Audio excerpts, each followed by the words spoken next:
Okay, let's see here. Just gonna share this on Facebook really quickly. See if anyone will hop on. If not, it's totally cool. Still gotta read this. Yeah, guys. For any of you guys that are watching this, really, what I'm trying to do is I'm trying to, the main goal is to read the Bible in 30 days.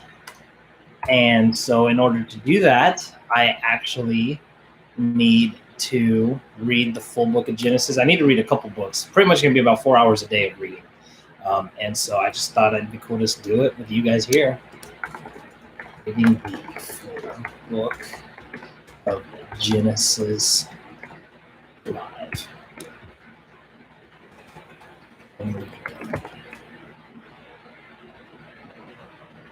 Boom, boom.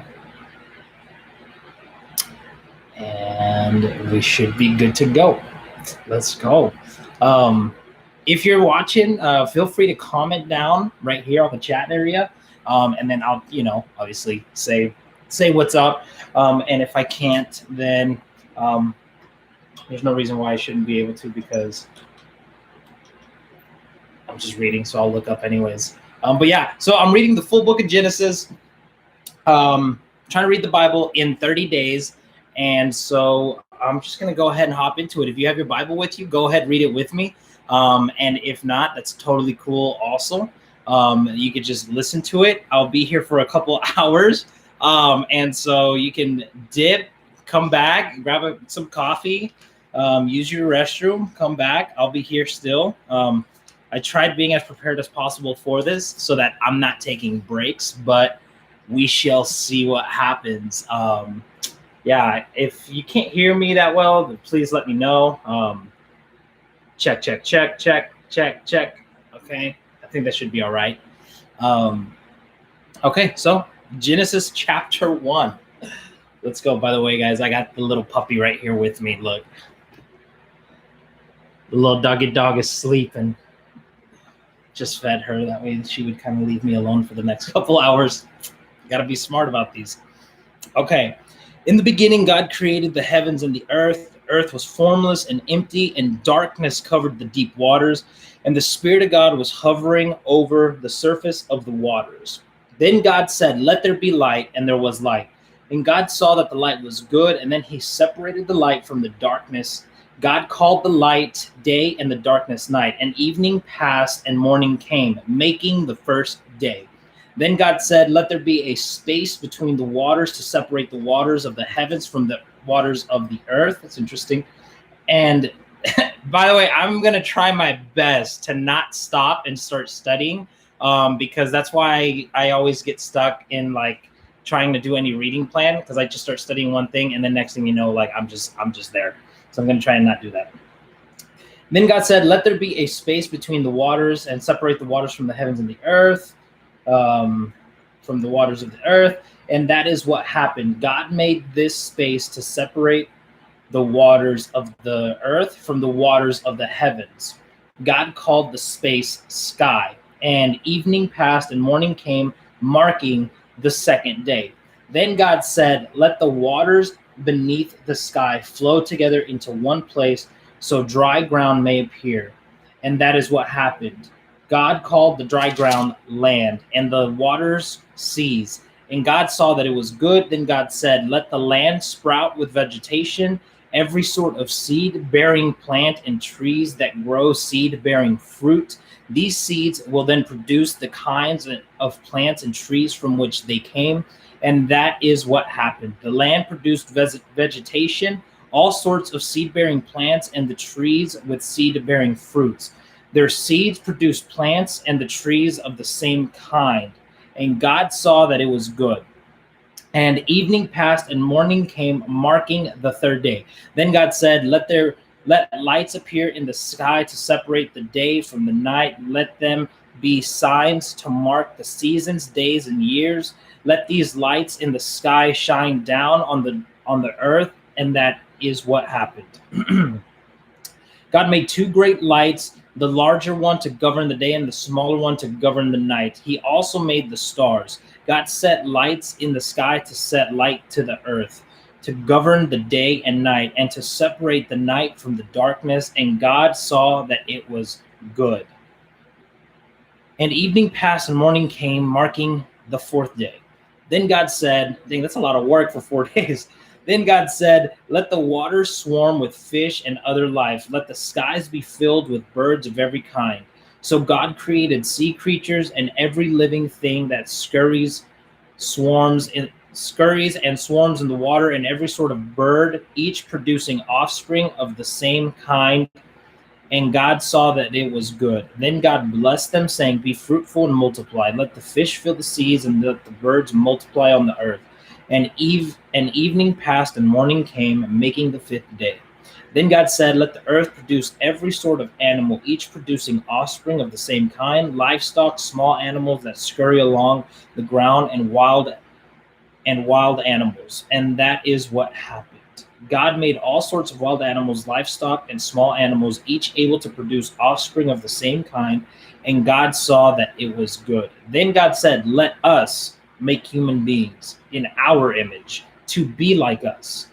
They will reign over the fish in the sea, the birds in the sky, the livestock, all the wild animals on the earth, and the small animals that scurry along the ground. So God created humans in his own image, in the image of God he created them. Male and female, he created them. Then God blessed them and said, be fruitful and multiply. Fill the earth and govern it. Reign over the fish in the sea, the birds in the sky, and all the animals that scurry along the ground.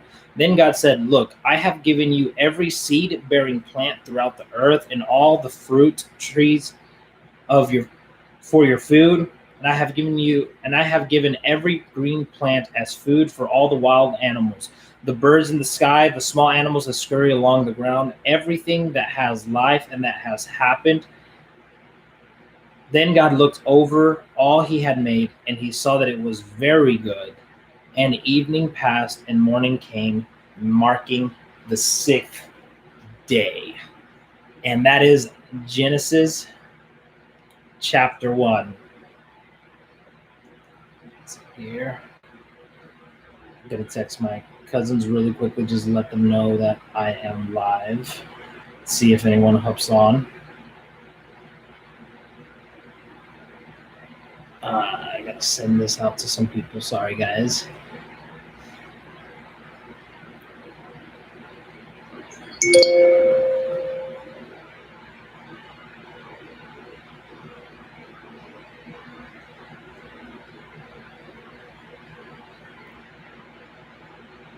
Okay. Genesis chapter 2.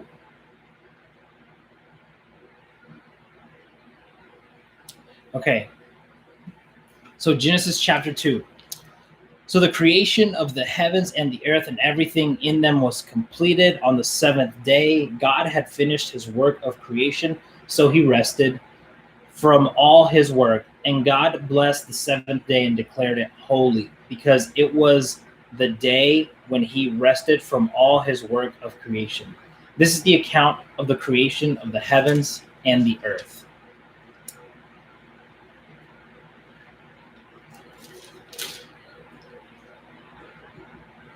The heaven and the earth. This verse. And the earth. When the Lord God made the earth and the heavens, neither wild plants nor grains were growing on the earth, for the Lord God had not yet sent rain to water the earth, and there were no people to cultivate the soil. Instead, springs came up from the ground and watered all the land. Then the Lord God formed the man from the dust of the ground. He breathed the breath of life into the man's nostrils, and the man became a living person. Then the Lord God planted a garden in Eden in the east, and there he placed the man he made. The Lord God made all sorts of trees grow up from the ground, trees that were beautiful, that produced delicious fruits. In the middle of the garden, he placed the tree of life and the tree of the knowledge of good and evil. A river flowed from the land of Eden, watering the garden and then dividing into 4 branches. The first branch, called Pishon, we're just going to go with Pishon, um, flowered around the entire land of Havilah, where gold is found. The gold of that land is exceptionally pure. Aromatic resin and onyx stone are also found there. The second branch, called the Gihon, flowed around the entire land of Cush. That's weird. I just think of somebody that I know when I hear the word Cush. The third branch, called the Tigris, flowed east of the land of Ashur. The fourth branch is called Euphrates. The Lord God placed man in the Garden of Eden to tend and watch over it, but the Lord God warned him, "You may freely eat the fruit of every tree in the garden, except the tree of knowledge of good and evil. If you eat its fruit, you are sure to die." Then the Lord God said, "It is not good for man to be alone. I will make a helper who is just right for him." So the Lord God formed from the ground all the wild animals and all the birds of the sky. He brought them to the man to see what he would call them, and the man chose a name for each one. He gave names to all the livestock and all the birds of the sky and all the wild animals, but still there was no helper just right for him. So the Lord God caused the man to fall into a deep sleep. While the man slept, the Lord God took one of the man's ribs and closed up the opening. Then the Lord God made a woman from the rib, and he brought her to the man. At last the man exclaimed, "This one is bone from my bone and flesh from my flesh. She will be called woman, because she was taken from man." This explains why a man leaves his father and mother and is joined to his wife, and two are united into one. Now the man and his wife were both naked, but they felt no shame. The serpent was the shrewdest of all the wild animals the Lord God had made. One day he asked the woman, "Did God really say you must not eat from fruit from any of the trees in the garden?" Of course we may eat Of course we may eat fruit from the trees in the garden, the woman replied. "It's only the fruit from the tree in the middle of the garden that we're not allowed to eat. God said you must not eat it or even touch it. If you do, you will die." "You won't die," the serpent replied to the woman. "God knows that your eyes will be opened as soon as you eat it, and you will be like God, knowing both good and evil." The woman was convinced. She saw that the tree was beautiful and its fruit looked delicious, and she wanted the wisdom it would give her. So she took some of the fruit and ate it. Then she gave some to her husband who was with her, and he ate it too. At the moment, their eyes were open, and they suddenly felt shame at their nakedness. So they sewed fig leaves together to cover themselves. When the cool evening breezes were blowing, the man and his wife heard the Lord God walking about in the garden. So they hid from the Lord God among the trees, and the Lord God called to the man, "Where are you?" He replied, "I heard you walking in the garden, so I hid. I was afraid because I was naked." "Who told you you were naked?" the Lord asked. "Have you eaten from the tree whose fruit I commanded you not to eat?" The man replied, "It was the woman you gave me who gave me the fruit, and I ate it." Then the Lord God asked the woman, "What have you done?" "The serpent deceived me," she replied. "That's why I ate it." Then the Lord God said to the serpent, "Because you have done this, you are cursed. More than all animals, domestic and wild, you will crawl on your belly, groveling in the dust as long as you live. And I will cause hostility between you and the woman, and between your offspring and her offspring. He will strike your head, and you will strike his heel." Then he said to the woman, "I will sharpen the pain of your pregnancy, and in pain you will give birth. And you will desire to control your husband, but he will rule over you." Jeez. to get intense. um, and to the man he said, since you listened to your wife and ate from the tree whose fruit I commanded you not to eat, the ground is cursed because of you. All of your life you will struggle to scratch a living from it. It will grow thorns and thistles for you, though you will eat of its grains. By the sweat of your brow you will have food to eat until you return to the ground for which you were made. For you were made from dust, and to dust you will return. Then the man Adam named his wife Eve, because she would be the mother of all who live. And the Lord God made clothing from animal skins for Adam and his wife. It's kind of cool.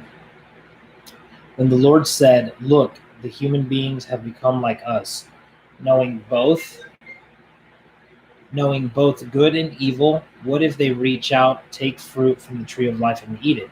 Then they will live forever. So the Lord God banished them from the Garden of Eden, and he sent Adam out to cultivate the ground for which he had been made.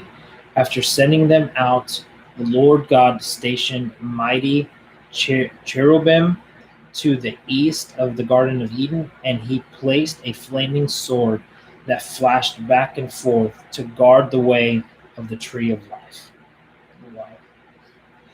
Chapter 4. Now Adam had sexual relationships with I did not have sexual relationships with that lady. That's all I can think about when I read that. Now Adam had sexual relations with his wife Eve, and she became pregnant. When she gave birth to Cain, she said, with the Lord's help, I have produced a man. Later, she gave birth to his brother and named him Abel. When they grew up, Abel became a shepherd while Cain cultivated the ground. When it was time for the harvest, Cain presented some of his crops as a gift to the Lord. Abel also brought a gift, the best of the firstborn lambs from his flock.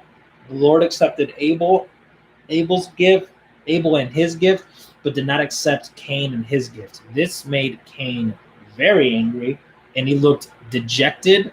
Why are you so angry? The Lord asked Cain. Why do you look so dejected? You will be accepted if you do what is right, but if you refuse to do what is right, then watch out. Sin is crouching at the door, eager to control you, but you must subdue it and be its master. In other words, you got this kid. One day Cain suggested to his brother, let's go out into the field. And while they were in the field, Cain attacked his brother Abel and killed him. Afterward, the Lord asked Cain, where's your brother? Where is Abel? I don't know, Cain responded. Am I my brother's guardian? But the Lord said, what have you done? Listen, your brother's blood cries out to me from the ground. Now you are cursed and banished from the ground, which has swallowed your brother's blood. No longer will the ground yield good crops for you, no matter how hard you work. From now on, you will be a homeless wanderer on the earth. Cain replied to the Lord, my punishment is too great for me to bear. You have banished me from the land and from your presence. You have made me a homeless wanderer. Anyone who finds me will kill me. The Lord replied, no, for I will give a sevenfold punishment to anyone who kills you. Then the Lord put a mark on Cain to warn anyone who might try to kill him. So Cain left the Lord's presence and settled in the land of Nod, east of Eden. Cain had sexual relations with his wife, and she became pregnant and gave birth to Enoch. Then Cain founded a city which he named Enoch after his son. Enoch had a son named Irad. Irad became the father of Mehujael. Mehujael became the father of Methushael. And Methushael became the father of Lamech. Lamech married two women. Okay. The first was named Adah, and the second Zillah. Adah gave birth to Jabal, who was the first of those who raised livestock and live in tents. His brother's name was Jubal, the first of all who played the harp and flute. First musicians, that's cool. Lamech's other wife, Zillah, gave birth to a son named Tubal-Cain. He became an expert in forging tools of bronze and iron. Tubal-Cain had a sister named Naamah. One day Lamech said to his wives, Adah and Zillah, hear my voice. Listen to me, you wives of Lamech. I have killed a man who attacked me, a young man who wounded me. If someone who kills Cain is punished 7 times, then those who kill, then the one who kills me will be punished 77 times. Jeez. Adam had sexual relations with his wife. I'm just gonna say had sex. Adam had sex with his wife again and gave birth to another son.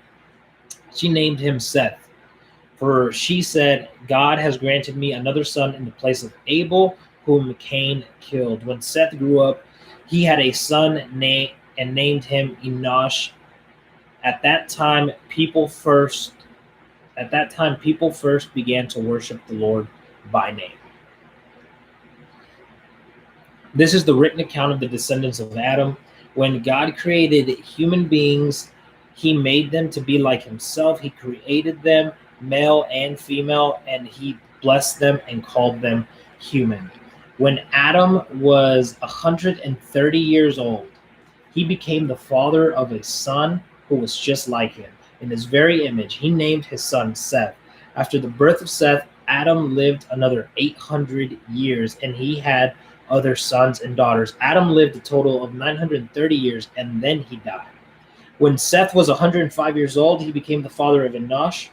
After the birth of Enosh, Seth lived another 807 years, and he had other sons and daughters. Seth lived 912 years, and then he died.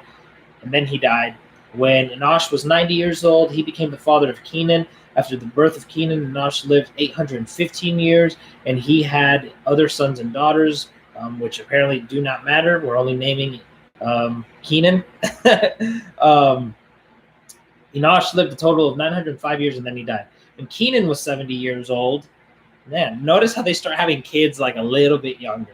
When Kenan was 70 years old, he became the father of Mahalalala, something like that. It's a weird word, guys. Look at that word. Can you see it? He became the father of Mahalalala. After the birth of Mahalalala, Kenan lived another 840 years, and he had other sons and daughters. Kenan lived 910 years in total, and then he died. When Mahalalala was 65 years old, he became the father of Jared. After the birth of Jared, he lived another 830 years, and he had other sons and daughters. He lived a total of 895 years, and then he died. When Jared was 162 years old, he became the father of Enoch. After the birth of Enoch, Jared lived another 800 years, and he had other sons and daughters. Jared lived 962 years, and then he died. When Enoch was 65 years old, he became the father of Methuselah. After the birth of Methuselah, Enoch lived in a close fellowship with God for another 300 years. That's awesome. I had it really highlighted, in a close fellowship with God.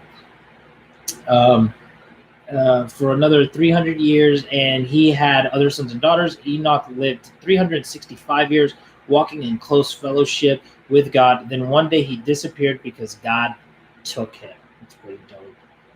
I wonder if God genuinely took him, or if it says God took him, but when we die, technically God takes us. So I don't know. When Methuselah was 187 years old, he became the father of Lamech. Oh, finally one of these dudes kind of calmed down a little bit. Not having kids at 65 anymore. Now we're having them at 187. Let's see here. He became the father of Lamech. After the birth of Lamech, Methuselah lived another 782 years, and he had other sons and daughters. Methuselah lived 969 years, and then he died. When Lamech was 182 years old, he became the father of a son, and Lamech named his son Noah, for he said, "May he bring us relief from our work and painful labor of farming this ground that the Lord has cursed." After the birth of Noah, Lamech lived another 595 years, and he had other sons and daughters. Lamech lived 777 years, 777 years, and then he died. By the time Noah was 500 years old, he was the father of Shem, Ham, and Japheth. Chapter 6. Gotta get some water real quick.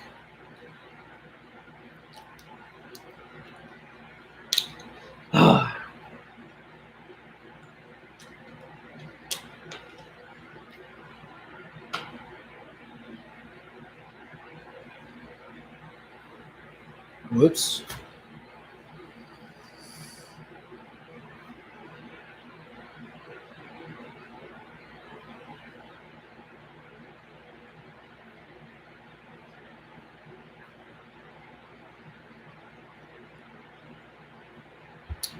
Let me see if I can.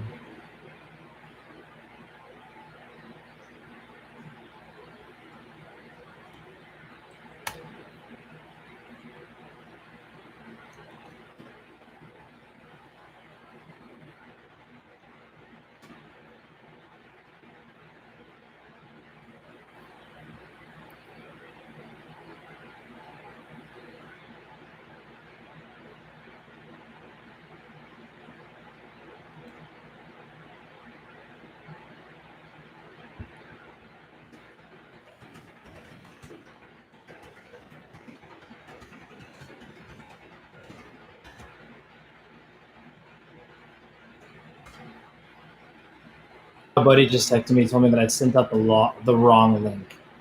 Oh my gosh. Okay. There we go. Oh, awesome. Thank you guys. I appreciate that. The one, I'm just reading it, man. I'm reading just the Bible. It's the Life Application Study Bible. It's the New Living Translation version. And I'm just reading through the entire book of Genesis in one seating. And so hopefully it blesses you guys. Hopefully you guys read along. I'm trying my best to not study it, because anytime that I try and read, I just study. And so I don't want to do that. The Smile Theater, thank you so much, brother or lady. Thank you so much, friend, for subscribing. I appreciate that big time. So yeah, I'm trying my best not to study. I'm already on chapter 6. And so hopefully you guys enjoy this. Hopefully you guys read along, and tomorrow I will be reading the full book of Exodus as well. So let's try and read the Bible in 30 days. Why not, right? We're all quarantined. Might as well do something while we're in it. So, all right, chapter 6. Then the people began to multiply on the earth, and daughters were born to them. The sons of God saw the beautiful women and took any they wanted as their wives. Guys, chill. Any guys listening, chill. Then the Lord said, my spirit will not put up with the humans for such a long time, for they are only mortal flesh. In the future, their normal lifespan will be no more than 120 years. In those days, and for some time after, giant Nephilites lived on the earth, for whenever the sons of God had intercourse with women, they gave birth to the children who became the heroes and famous warriors of ancient times. The Lord observed the extent of human wickedness on the earth, and he saw that everything they thought or imagined was consistently and totally evil. So the Lord was sorry he had ever made them and put them on the earth. It broke his heart. And the Lord said, I will wipe this human race I have created from the face of the earth. Yes, and I will destroy every living thing, all the people, the large animals, the small animals that scurry along the ground, and even the birds of the sky. I am sorry I ever made them. But Noah found favor with God. This is the account of Noah and his family. Noah was a righteous man, the only blameless person living on earth at the time, and he walked in close fellowship with God. Noah was the father of 3 sons, Shem, Ham, and Japheth. Now God saw that the earth had become corrupt and was filled with violence. God observed all this corruption in the world, for everyone on earth was corrupt. So God said to Noah, I have decided to destroy all living creatures, for they have filled the earth with violence. Yes, I will wipe them all. I will wipe them all out along with the earth. Build a large boat. I love it. It says it in quotes. Build a lifeboat, a large boat from cypress wood, and waterproof it with tar inside and out. Then construct decks and stalls throughout its interior. Make the boat 405 feet long, 75 feet wide, and 45 feet high. Leave an 18-inch opening below the roof all the way around the boat. Put the door on the side and build 3 decks inside the boat, lower, middle, and upper. Look, I am about to cover the earth with a flood that will destroy everything that breathes. Everything on earth will die, but I will confirm my covenant with you. So enter the boat, you and your wife and your sons and their wives. Bring a pair of every kind of animal, a male and a female, into the boat with you to keep them alive during the flood. Pairs of every kind of bird and every kind of animal and every kind of small animal that scurries along the ground will come to you to be kept alive. And be sure to take aboard enough food for your family and for all the animals. So Noah did exactly as God had commanded him. Hopefully Noah also took some toilet paper. All right, Genesis chapter 7. When everything was ready, the Lord said to Noah, go into the boat with all your family, for among all the people of the earth, I can see that you alone are righteous. Take with you 7 pairs, male and female, of each animal I have approved for eating and for sacrifice, and take 1 pair of each of the others. Also take 7 pairs of every kind of bird. There must be a male and a female in each pair to ensure that all life will survive on the earth after the flood. 7 days from now, I will make the rains pour down on the earth, and it will rain for 40 days and 40 nights until I have wiped from the earth all living things that I have created. So Noah did everything as the Lord commanded him. Noah was 600 years old when the flood covered the earth. He went on board to the boat to escape the flood, and he and his family and his sons and their wives, with them all the varieties of animals, those approved for eating and for sacrifice, and those that were not on the along with all the birds and the animals scurry along the ground. They entered the boat in pairs, male and female, just as God had commanded Noah. After 7 days, the waters of the flood came and covered the earth. When Noah was 600 years old, on the 17th day of the 2nd month, all the underground waters erupted from the earth, and the rain fell in mighty torrents from the sky. The rain continued to fall for 40 days and 40 nights. That very day, Noah had gone into the boat, and with his wife and his sons, Shem, Ham, and Japheth, and their wives. With them in the boat were pairs of every kind of animal, domestic and wild, large and small, all along with birds of every kind. 2 by 2 they came into the boat, representing every living thing that breathes. A male and a female of each kind entered, just as God had commanded Noah. Then the Lord closed the door behind them. For 40 days, the flood waters grew deeper, covering the ground and lifting the boat high above the earth.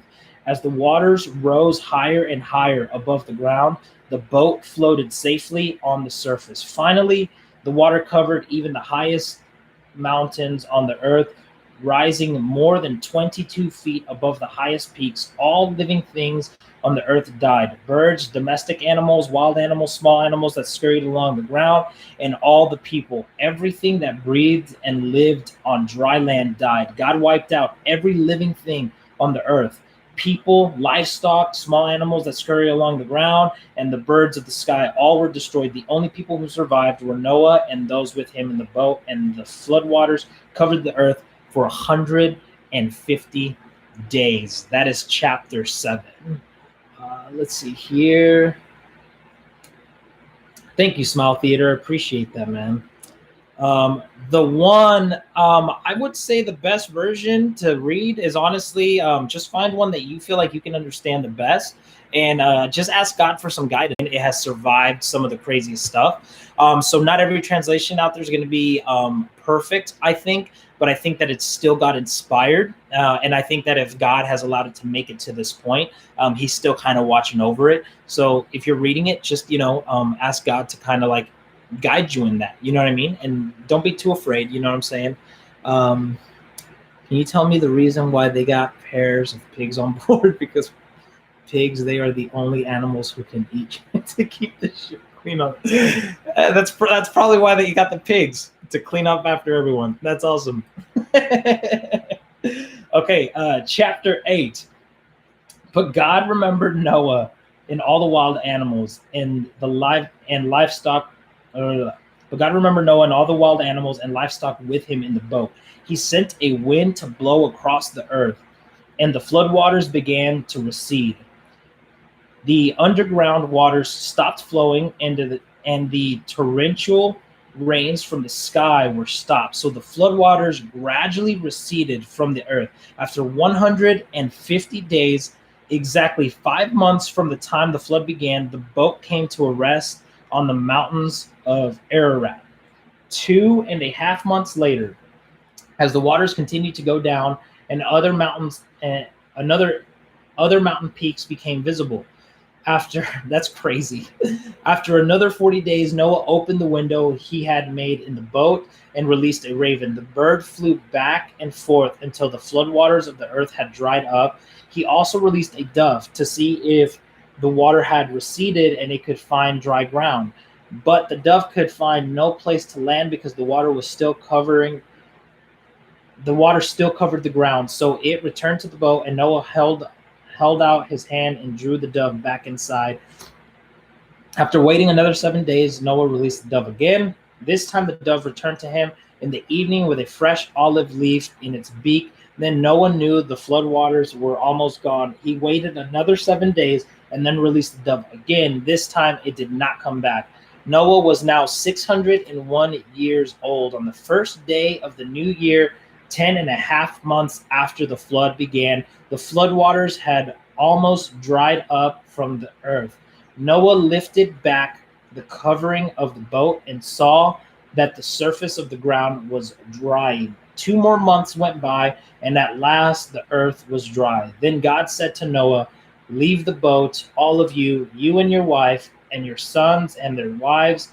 Release all the animals and the birds and the livestock and the small animals that scurry along the ground." I love how it keeps saying, "and the small animals that scurry along the ground," over and over again.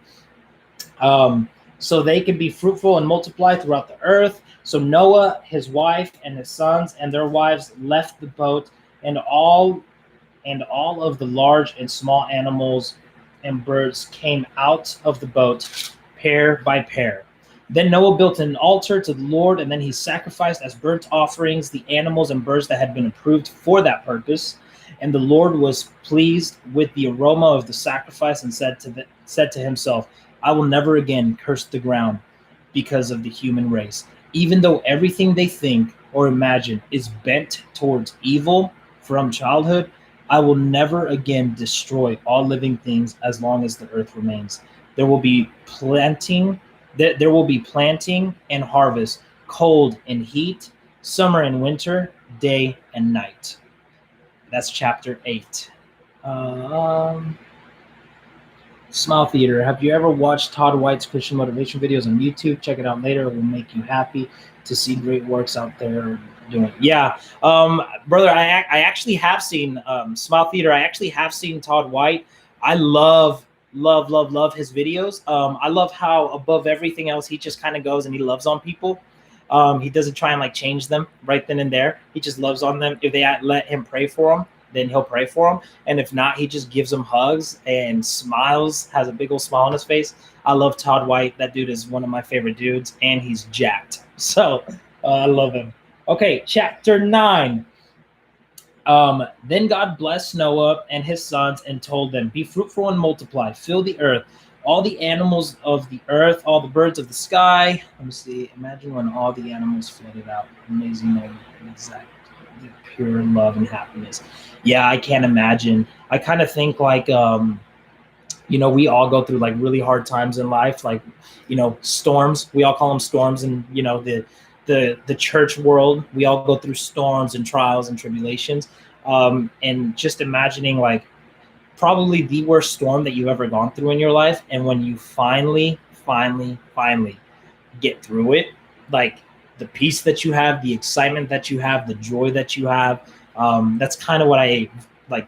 That represents to me. And really, if I'm being honest, it's just like seeing those animals come out and being like, finally we're free, like we got life again. It must have been amazing.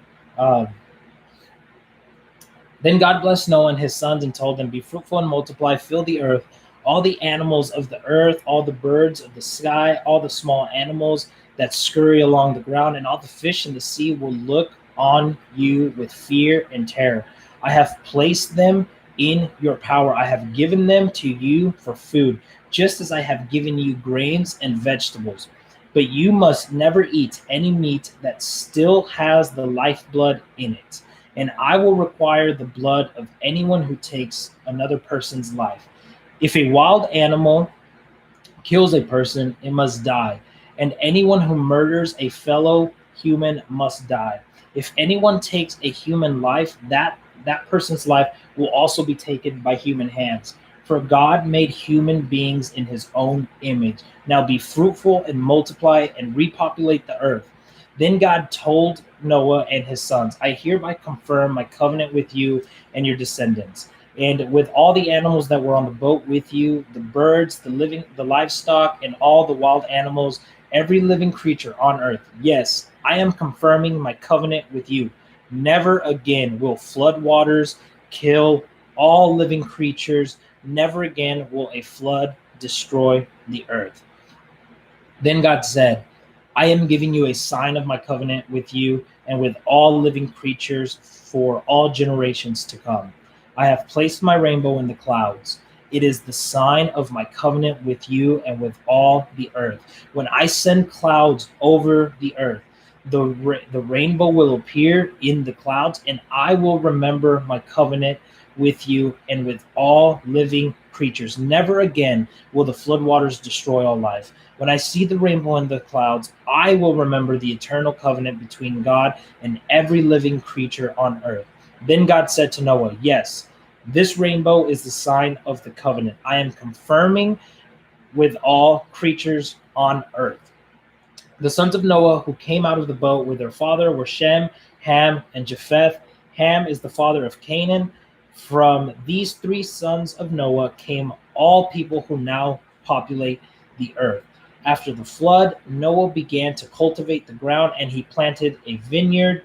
One day he drank some wine, had to kick it back a little bit, some wine that he had made, and he became drunk and laid naked inside his tent. Anybody else ever had a moment like that? Let's be honest. Ham, the father of Canaan, saw that his father was naked and went outside and told his brothers. Then Shem, Japheth took a robe, held it over their shoulders, and backed into the tent to cover their father. As they did this, they looked the other way so they would not see him naked. When Noah woke up from his stupor, he learned what Ham, his youngest son, had done. Then he cursed Canaan, the son of Ham. May Canaan be cursed. May he be the lowest of servants to his relatives. Then God said, may the Lord, the God of Shem, be blessed, and may Canaan be his servant. May God expand the territory of Japheth. May Japheth share the prosperity of Shem, and may Canaan be his servant. Noah lived another 350 years after the great flood. He lived 950 years in total, and then he died. And that's chapter 9.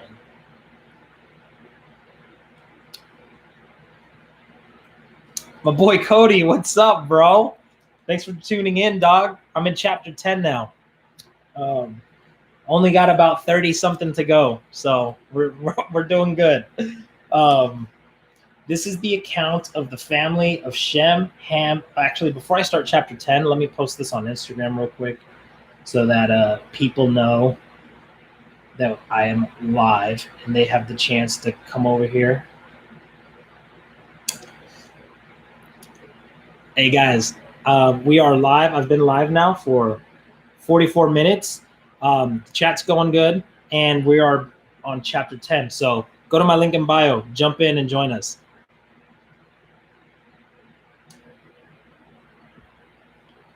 I can't imagine living 900 years, man. I'm just hoping that I get a good 80. I can't read, so I'm glad you're doing this. You're dumb, Cody. Okay, chapter 10.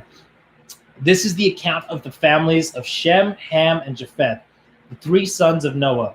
Many children were born to them after the great flood. The descendants of Japheth were Gomer, Magog, Madai, Javan, Tabul, Meshech, and Tyrus. The descendants of Gomer were Ashkenaz, Riphath, and Togarma. Okay, if you're in the chat and you can send me a video of Genesis chapter 10, verses 2 through 4, and you can read all of those names correctly, I will be thoroughly impressed. Verse 4, the descendants of Javan were Elisha, Tarshish, Kittim, and Rodanim, Robotussin. Their descendants became the seafaring peoples that spread out the various lands. Each identifies by its own language, clan, and national identity. The descendants of Ham were Cush. Some of you guys out there know Cush very, very well. Mizraim, Put, and Canaan. The descendants of Cush were Seba, Havilah, Sabta, Raman noodles. Sabtica. The descendants of Ramah were Sheba and Dedan. Cush or Cush. I'm gonna say Cush. Cush is just I don't feel comfortable. Cush was also the ancestor of Nimrod, who was the first heroic warrior on earth. It's pretty cool. Since he was the greatest hunter in the world, his name became proverbial. People would say, this man is like Nimrod, the greatest hunter in the world. He built his kingdom in the land of Babylonia with the cities of Babylon, Erech, Akkad, and Calneh. From there, he expanded his territory to Assyria, building the cities of Nineveh, Rehoboth-Kala, and Resen, the great city located between Nineveh and Kala. Mizraim was the ancestor of the Ludites, Anamites, Lehabites, Nephtuhites, Pathorites, Casluhites. Man, guys, I'm struggling on this. Canaan's oldest son was Sidon, the ancestor of the Sidonians. Canaan was also the ancestor of the Hittites, Jebusites, Amorites, Girgashites, Girgashites, Havites, Archites, Sinites, Arvadites, Zemarites, Hamathites. The Canaanites clan eventually spread out, and the territory of Canaan extended from Sidon in the north of Gerar and Gaza in the south and east as far as Sodom, Gomorrah, Admah, and Zeboim near Lashah. I feel like that's what Eminem feels like when he raps, man. That was intense. These were the descendants of Ham, identifying by clan, language, territory, nationality, and identity. Sons were also born to Shem, the older brother of Japheth. Shem was the ancestor of all the descendants of Eber. The descendants of Shem were Elam, Ashur, Arphaxad, Lud, and Aram. The descendants of Aram were Uz, Hul, Gether, and Mash. Arphaxad was the father of Shelah, and Shelah was the father of Eber. Eber had two sons, and the first was named Peleg, which means division, for during his lifetime, the people of the world were divided into different language groups. His brother's name was Joktan. Joktan was the ancestor of Almodah, Shelef, Hazarmaveth, Jerah. I'm not doing those. All these were descendants of Joktan. The territory they occupied extended from Mishah all the way to Zephar in the eastern mountains. These were the descendants of Shem, identified by clan, language, territory, and national identity. These were the clans that descended from Noah's sons, arranged by nation according to their lines of descent. All the nations of the earth descended from these clans after the great flood. Chapter 11, the Tower of Babel. This is one of my favorite stories, actually. It's a pretty cool story. So thankfully, we're able to get into a story now that we got through all those names. At the time, all the people of the world spoke the same language and used the same words. As the people migrated to the east, they found a plain in the land of Babylonia and settled there. They began saying to each other, "Let's make bricks and harden them with fire." In this region, bricks were used instead of stone, and tar was used for mortar. Then they said, "Come, let's build a great city for ourselves with a tower that reaches into the sky. This will make us famous and keep us from being scattered all over the world." Or so they thought. But the Lord came down to look at the city and the tower, and the people were building it.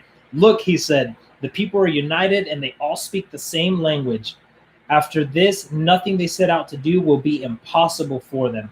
Come, let's go down and confuse the people with different languages." Dude, I'm sorry. I just imagine God like if you see someone playing Jenga and like they're killing it and the tower is like getting bigger and bigger and they're just stacking and it's like getting skinnier but taller, and you're like, dude, that's pretty impressive. I just imagine being like, hey, let's go mess this up real quick. I don't know why. That's just a picture I have in my head. Then they won't be able to understand each other. In that way, the Lord scattered them all over the world, and they stopped building the city. That is why the city was called Babel, because that is where the Lord confused the people with different languages. In this way, he scattered them all over the world. A little bit of conflict to get people scattered. Sounds like COVID-19. This is the account of Shem's family. 2 years after the great flood, when Shem was 100 years old, he became the father of Arphaxad. After the birth of Arphaxad, Shem lived another 500 years and had other sons and daughters. When Arphaxad was 35 years old, he told the father of Shelah, or he became the father of Shelah. After the birth of Shelah, Axford lived another 403 years and had other sons and daughters. When Shelah was 30 years old, he became the father of Eber. After the birth of Eber, Shelah lived another 403 years and had other sons and daughters. When Eber was 34 years old, he became the father of Peleg. After the birth of Peleg,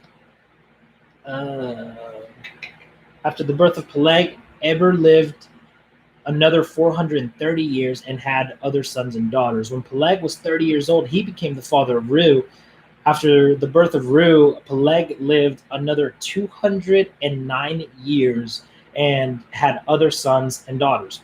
When Reu was 32 years old, he became the father of Serug. After the birth of Serug, Reu lived another 207 years and had other sons and daughters. When Serug was 30 years old, he became the father of Nahar. After the birth of Nahar, Serug lived another 200 years and had other sons and daughters. When Nahar was 29 years old, he became the father of Terah. After the birth of Terah, Nahar lived another 119 years and had other sons and daughters. After Terah was 70 years old, he became the father of Abram, Nahar, and Haran. This is the account of Terah's family. Terah was the family of Abraham, Nahar, and Haran was the father of Lot. But Haran died in Ur of the Chaldeans, the land of his birth, while his father Terah was still living. Meanwhile, Abram and Nahar both married the sister of Iscah. Both married The name of Abraham's wife was Sarai, and the name of Nahar's wife was Milcah. Milcah and her sister Iscah were daughters of Nahar's brother Haran. But Sarai was unable to become pregnant and had no children. One day Terah took his son Abram, his daughter-in-law Sarai, and his grandson Lot, and moved away from Ur of the Chaldeans. He was headed for the land of Canaan, but they stopped at Haran and settled there. Terah lived for 205 years and died while still in Haran. Part of the agreement, okay, chapter 12. The Lord said to Abram, leave your native country, your relatives, and your father's family, and go to the land that I will show you. I will make you into a great nation. I will bless you and make you famous, and you will be a blessing to others. I will bless those who bless you and curse those who treat you with contempt. All families on earth will be blessed through you. Some of us need to receive that today, honestly. So Abraham departed as the Lord had instructed, and Lot went into him. Abram was 75 years old when he left Haran. He took his wife Sarai, his nephew Lot, and all his wealth, his livestock, and all the people he had taken into his household at Haran, and headed for the land of Canaan. When they arrived in Canaan, Abram traveled through the land as far as Shechem. We'll say Shechem. There he set up camp beside the oak of Moreh. At the time, the area was inhabited by Canaanites. The Lord appeared to Abram and said, I will give this land to your descendants. And Abram built an altar there and dedicated to the Lord who had appeared to him. After that, Abram traveled south and set up camp in the hill country with Bethel to the west and Ai to the east. There he built another altar and dedicated it to the Lord. He worshipped the Lord. Then Abram continued traveling south by stages towards Negev. At the time, a severe famine struck the land of Canaan, forcing Abraham to go down to Egypt, where he lived as a foreigner. As he was approaching the border of Egypt, Abram said to his wife Sarai, look, you're a very beautiful woman. Who talks like that? Just say, hey, girl, you're cute. Let me see here. Look, you're a very beautiful woman. When the Egyptians see you, they will say, this is his wife. Let's kill him. Then we can have her. So please tell them you are my sister. And then they will spare my life and treat me well because of their interest in you. And sure enough, when Abram arrived in Egypt, everyone noticed Sarai's beauty. When the palace officials saw her, they sang her praises. They sang her praises to Pharaoh, their king, and Sarai was taken into his palace. Then Pharaoh gave Abram many gifts because of her: sheep, goats, cattle, male and female donkeys, male and female servants, and camels. But the Lord sent terrible plagues upon Pharaoh and his household because of Sarai, Abram's wife. So Pharaoh summoned Abram and accused him sharply. What have you done to me? He demanded. Why didn't you tell me she was your wife? Why did you say she is my sister and allow me to take her as my wife? Now then, here is your wife. Take her and get out of here. Pharaoh ordered some of his men to escort them, and he sent Abram out of the country along with his wife and all his possessions. Chapter 13. So Abraham left Egypt and traveled north into Negev along with his wife and Lot and all that they owned. Abraham was very rich in livestock, silver, and gold. From the Negev, they continued traveling by stages towards Bethel, and they pitched their tents between Bethel and Ai, where they had camped before. This was the same place where Abram had built the altar, and there he worshipped the Lord again. That's really cool.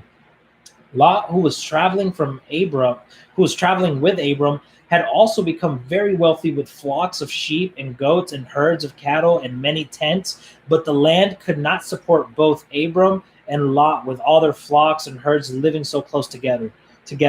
There's only enough room in here for the one of us. um, so so disputes broke out between the herdsmen of Abram and Lot. At the time, Canaanites and Perizzites were also living in the land. Finally, Abraham said to Lot, "Let's not allow this conflict to come between us or our or our herdsmen." In other words, the people helping them out. After all, we are close relatives. The whole countryside is open to you. Take your choice of any section of the land you want, and we will separate it. If you want the land to the left, then I'll take the land to the right. If you prefer land to the right, then I'll go and I'll take the land to the left. Lot took a long look at the fertile plains of the Jordan Valley in the direction of Zoar. The whole area was well watered, everything, everywhere, like the garden of the Lord and the beautiful land of Egypt. Lot chose for himself the whole Jordan Valley to the east of them. He went there with his flocks and servants and parted company with his uncle Abram. So Abram settled in the land of Canaan, and Lot moved his tents to a place near Sodom and settled among the cities of the plains. But the people of this area were extremely wicked and constantly sinned against the Lord. After Lot had gone, the Lord said to Abram, "Look as far as you can see in every direction, north and south, east and west. I am giving all this land as far as you can see to you and your descendants as permanent possessions. And I will give you so many descendants that, like the dust of the earth, they cannot be counted. Go and walk through Go and walk through the land in every direction, for I am giving it to you." So Abram moved his camp to Hebron and settled near the oak grove belonging to Mamre. There he built another altar to the Lord. Chapter 14. About this time, war broke out in the region. King Amraphel of Babylonia, King Arioch of Elasar, King Kedor of Elam, King Tidal of Goam fought against the king of Bera of Sodom, King Bersha of Gomorrah, King Shinab of Admah, King Shemaber of Zeboim, and the king Bela, also called Zoar. This second group of kings joined forces in Siddim Valley. For 12 years, they have been subject to King Kedor Laomer, but in the 13th year, they finally rebelled against him. That sounds like some Lord of the Rings type stuff going on right there, honestly. 1 year later, Kedor Laomer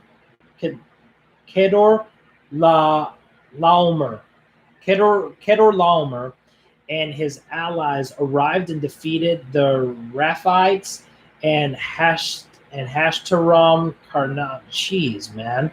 The Zuzites at Ham, and the Emites at Shaphat, and the Horites at Mount Seir, as far as El Paran at the edge of the wilderness. Then they turned back and came to En Mishpat, now called Kadesh, and conquered all the territories of the Amalekites and also the Amorites living in Hazazon Tamar. Jeez, guys. Then the rebel kings of Sodom, Gomorrah, Admah, Zeboim, and Bela, also called Zoar, prepared for battle in the valley of the Dead Sea. They fought against that king with the long K name of Elam, King Tidal of Goim, King Armaphel of Babylonia, and King Arioch of Elasar. 4 kings against 5. As it happened, the valley of the Dead Sea was filled with tar pits, and as the army of the kings of Sodom and Gomorrah fled, some fell into the tar pits, while the rest escaped into the mountains. The victorious invaders then plundered Sodom and Gomorrah, and headed for home, taking with them all the spoils of war and the food supplies. They also captured Lot and Abram's nephew. They also captured Lot, Abram's nephew, who lived in Sodom, and carried off everything he owned. But one of Lot's men escaped and reported everything to Abram. Oh man, who was living near the oak grove belonging to Mamre the Amorite. Mamre and his relatives Eshcol and Anar were Abram's allies. When Abram heard that his nephew Lot had been captured, he mobilized the 318 trained men who had been born into his household. Then he pursued that army until he caught up with them at Dan. And yes, Dan is a location, not like at dawn. There he divided his men and attacked during the night. During the night. Kedorlaomer's army fled, but Abram chased them as far as Hobah, north of Damascus. Abram recovered all the goods that had been taken, and he brought back his nephew Lot and with his possessions and all the women and other captives. After Abram returned from his victory over Kedorlaomer, I'm saying that wrong, guys, but I'm just trying to flow with it.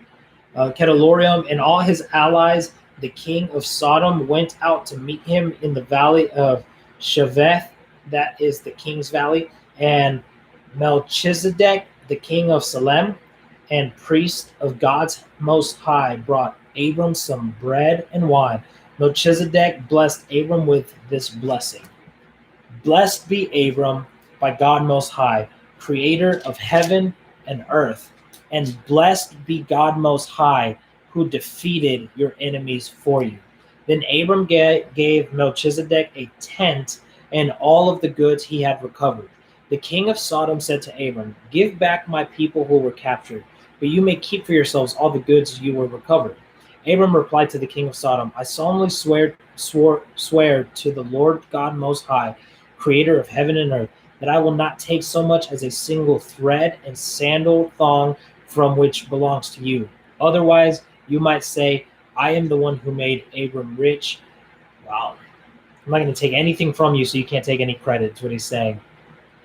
I will accept only what my young warriors have already eaten, and I request that you give a fair share of goods to my allies Aner, Ishak, and Mamre. Chapter 15. Sometime after, the Lord spoke to Abram in a vision and said to him, "Do not be afraid, Abram, for I will protect you, and your reward will be great." But Abram replied, "O sovereign Lord, what good are all your blessings when I don't even have a son? Since you've given me no children, Eleazar of Damascus, a servant in my household, will inherit all of my wealth. You have given me no descendants of my own, so one of my servants will be my heir." Then the Lord said to him, "No, your servant will not be your heir, for you will have a son of your own who will be your heir." Then the Lord took Abram outside and said to him, Look up to the sky and count the stars if you can. That's how many descendants you will have." And Abram believed God, and the Lord counted him as righteous because of his faith. Then the Lord told him, "I am the Lord who brought you out of Ur of the Chaldeans to give you this land as your possession." But Abram replied, "O sovereign Lord, how can I be sure that I will actually possess it?" The Lord told him, "Bring me a 3-year-old heifer and a 3-year-old female goat and a 3-year-old ram, a turtle dove, and a young pigeon." So Abram, that's such a weird answer. So Abram presented all these to him and killed them. Then he cut each animal down to the middle and laid the halves side by side. He did not, however, cut the birds in half. Some vultures swooped down to eat the carcasses, but Abram chased them away. As the sun was going down, Abram fell into a deep sleep, and a terrifying darkness came down over him. Then the Lord said to Abram, "You can be sure that your descendants will be strangers in a foreign land. where they will be oppressed as slaves for 400 years. But I will punish the nation that enslaves them, and in the end they will come away with great wealth. As for you, you will die in peace and be buried at a ripe old age.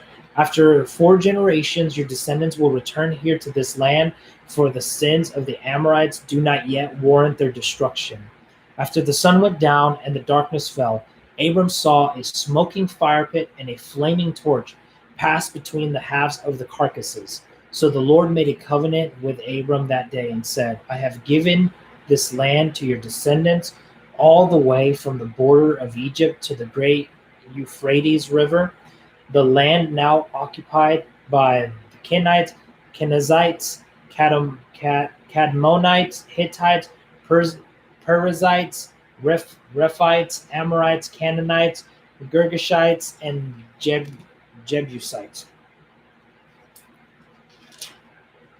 Chapter 16. Now Sarai, Abram's wife, had not been able to bear children for him, but she had an Egyptian servant named Hagar. So Sarah said to Abram, the Lord has prevented me from having children. Go and sleep with my servant. Perhaps I can have children through her. And Abram agreed with Sarai's proposal. So Sarai, Abram's wife, took Hagar, the Egyptian servant, and gave her to Abram as a wife.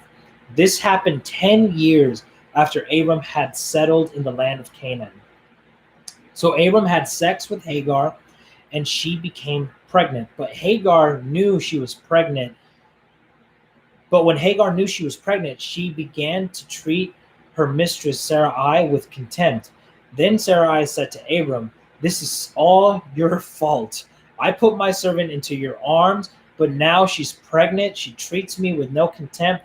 The Lord will show who's wrong, you or me. Abram replied, look, she is your servant, so deal with her as you see fit.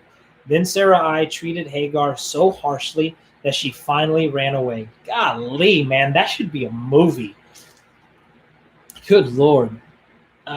What's up, Kristen? So she ran away. Where is it? So she ran away. Okay. The angel of the Lord found Hagar beside a spring of water in the wilderness along the road of Shur. The angel said to her, Hagar, Sarai's servant, where have you come from and where are you going? I'm running away from my mistress Sarai, she replied. The angel of the Lord said to her, return to your mistress and submit to her authority. Then he added, I will give you more descendants than you can count. And the angel also said, you are now pregnant and you will give birth to a son. You are to name him Ishmael, which means God hears. For the Lord has heard your cries of distress. This son of yours will be a wild man, as untamed as a wild donkey. He will raise his fist against everyone, and everyone will be against him. Yes, he will live in open hostility against all his relatives. Thereafter, Hagar, by the way, guys, study whenever you have a chance. Go ahead and study the descendants of Ishmael and everything that comes from that.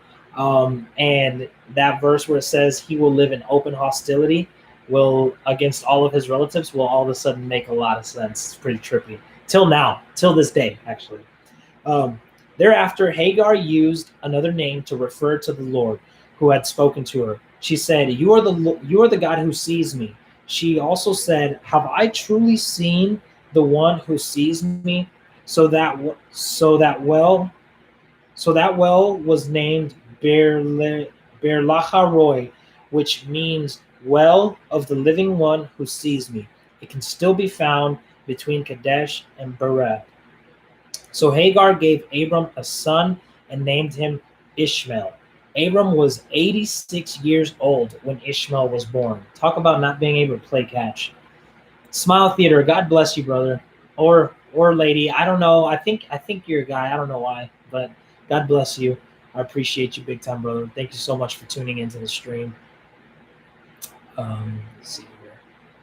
Guys, we are on chapter 17. So we're almost halfway done with Genesis, and we're an hour and 15 minutes in, so I don't think that's that bad. It's pretty good.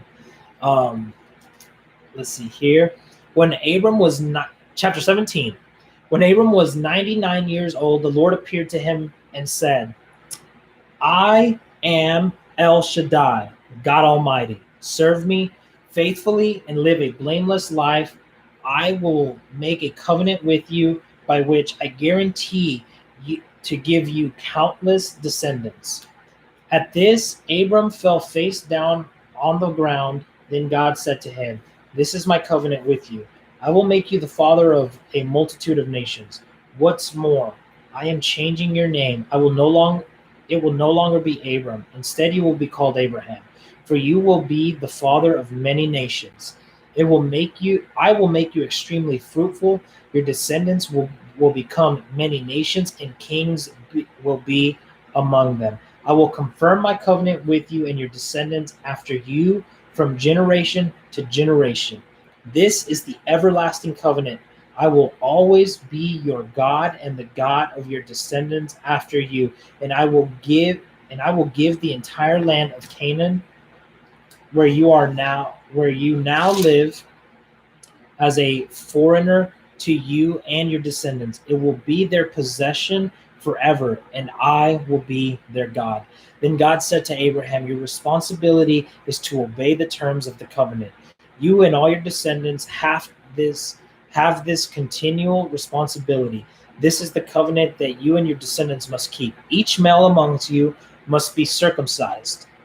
Cut your wieners. Such as what he just told him. I'm a brother, a dude. Much love, brother. Thank God and Jesus for this day. Amen. Yeah, come on, man. Big time, big time. Appreciate you, big time, man. It's kind of awesome that I started doing this on Good Friday. I was supposed to do it last night, and then I passed out because I was so exhausted. And I knew that I had to read, for 3.5 hours roughly. Probably 4 hours roughly is what I'm going to be reading today. But it's really cool that I started on Good Friday. It's really, really awesome. But man, the Smile Theater, man, I appreciate you big time. Really like your vibes. Okay. Then God said to Abraham, Your responsibility is to obey the term of. Okay, I already read that. Cut your wieners. That's right. Each male amongst you must be circumcised. You must cut off the flesh of your foreskin as a sign of the covenant between me and you. From generation to generation, every male child must be circumcised on the 8th day after his birth. This applies not only to members of your family, but also to the servants born in your household and the foreign-born servants whom you have purchased. All must be circumcised. Your bodies will bear the mark of my everlasting covenant. Any male who fails to be circumcised will be cut off from the covenant family for breaking the covenant.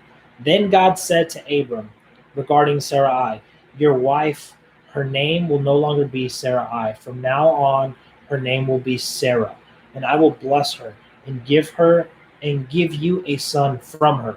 Yes, I will bless her richly, and she will become the mother of many nations. Kings of nations will be among her descendants. Then Abram bowed down to the ground, but he laughed to himself in disbelief. How could I become a father at the age of 100? He thought, because Viagra did not exist back in the day, so that's a valid concern. At the age of 100, he thought, and how can Sarah have a baby when she is 90 years old? So Abram said to God, May Ishmael live under your special blessing. But God replied, No, Sarah, your wife, will give birth to a son for you. You will name him Isaac, and I will confirm my covenant with him and his descendants as an everlasting covenant. As for Ishmael, I will bless him also, just as you have asked. I will make him extremely fruitful and multiply his descendants. He will become the father of 12 princes, and I will make him a great nation. But my covenant will be confirmed with Isaac, who will be born from you, who will be born to you and Sarah about this time next year. When God had finished speaking, he left Abraham. On that very day, Abraham took his son Ishmael and every male in his household, including those born there and those he had brought, Then he circumcised them, cutting off their foreskins, just as God had told him. Abram was 99 years old when he was circumcised, and Ishmael his son was 13.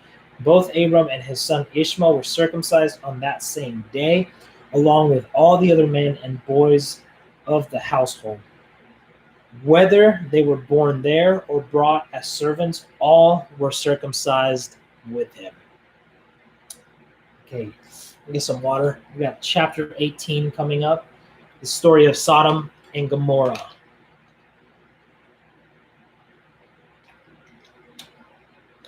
By the way, guys, I got a puppy joining us too, so if you guys like puppies, she's sleeping. I fed her in the beginning of the stream just to make sure that she stayed passed out. Let me reposition here real quickly. Check my phone. Okay. All right, chapter 18. The Lord appeared again to Abram near the oak grove belonging to Mamre. One day, Abram was sitting at the entrance at his tent during the hottest part of the day.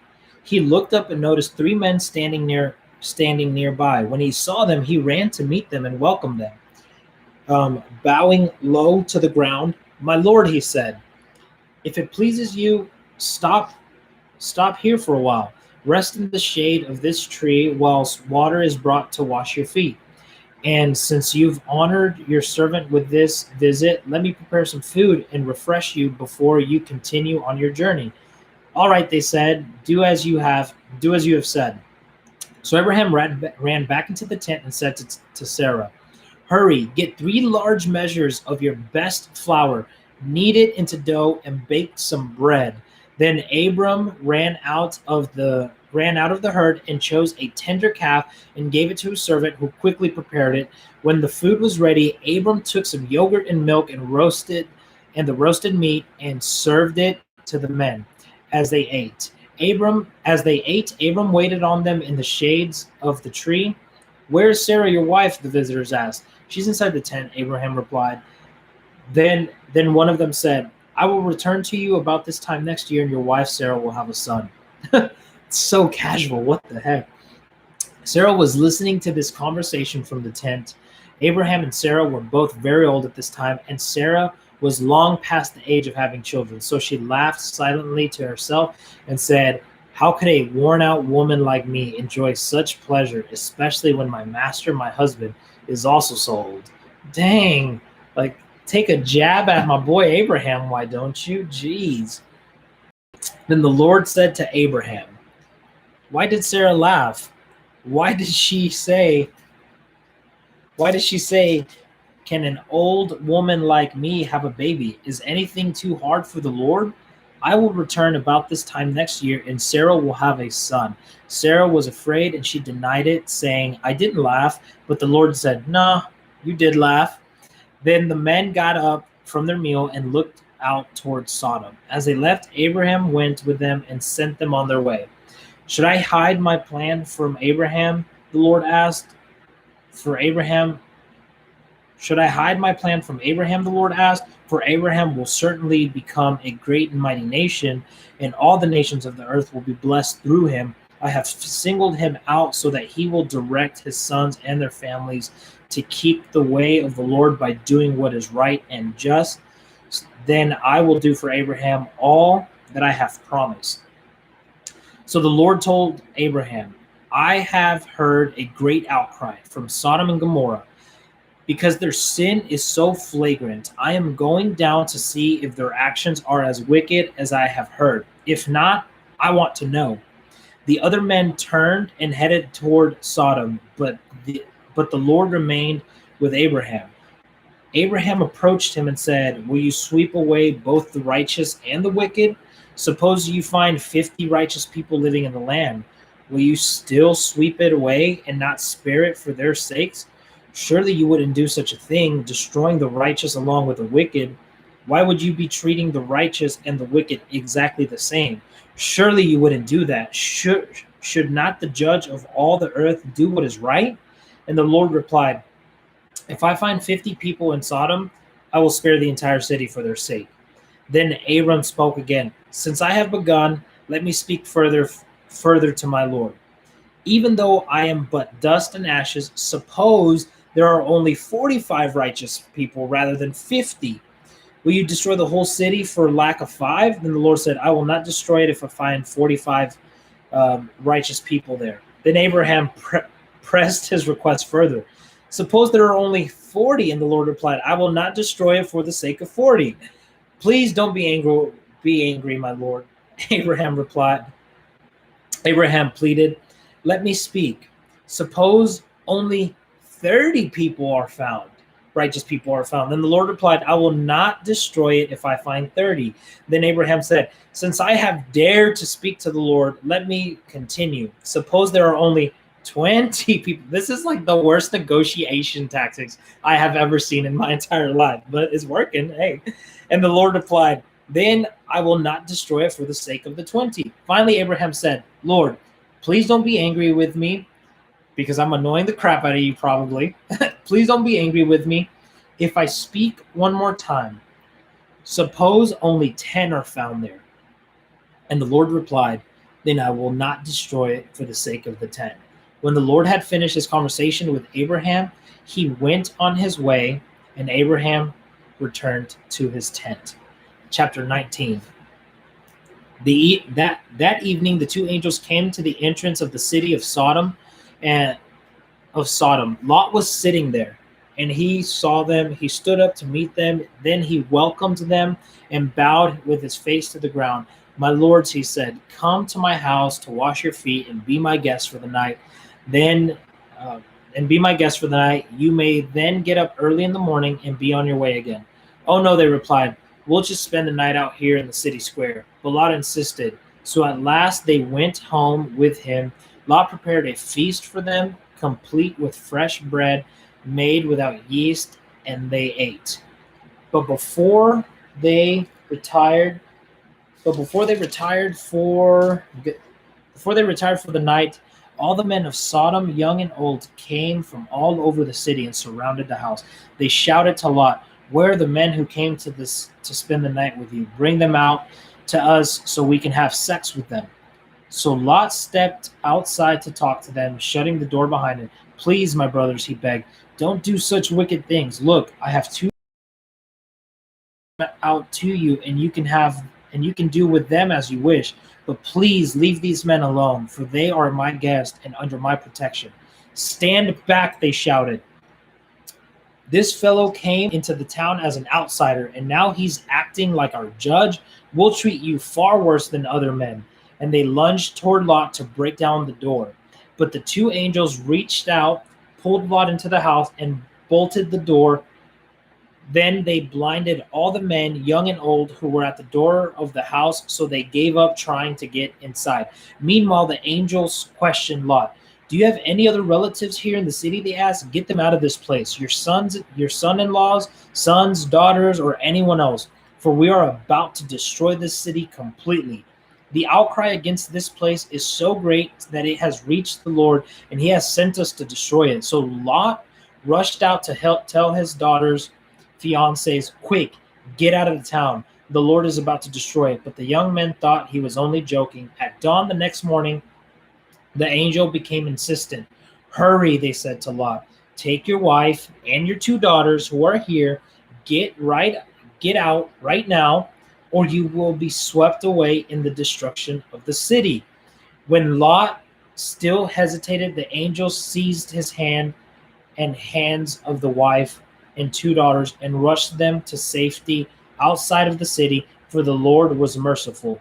When they were safely out, that's the grace of God. It's like, even if you're not listening, I'm going to get you out of here real quick. Let's see here. When they were safely out of the city, one of the angels ordered, run for your lives and do not look back or stop anywhere in the valley. Escape to the mountains or you will be swept away. Oh no, my Lord, Lot begged. You have been so gracious to me and saved my life, and you have shown such great kindness, but I cannot go to the mountains. Disaster would catch up to me there, and I would soon die. See, there is a small village nearby. Please let me go there instead. Don't you see how small it is? Then my life will be saved. All right, the angel said. I will grant your request. I will not destroy the little village, but hurry, escape to it, for I can do nothing until you arrive there. This explains why that village was known as Zoar, which means little place. Lot reached the village just as the sun was rising over the horizon. Then the Lord then the Lord rained down fire, burning sulfur from the sky on Sodom and Gomorrah. Allowing he utterly destroyed them along with the other cities and the villages of the plains, wiping out all the people and every bit of vegetation. But Lot's wife looked back as she was following behind him, and she turned into a pillar of salt. Abraham got up early that morning and hurried out to the place where he had stood in the Lord's presence. He looked out across the plains towards Sodom and Gomorrah and watched as columns of smoke rose from the cities like smoke from a furnace.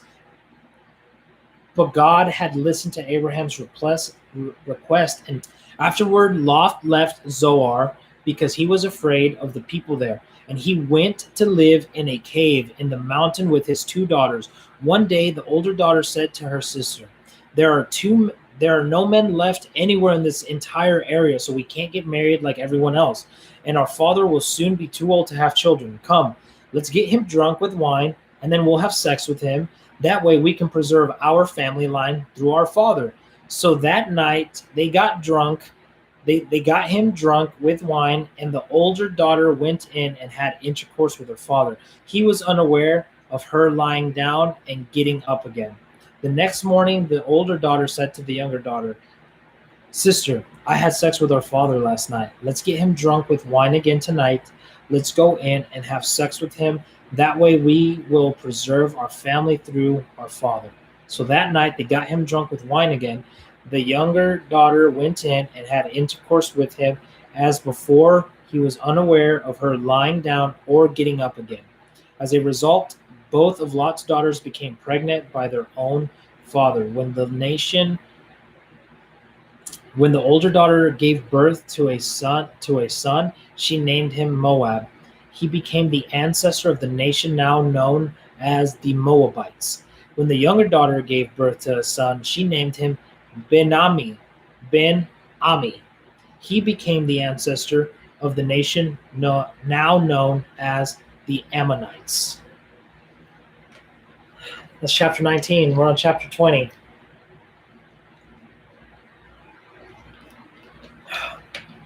Appreciate you guys tuning in, man, and sticking this out with me. It's no joke reading for an hour and a half straight already, but I love it. All right, let's see here.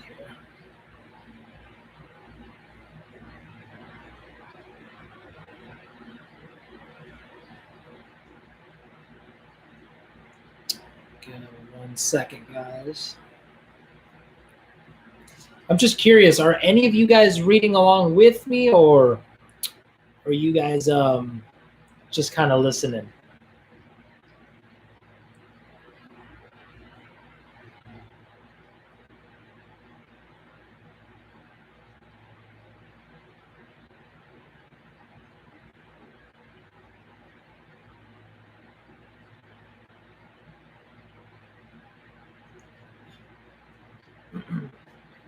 Dude, my boy Sammy, bro, you're still there?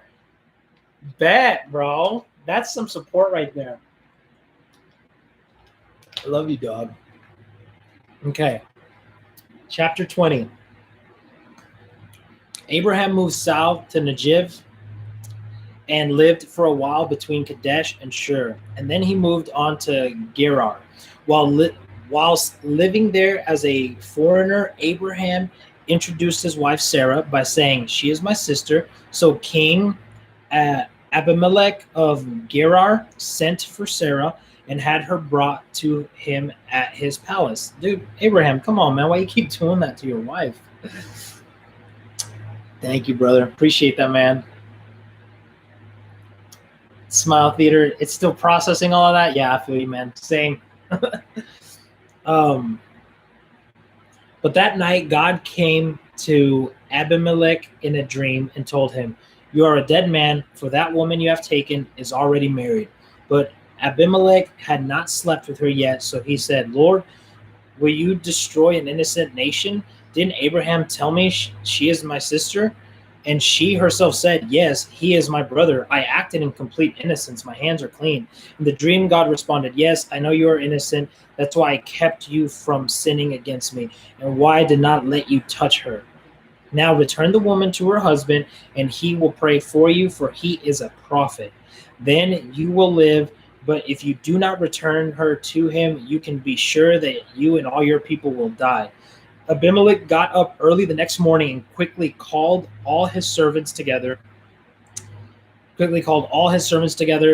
When he told them what had happened, his men were terrified. Then Abimelech called for Abraham. "What have you done to us?" he demanded. "What crime have I committed that deserves treatment like this, making me and my kingdom guilty for this great sin? No one should ever do what you have done.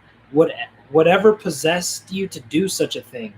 Abraham replied, "I thought this is a godless place. They will want my wife and will kill me to get her. And she really is my sister, for we both have the same father, but different mothers, and I married her. When God called me to leave my father's home and to travel from place to place, I told her, 'Do me a favor. Wherever we go, tell the people that I am your brother.' Then Abimelech took some of his sheep and goats and cattle and male and female servants, and he presented them to Abraham. He also returned his wife Sarah to him. Then Abimelech said, 'Look over my land and choose any place where you would like to live.' And he said to Sarah, 'Look, I am giving your brother 1,000 pieces of silver in presence of all these witnesses. This is to compensate you for any wrong I may have done to you. This will settle any claim against me, and your reputation is cleared.' Then Abraham prayed to God, and God healed Abimelech, his wife, and his female servants, so they could have children. For the Lord had caused all the women to be For the Lord had caused all women to be infertile because of what had happened with Abraham's wife Sarah. Chapter 21. The Lord kept his word and did for Sarah exactly what he had promised. She became pregnant and gave birth to a son for Abraham in his old age. This happened at just the time God had said it would. And Abraham named his son Isaac. 8 days after Isaac was born, Abraham circumcised him as God had commanded. Abraham was 100 years old when Isaac was born. And Sarah declared, "God has brought me laughter. All who hear about this will laugh with me." Who would have said to Abraham that Sarah would nurse a baby? Yet I have given Abraham a son in his old age. When Isaac grew up and was about to be weaned, Abraham prepared a huge feast to celebrate the occasion. But Sarah saw Ishmael, the son of Abraham, and her Egyptian servant Hagar making fun of her son Isaac. So she turned to Abraham and demanded, "Get rid of that slave woman and her son. He is not going to share the inheritance with my son Isaac. I'm not going to have it."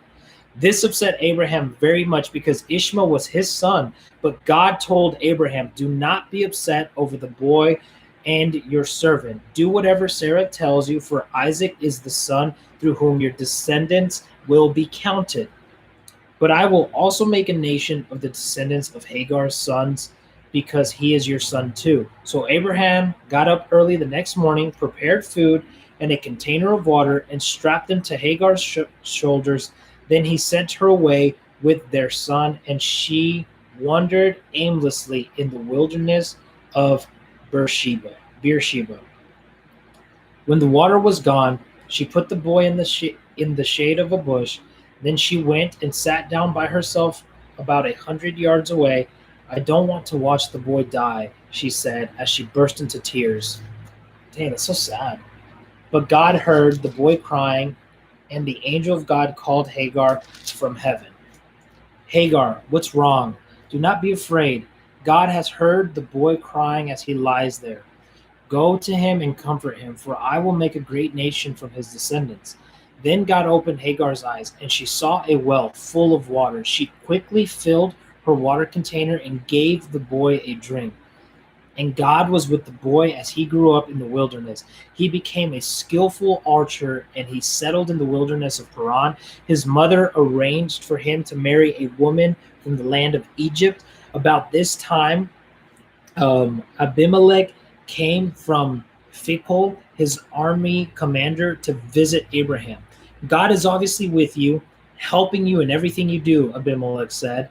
Swear to me in God's name that you will never deceive me, my children, or any of my descendants. I have been loyal to you, so now swear that you will be loyal to me and to this country where you have lived as a foreigner. Abraham replied, Yes, I swear it. Then Abraham complained to Abimelech about a well that Abimelech's servants had taken by force from Abraham's servants. This is the first I've heard about it, Abimelech answered. I have no idea who is responsible. You have never complained about this before. Abraham then gave some of his sheep, goat, and cattle to Abimelech, and they made a treaty. But Abraham also took 7 additional female lambs and set them off by themselves. Abimelech asked, Why have you set these 7 apart from the others? Abraham replied, Please accept these 7 lambs to show your agreement that I dug this well. Then he named that place Beersheba, which means well of the oath, because that was where they had sworn the oath. After making their covenant at Beersheba, Abimelech left with Phicol, the commander of his army, and they returned home to the land of the Philistines. Then Abraham planted a tamarisk tree at Beersheba, and there he worshipped the Lord, the eternal God. And Abraham lived as a foreigner in Philistine country for a long time. Chapter 22. Sometime later, God tested Abraham's faith. Abraham, God called. Yes, he replied. Here I am. Take your son, your only son, yes, Isaac, whom you love so much. Go to the land of Moriah. Go and sacrifice him as a burnt offering on one of the mountains, which I will show you. The next morning, Abraham got up early. He saddled his donkey and took 2 of his servants with him, along with his son Isaac. Then he chopped wood for a fire, for a burnt offering, and set out for the place God told him about. On the 3rd day of their journey, Abraham looked up and saw the place in the distance. Stay here with this donkey, Abraham told the servant. The boy and I will travel a little further. We will worship there, and then we will come right back. So Abraham technically he's not lying because sacrificing is a form of worship. So he's not lying in that regard. Let's see here. So Abraham placed the wood for the burnt offering on Isaac's shoulder while he himself carried the fire and the knife. As the two of them walked on together, Isaac turned to Abraham and said, Father. Yes, my son, Abraham replied. We have the fire and the wood, the boy said, but where's the sheep for the burnt offering? God will provide a sheep for the burnt offering, my son, Abraham answered, and they both walked on together. When they arrived at the place where God had told him to go, Abraham built an altar and arranged the wood on it. Then he tied his son Isaac and laid him on the altar on the top of the wood. And Abraham picked up the knife to kill his son as a sacrifice. At that moment, the angel of the Lord called to him from heaven, Abraham, Abraham. Yes, Abraham replied, here I am. Don't lay a hand on the boy, the angel said. Do not hurt him in any way, for now I know that you truly fear God. You do not withhold, you have not withheld from me even your son, your only son. Then Abraham looked up and saw a ram caught by its horns in a thicket. So he took the ram and sacrificed it as a burnt offering in place of his son. Abraham named the place Yahweh Yireh, which means the Lord will provide. To this day, people still use that name as a proverb. On the mountain of the Lord, it will be provided. Then the angel of the Lord called again to Abraham from heaven. This is what the Lord says: because you have obeyed me and have not withheld your son, your only son, I swear by my own name that I will certainly bless you. I will multiply your descendants beyond number. Like the stars in the sky and the sand on the seashore, your descendants will conquer the cities of their enemies, and through your descendants, all the nations of the earth will be blessed, all because you have obeyed me. Then they returned to the servants and traveled back to Beersheba, where Abraham continued to live. Soon after this, Abraham heard that Milcah, his brother Nahor's wife, had borne Nahor 8 sons. The oldest was named Uz, the next oldest was Buz. I was just going to say Uz. The next oldest was Buz, followed by Kemuel, the ancestor of the Armenians, Kesed, Kazu, Pildash, Jidalf, and Pethuel. Pethuel became the father of Rebekah. In addition to these 8 sons from Milcah, Nahor had 4 other children from his concubine Reumah. Their names were Tabak, Gaham, Tahash, and Makah. Chapter 23. When Sarah was 127 years old, she died at Kiriath Arba, now called Hebron, in the land of Canaan. There Abraham mourned and wept for her. Then, leaving her body, he said to the Hittite elders, "Here I am, a stranger and a foreigner among you. Please send me a piece of land so I can give my wife a proper burial." The Hittites replied to Abraham, "Listen, my lord, you are an honored prince amongst us. Choose the finest of our tombs and bury her there. No one here will refuse to help you in this way." Then Abraham bowed low before the Hittites and said, "Since you are willing to help me in this way, so kind as to ask Ephron, son of Zohar, to let me buy his cave at Machpelah,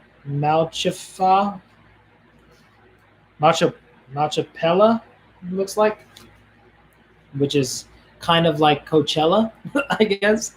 Down at the end of this field, I will pay the full price in the presence of witnesses, so I will have a permanent burial place for my family." Ephron was sitting there amongst the others, and he asked Abraham as the others listened, speaking publicly before all the Hittites, the elders of the town. "No, my lord," he said to Abraham, "please listen to me. I will give you the field and the cave. Here in the presence of my people, I will give it to you.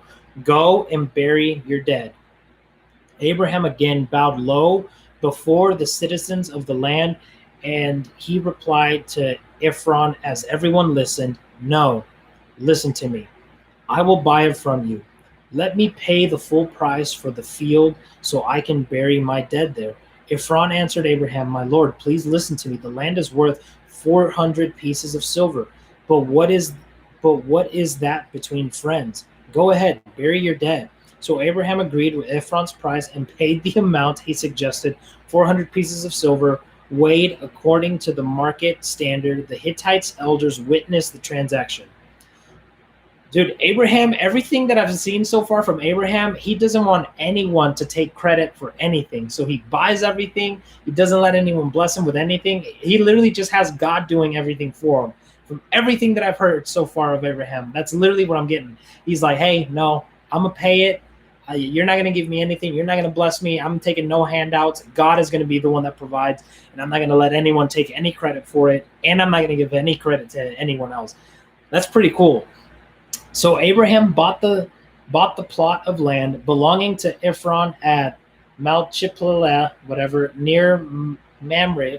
This included the field itself, the cave that was in it, and all the surrounding trees.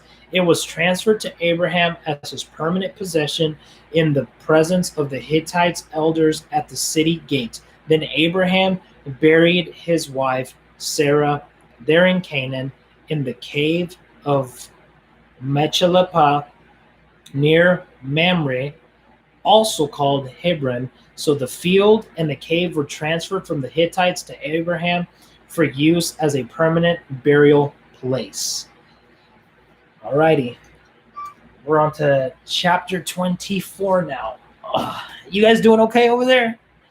My legs are kind of like numbing out on me a little bit over here.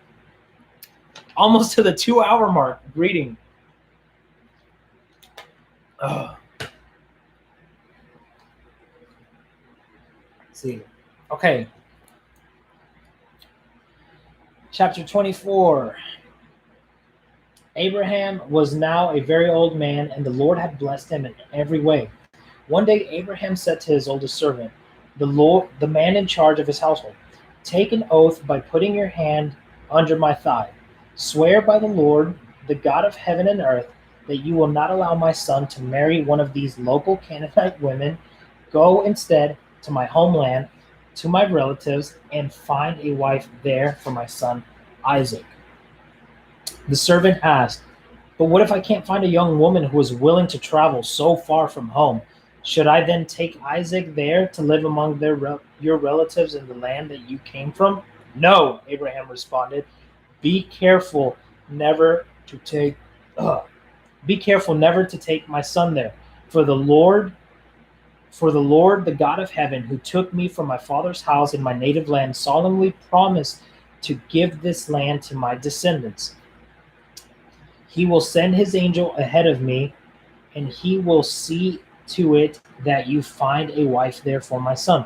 So if she is unwilling to come back with you, then you are free from this oath of mine. But under no circumstances are you to take my son there." So the servant took an oath by putting his hand under the thigh of his master Abraham. A little weird. He swore to follow Abraham's instructions. Then he loaded 10 of Abraham's camels with all kinds of expensive gifts from his master, and he traveled to distant Aram Naharaim. There he went to a town where Abraham's brother Nahor had settled. He made the camels kneel beside a well just outside the town. It was evening, and the women were coming out to draw water. "O Lord, God of my master Abraham," he prayed, "please give me success today and show unfailing love to my master Abraham. See, I am standing here beside this spring, and the young women of the town are coming out to draw water. This is my request. I will ask one of them, please give me a drink from your jug. If she says yes, have a drink, and I will. If she says yes, have a drink, and I will drink your camels too, and I will water your camels too. Let her be the one you have selected as Isaac's wife. This is how I will know that you have shown me unfailing love. This is how I will know that you have shown unfailing love to my master." Need a little bit more water.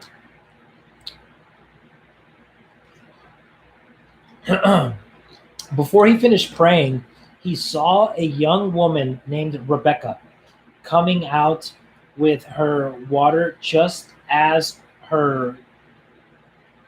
Sorry, guys. Before he finished praying, he saw a young woman named Rebecca coming out with her water jug on her shoulders. She was the daughter of Bethuel, who was the son of Abraham's brother Nahor and his wife Milcah. Rebecca was very beautiful and old enough to be married, but she was still a virgin. She went down to the spring, filled her jug, and came up again. Running over to her, the servant said, "Please give me a little drink of the water from your jug."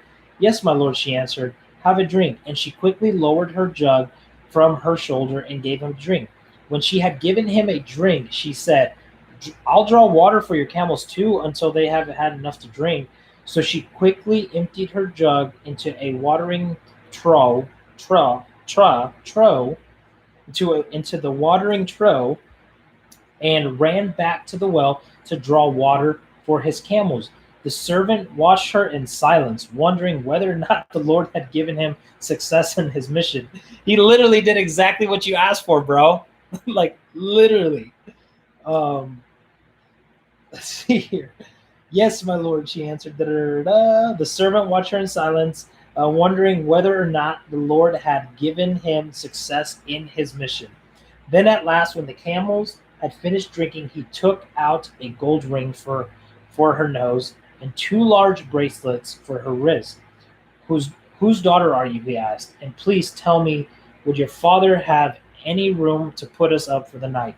I am the daughter of Bethuel, she replied. My grandparents are Nahar and Milcah. Yes, we have plenty of straw and feed from the camels, and we have room for guests. The man bowed low and worshiped the Lord. Praise the Lord, the God of my master Abraham, he said. The Lord has shown unfailing love and faithfulness to my master, for he has led me straight to my master's relatives. The young woman ran home to tell her family everything that had happened. Now Rebekah had a brother named Laban who ran out to meet the man at the spring. He had seen the nose ring, the bracelets on his sister's wrist, and had heard Rebekah telling what the man had said. So he rushed out to the spring where the man was still standing beside his camels. Laban said to him, "Come and stay with us, you who are blessed by the Lord. Why are you standing here outside the town when I have a room all ready for you and place prepared for your camels?" So the men went home with Laban, and Laban unloaded the camels, gave him straw for their bedding, fed them, and provided water for the men and the camels and the camel drivers to wash their feet. The food was served, but Abraham's servant said, "I don't want to eat until I have told you why I have come." "All right," Laban said, "tell us." "I am Abraham's servant," he explained, "and the Lord has greatly blessed my master. He has become a wealthy man. The Lord has given him flocks of sheep and goats and herds and cattle, a fortune in silver and gold, and many male and female servants, and camels and donkeys. When Sarah, my master's wife, was very old, she gave birth to my master's son, and my master has given him everything he owns. And my master made me take an oath. He said, 'Do not allow my son to marry one of these local Canaanite women. Go instead to my father's house, to my relatives, and find a wife there for my son.' But I said to my master, 'What if I can't find a young woman who is willing to go back with me?' He responded, 'The Lord in whose presence I have lived will send his angel with you and will make your mission successful. Yes, you must find a wife for my son from among my relatives, from my father's family. Then you will have fulfilled your obligation. But if you go to my relatives and they refuse to let her go with you, you will be free from my oath.' So today I came to the spring. I prayed this prayer: 'O Lord, God of my master Abraham, please give me success on this mission. See, I am standing here beside this spring. This is my request. When a young woman comes and draws water, I will say to her, "Please give me a little drink of water from your jug." If she says yes, have a drink, and I will draw water for your camels too. Let her be the one that you have selected to be the wife of my master's son.' Before I had finished praying in my heart, I saw Rebekah coming out with her water jug on her shoulder. She went down to the spring and drew water. So I said to her, 'Please give me a drink.' She quickly lowered her jug from her shoulder and said, 'Yes, have a drink, and I will water your camels too.'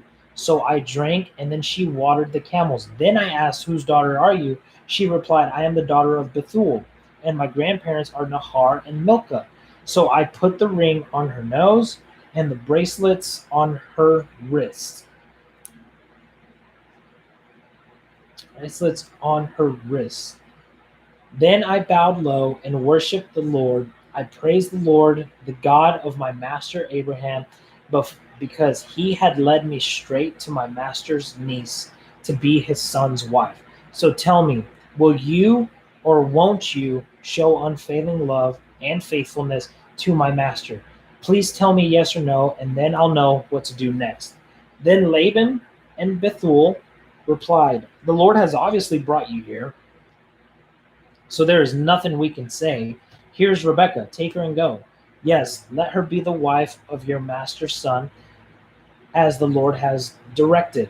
When Abraham's servant heard their answer, he bowed down to the ground and worshipped the Lord.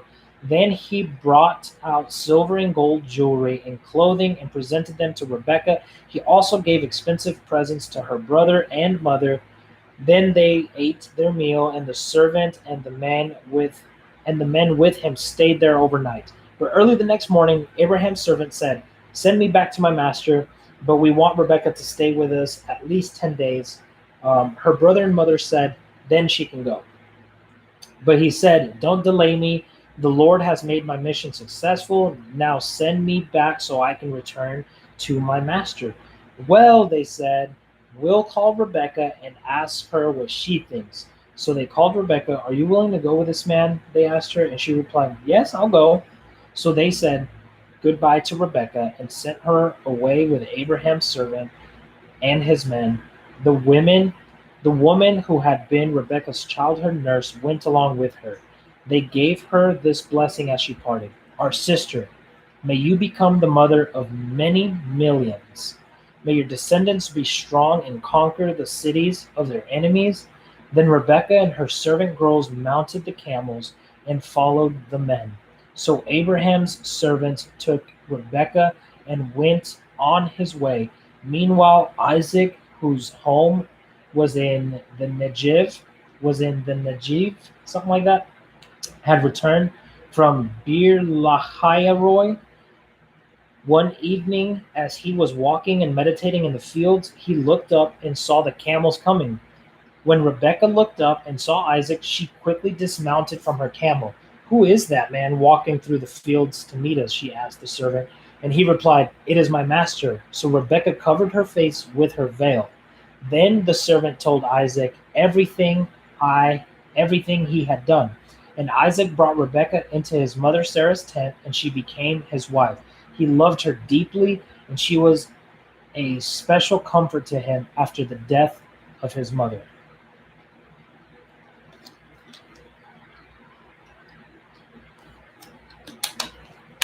Oh, okay, let's see here. Chapter 25. Abraham married another wife whose name was Keturah. She gave birth to Zimran, Jokshan, Median, Ishbak, and Shaul. Jokshan was the father of Sheba and Didan. Didan's descendants were the Asherites, Letushites, Luamites, and Midian's sons were Ephah, Epher, Henak, Abida, and Eldah. These were all descendants of Abraham through Keturah. Abraham gave everything he owned to his son Isaac, but before he died, he gave gifts to the son of his concubines and sent them off to the land in the east, away from Isaac. Abraham lived for 175 years, and he died at a ripe old age, having lived a long and satisfying life. He breathed his last and joined his ancestors in death. His son Isaac, his sons Isaac and Ishmael buried him in the cave of Machpelah near Mamre, in the field of Ephron, son of Zohar, the Hittite. This is the field Abraham had purchased from the Hittites and where he had buried his wife Sarah. After Abraham's death, God blessed his son Isaac, who settled near Bir Lahairoi in Negev. This is the account of the family of Ishmael, the son of Abraham through Hagar, Sarah's Egyptian servant. Here is the list by their names and clans of Ishmael's descendants. The oldest was Nebaioth, followed by Kedar, Adbeel, Mibsam, Mishma, Dumah, Massa, Hadad, Tamah, Jetur, Nephish, Kedemah. These 12 sons of Ishmael became the founders of 12 tribes named after them, listed according to the places they settled and camped. Ishmael lived for 137 years. Then he breathed his last breath and joined his ancestors in death. Ishmael's descendants occupied the region from Havilah to Shur, which is east of Egypt in the direction of Ashur. They lived in open hostility towards all relatives. As the boys grew up, towards all relatives. This is the account of the family of Isaac, the son of Abraham. When Isaac was 40 years old, he married Rebekah, the daughter of Bethuel, the Aramean from Padan Aram, and the sister of Laban the Aramean. Isaac pleaded with the Lord on behalf of his wife because she was unable to have children. The Lord answered Isaac's prayer, and Rebekah became pregnant with twins. But the two children struggled with each other in her womb. So she went to ask the Lord about the two children struggling with each other in her womb. So she went about to ask, "Why is this happening to me?" she asked. The Lord told her, "The sons in your womb will become two nations. From the very beginning, the two nations will be rivals. One nation will be stronger than the other, and your older son will serve your younger son." And when the time came to give birth, Rebekah discovered that she did indeed have twins. The first one was very red at birth and covered with a thick hair like fur coat, so they named him Esau. The then the other twin was born with his hand grasping Esau's heel. He was probably like, "Bro, no, like don't go," or trying to like get out there first since they had been struggling since the womb. So they named him Jacob. Isaac was 60 years old when the twins were born. As the boys grew up, Esau became a skillful hunter. He was an outdoorsman, but Jacob had a quiet temperament, preferring to stay at home. Isaac loved Esau because he enjoyed eating the wild game Esau brought home, but Rebekah loved Jacob. One day, when Jacob was cooking some stew, Esau arrived home from the wilderness, exhausted and hungry. Esau said to Jacob, "I'm starved. Give me some of that red stew." This is how Esau got his other name, Edom, which means red. "All right," Jacob replied, "but trade me your rights as your firstborn son." "Look, I am dying of starvation," said Esau. "What good is my birthright to me right now?" But Jacob said, "First, you must swear that your birthright is mine." So Esau swore an oath, thereby selling all his rights as the firstborn to his brother Jacob. Then Jacob gave Esau some bread and lentil stew. Esau ate the meal, then got up and left. He showed contempt for his right as the firstborn.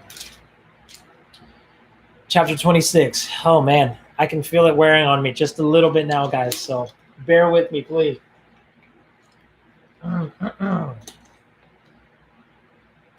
Doggy. Doggy. The puppy's awake here. Let me show you guys the puppy real quick.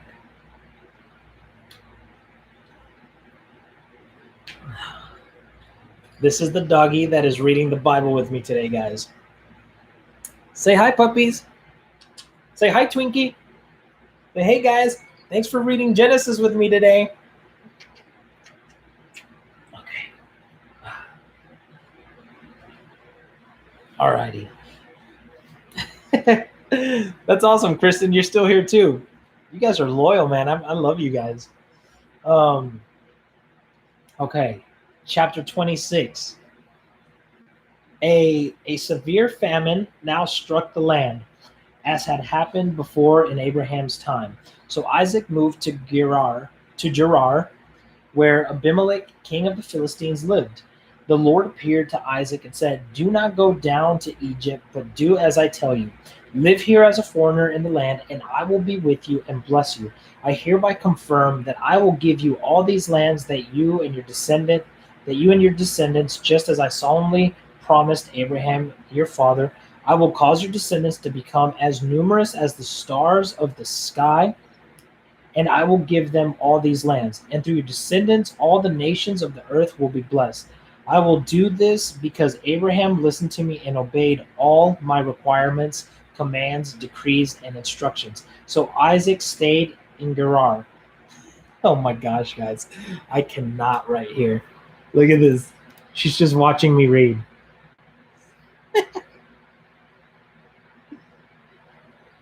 Isn't that adorable? Okay.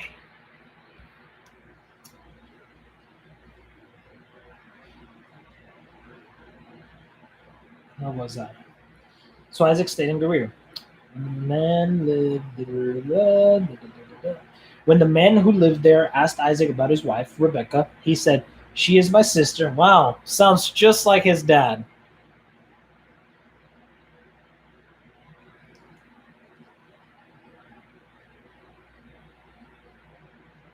Um, when the man who lived there asked Isaac about his wife, Rebekah, he said, "She is my sister." He was afraid to say, "She is my wife." He thought, "They will kill me to get her because she is so beautiful." But sometime later, Abimelech, king of the Philistines, looked out his window and saw Isaac caressing Rebekah. Immediately, Abimelech called for Isaac and exclaimed, "She is obviously your wife.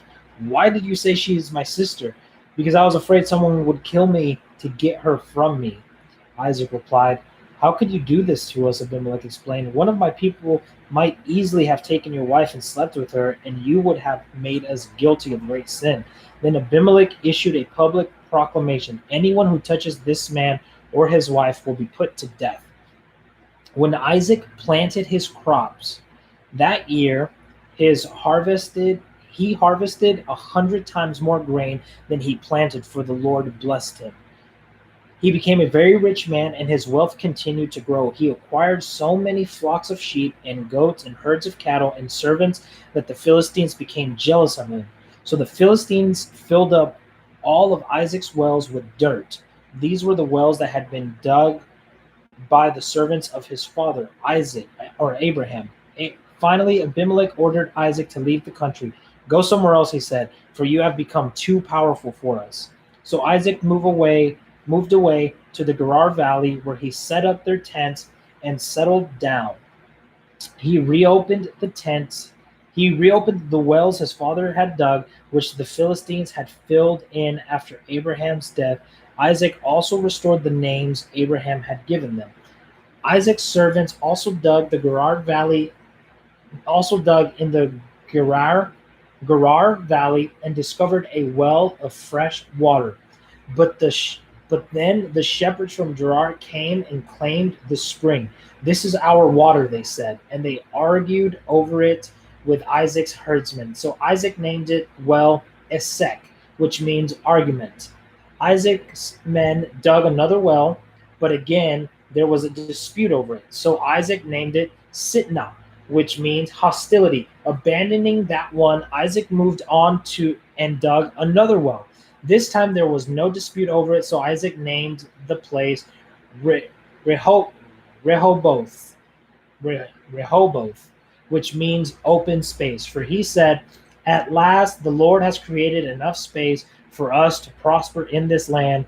From the from there, Isaac moved to Beersheba, where the Lord appeared to him on the night of his arrival. I am the God your father I am the God of your father Abraham," he said. "Do not be afraid, for I am with you, and I will bless you. I will multiply your descendants, and they will become a great nation. I will do this because of my promise to Abraham, my servant." Then Isaac built an altar there and worshiped the Lord. He set up his camp at that place, and his servants dug well, another well. One day, King Abimelech came from Gerar, and his advisor Ahuzeth, and also Phicol, has his army commander. "Why have you come here?" Isaac asked. "You obviously hate me since you kicked me off your land." They replied, "We can plainly see that the Lord is with you, so we want to enter into a sworn treaty with you. Let's make a covenant. Swear that you will not harm us, just as we have never troubled you. We have always treated you well, and we sent you away from us in peace. And now look how the Lord has blessed you." That's funny. They're like taking credit for everything that's happened because they kicked him out. These guys.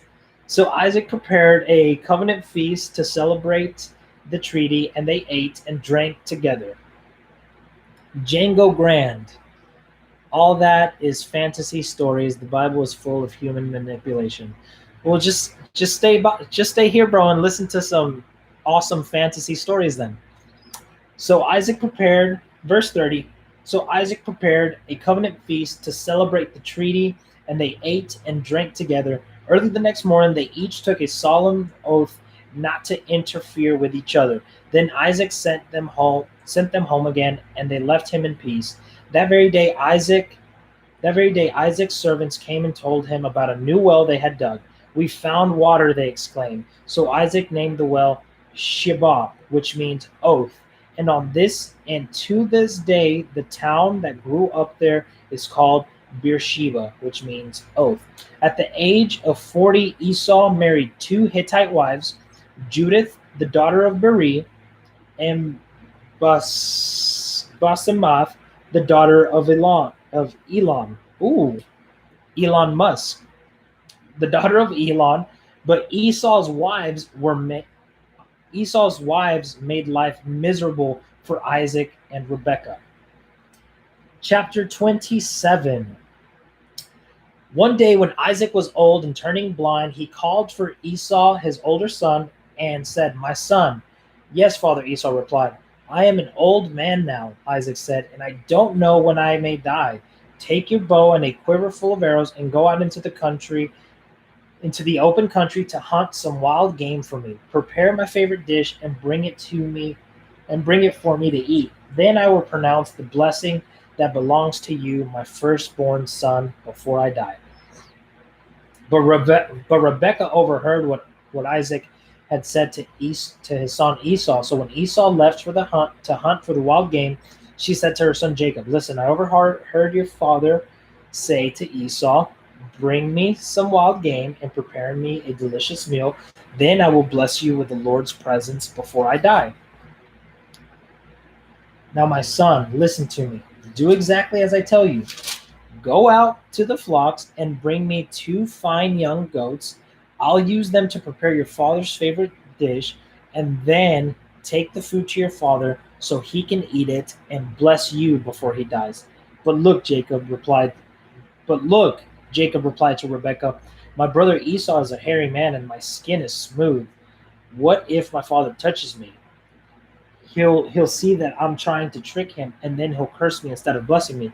But his mother replied, "Then let the curse fall upon me, my son. Just do what I tell you. Go out and get the goats for me."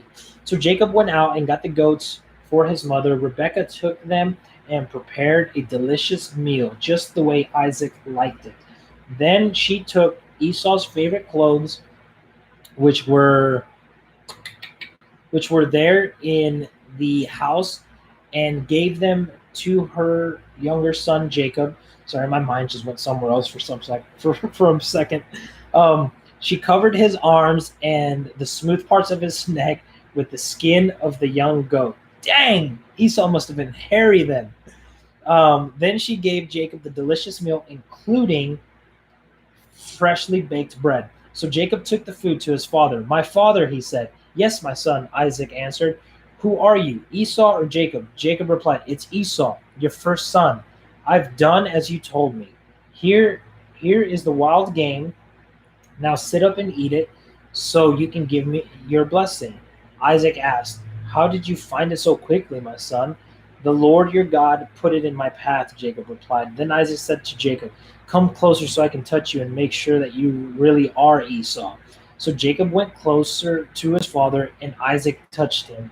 The voice of Jacob, the voice is Jacob's, but the hands are Esau's, Isaac said. But he did not recognize Jacob because Jacob's hands felt hairy, just like Esau's. So Isaac prepared to bless Jacob.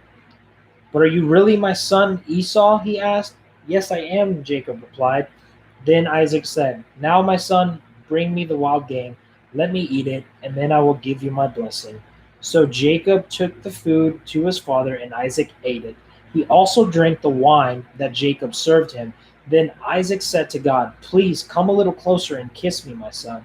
So Jacob went over and kissed him. And when Isaac caught the smell of his clothes, he was finally convinced, and he blessed his son. He said, "Ah, the smell of my son is like the smell of the outdoors, which the Lord has blessed. From the dew of heaven and the richness of the earth, may God always give you abundant harvests of grain and bountiful new wine." May many nations become your servants, and may they bow down to you. May you be the master over your brothers, and may your mother's sons bow down to you. All who curse you will be cursed, and all who bless you will be blessed. As soon as Isaac had finished blessing Jacob, and almost before Jacob had left his father, Esau returned from his hunt. Esau prepared a delicious meal and brought it to his father, then said, "Sit up, my father, and eat my wild game, so you can give me your blessing." But Isaac asked him, "Who are you?" Esau replied, "It's your son, your firstborn son, Esau." Isaac replied, Isaac began to tremble uncontrollably and said, "Then who just served me wild game? I have already eaten it, and I blessed him just before you came. And yes, that blessing must stand." When Esau heard his father's words, he let out a loud and bitter cry. "Oh, my father, what about me? Bless me too," he begged. But Isaac said, "Your brother was here, and he tricked me. He has taken away your blessing." Esau exclaimed, "No wonder his name is Jacob, for now he has cheated me twice. First he took my rights as the firstborn, and now he stole my blessing. Oh, oh, haven't you saved even one blessing for me?" Isaac said to Esau, "I have made Jacob your master, and have declared that all his brothers will be his servants. I have guaranteed him an abundance of grain and wine. What is left for me? What is left for me to give you, my son?" Esau pleaded, "But do you have only one blessing?" "Oh, my father, bless me too." Then Esau broke down and wept. Finally, his father Isaac said to him, "You will live away from the richness of the earth, and away from the dew of the heaven above. You will live by the sword, and you will serve your brother. But when you decide to break free, you shall shake his yoke from your neck." From this time on, Esau hated Jacob because his father had given Jacob the blessing, and Esau began to scheme. "I will soon be mourning my father's death, then I will kill my brother Jacob." But Rebekah heard about Esau's plan, so she sent for Jacob and told him, Listen, Esau is consoling himself by plotting to kill you, so listen carefully, my son. Get ready to flee to my brother Laban in Haran. Stay there with him until your brother cools off. When he calms down and forgets what you have done, I will send for you to come back. Why should I lose both of you in one day?" Then Rebekah said to Isaac, "I am sick and tired of these local Hittite women. I would rather die than to see Jacob marry one of them." Jeez. Okay, chapter 28. Hold on, guys. Let me post this on Instagram real quick also.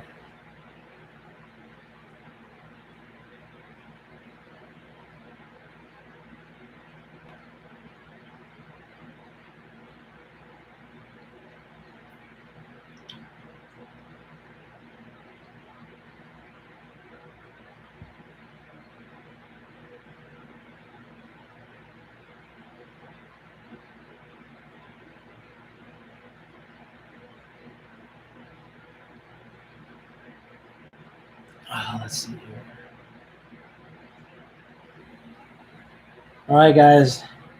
2 hours in, or 2.5 hours in, and we are on chapter 28.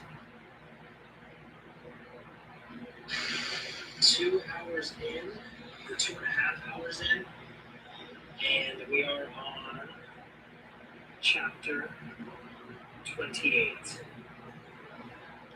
All right, guys. 2 hours in. My voice. Okay. 28. Chapter 28. So Isaac called for Jacob, blessed him, and said, "You must not marry any of these Canaanite women. Instead, go at once to Padan Aram, to the house of your grandfather Bethuel, and marry one of your uncle Laban's daughters. May God Almighty bless you and give you many children, and may your descendants multiply and become many nations. May God pass on to you and your descendants the blessings he promised to Abraham. To Abraham, may you own this land where you are now living as a foreigner, for God gave this land to Abraham. So Isaac sent Jacob away, and he went to Padan Aram to stay with his uncle Laban and his mother's brother, the son of Bethuel the Aramean.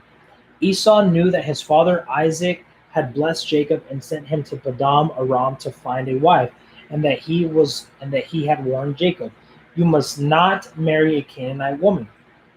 He also knew that Jacob had obeyed his parents and gone to Padan Aram. It was very clear to Esau that his father did not like the local Canaanite women, so Esau visited his uncle Ishmael's family and married one of Ishmael's daughters in addition to the wives he already had. His new wife's name was Mahalath. She was the sister of Nebaioth and the daughter of Ishmael, Abraham's son. Let's see here real quick.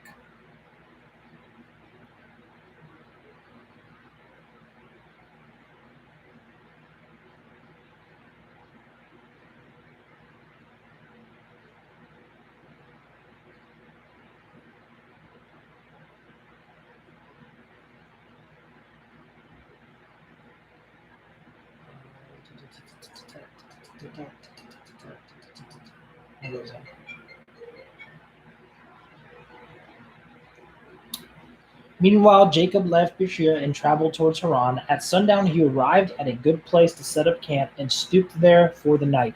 Jacob found a stone to rest his head against and lay down to sleep.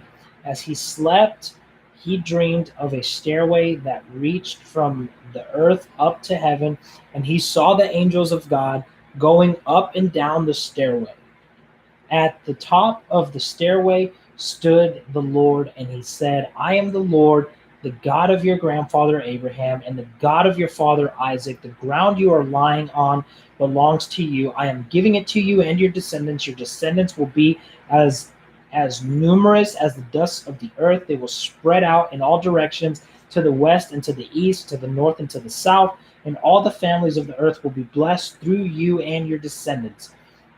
What's more, I am with you, and I will protect you wherever you go. One day I will bring you back to this land. I will not leave you until I have finished giving you everything I have promised you." Then Jacob awoke from his sleep and said, "Surely the Lord is in this place. I wasn't even aware of it." But he said, but he was also afraid and said, "What an awesome place this is. It is none other than the house of God, the very gateway to heaven." The next morning, Jacob got up very early. He took the stone he had rested his head on, and he set it upright as a memorial pillar. Then he poured olive oil over it. He named that place Bethel, which means house of God, although it was previously called Luz, Luz, Luz or Luz. Then Jacob made this vow: "If God will indeed be with me and protect me on this journey, and he will provide me with food and clothing, and if I return safely to my father's home, then the Lord will certainly be my God, and this memorial pillar I have set up will become a place for worshiping God, and I will present to God a tenth of everything he gives me." Chapter 29. Then Jacob hurried on, finally arriving in the land of the east. He saw a well in the distance. 3 flocks of sheep and goat lay in an open field beside it, waiting to be watered. But a heavy stone covered the mouth of the well. It was the custom there to wait for all the flocks to arrive before removing the stone and watering the animals. After the stone would be placed back over the mouth of the well, Jacob went over to the shepherds and asked, "Where are you from, my friends?" "We are from Haran," they answered. "Do you know a man named Laban, the grandson of Nahor?" he asked. "Yes, we do," they replied. Is he doing well?" Jacob asked. Yes, he's well," they answered. Look, here comes his daughter Rachel with with the flock now. Jacob looked, look, it's still Jacob said, look, it's still broad daylight. Too early to round too early to round up the animals. Why don't you water the sheep and goats so they can get back out to the pasture? We can't water the animals until all the flocks have arrived, they replied. Then the shepherds moved the stone from the mouth of the well, and we watered all the sheep and goats. Jacob was still talking with them when Rachel arrived with her father's flock, for she was a shepherd. And because Rachel was his cousin, the daughter of Laban, his mother's brother, and because the sheep and goats belonged to his uncle Laban, Jacob went over to the well and moved the stone from its mouth and watered his uncle's flock. Then Jacob kissed Rachel, and he wept aloud. He explained to Rachel that he was her cousin on her father's side, the son of her aunt Rebekah. So Rachel quickly ran and told her father Laban. As soon as Laban heard that his nephew Jacob had arrived, he ran out to meet him and embraced and kissed him and brought him home. When Jacob had told him his story, Laban exclaimed, "You really are my own flesh and blood." After Jacob had stayed with Laban for about a month, Laban said to him, "You shouldn't work for me without pay just because we are relatives. Tell me how much your wages should be." Now Laban had two daughters. The oldest was named Leah, and the younger one was Rachel. There was a sparkle in Leah's eye, but Rachel had a beautiful figure and a lovely face. Since Jacob was in love with Rachel, her father, "I'll work for you for 7 years if you'll give me Rachel, your younger daughter, as my wife." "Agreed," Laban replied. "I'd rather give her to you than anyone else. Stay and work with me." So Jacob worked 7 years to pay for Rachel, but his love for her was so strong that it seemed to him but a few days. Finally, the time came for him to marry her. "I have fulfilled my agreement," Jacob said to Laban. "Now give me my wife so I can sleep with her." So Laban invited everyone in the neighborhood and prepared a wedding feast. But that night, when it was dark, Laban took Leah to Jacob and he slept with her. Laban a servant, had given Leah a servant, Zilpah to her maid.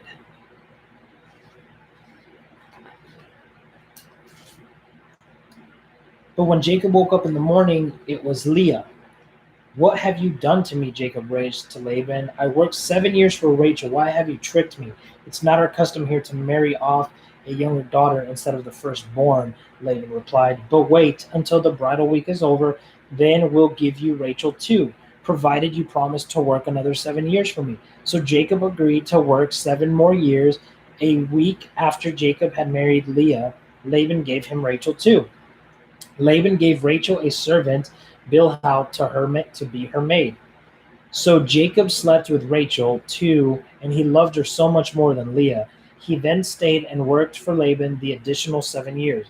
When the Lord saw that Leah was unloved, he enabled her to have children, but Rachel could not conceive. So Leah became pregnant and gave birth to a son. She named him Reuben, for she said, "The Lord has noticed my misery, and now my husband will love me." She soon became pregnant again and gave birth to another son. She named him Simeon, for she said, "The Lord heard that I was unloved and has given me another son." Then she became pregnant a third time and gave birth to another son. She named him Levi, for she said, "Surely this time my husband will feel affection for me, since I have given him 3 sons." I'm sorry, but that's hilarious. Once again, Leah became pregnant and gave birth to another son. She named him Judah, for she said, "Now I will praise the Lord." And then she stopped having children. That's awesome. Chapter 30. Let's see here.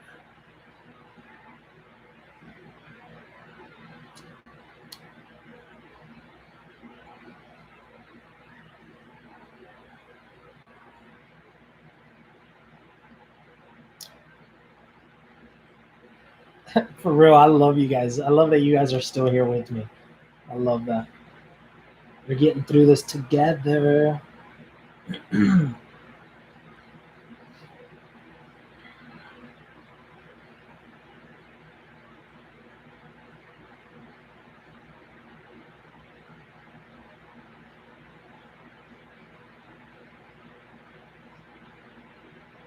It's my boy Cody, bro.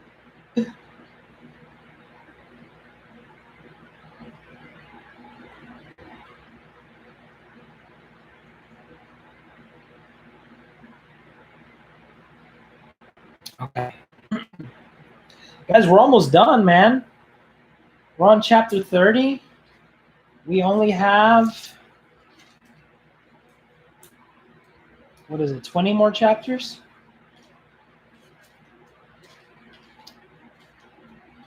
Just 20 more chapters. More than halfway there.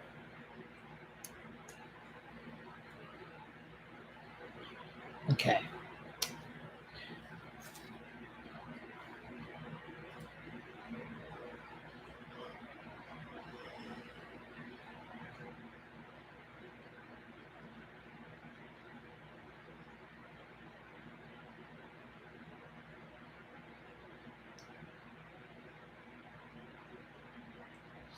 When Rachel saw that she wasn't having any children for Jacob, she became jealous of her sister. She pleaded with Jacob, "Give me children or I'll die." Then Jacob became furious with Rachel. Am I God?" he asked. "He's the one who has kept you from having children." Then Rachel told him, "Take my maid Bilhah and sleep with her.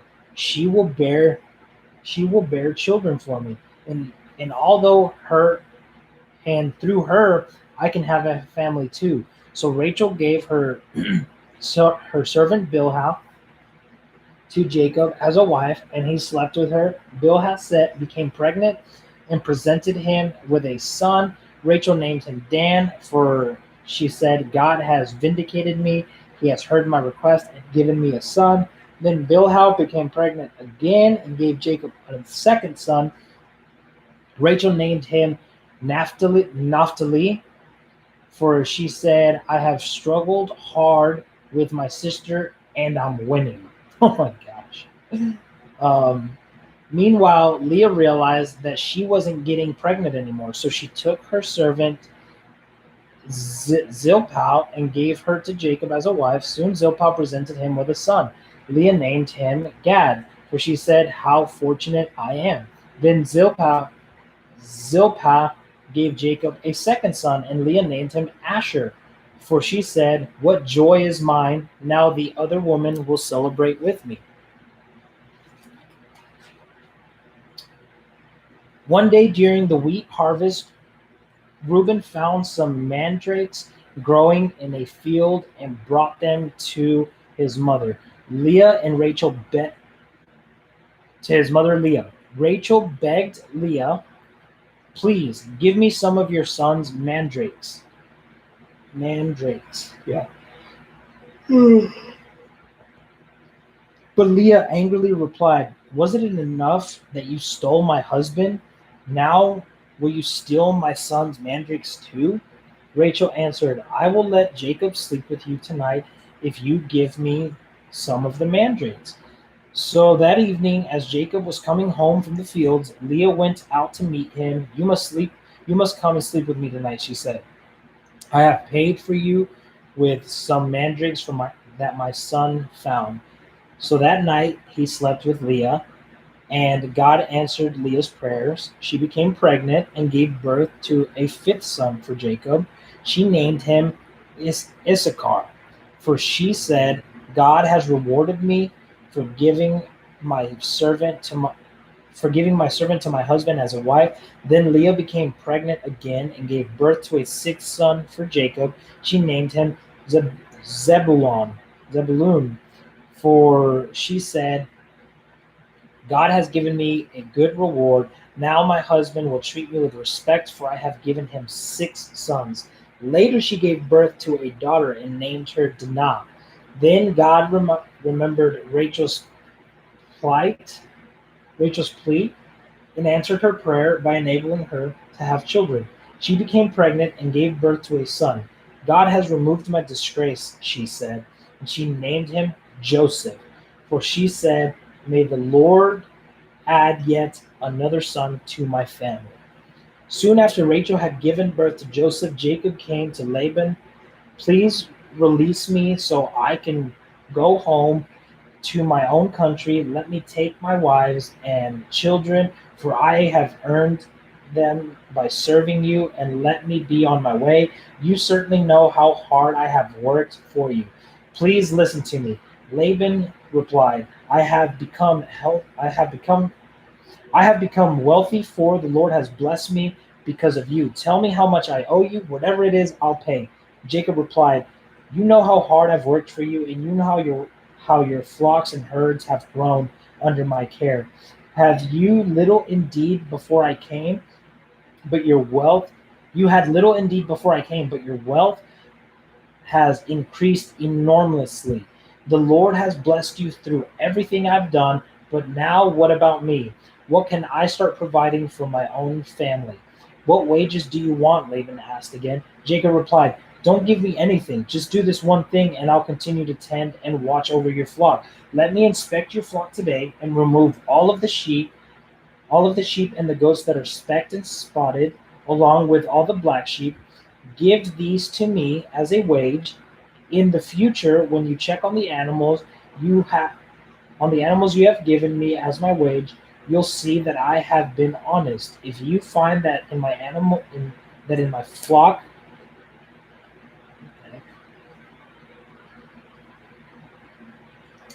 if you find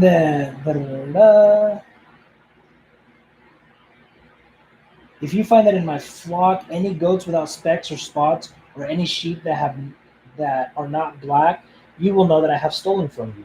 All right, Laban asked, it will be as you say. But that very day Laban went out and removed the male goats that were streaked and spotted, all the female goats that were speckled and spotted and had white patches, and all the black sheep. He placed them in the care of his sons, who took them a 3-day journey from where Jacob was. Meanwhile, Jacob stayed and cared for the rest of Laban's flock. Then Jacob took some fresh branches from poplar, almond, and plane trees and peeled off strips of bark, making white streaks on them.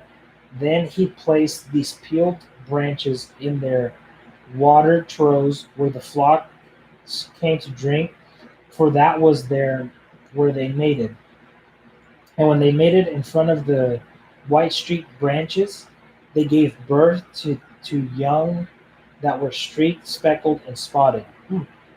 Jacob separated those lambs from Laban's flock, and at mating time he turned the flock to face Laban's animals that were streaked or black. This is how he built his own flock instead of increasing Laban's. Dude, smart. Laban's.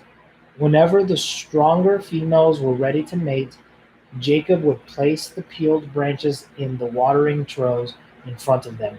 Then they would mate in front of the branches, but he didn't do this with the weaker ones, so the weaker lambs belonged to Laban.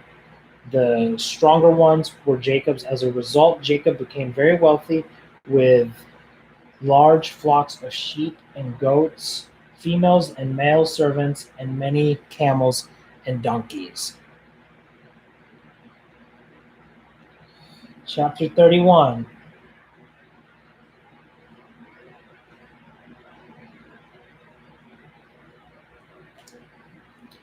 But Jacob soon learned that Laban's sons were grumbling about him. Jacob has robbed our father of everything, they said. He has gained all his wealth at our father's expense. And Jacob began to notice a change in Laban's attitude towards him. Then the Lord said to Jacob, return to the land of your father and grandfather and to your relatives there, and I will be with you. So Jacob called Rachel and Leah out of the field where he was watching his flock.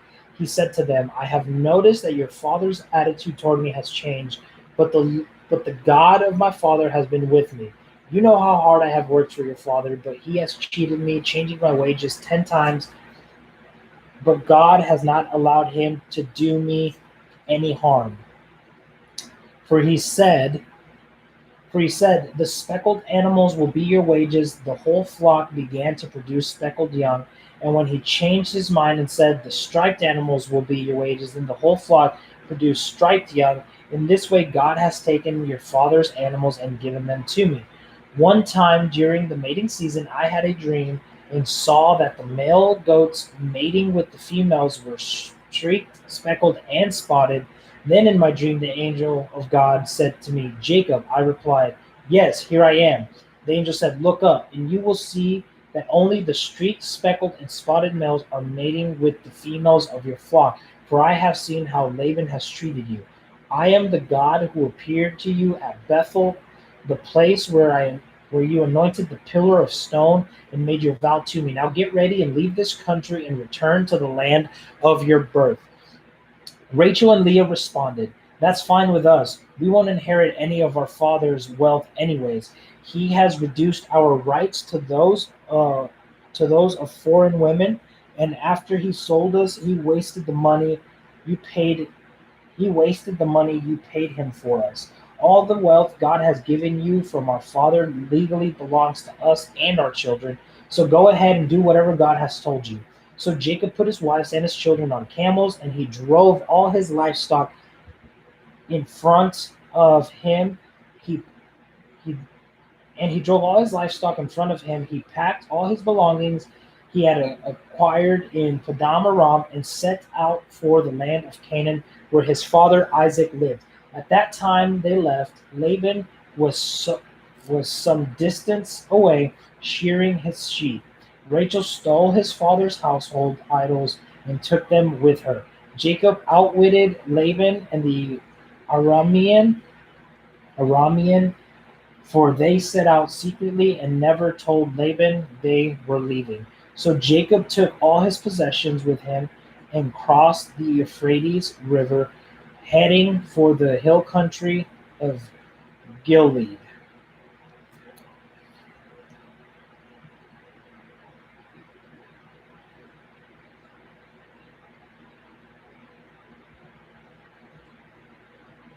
3 days later, Laban was told that Jacob had fled, so he gathered a group of his relatives and set out on in hot pursuit.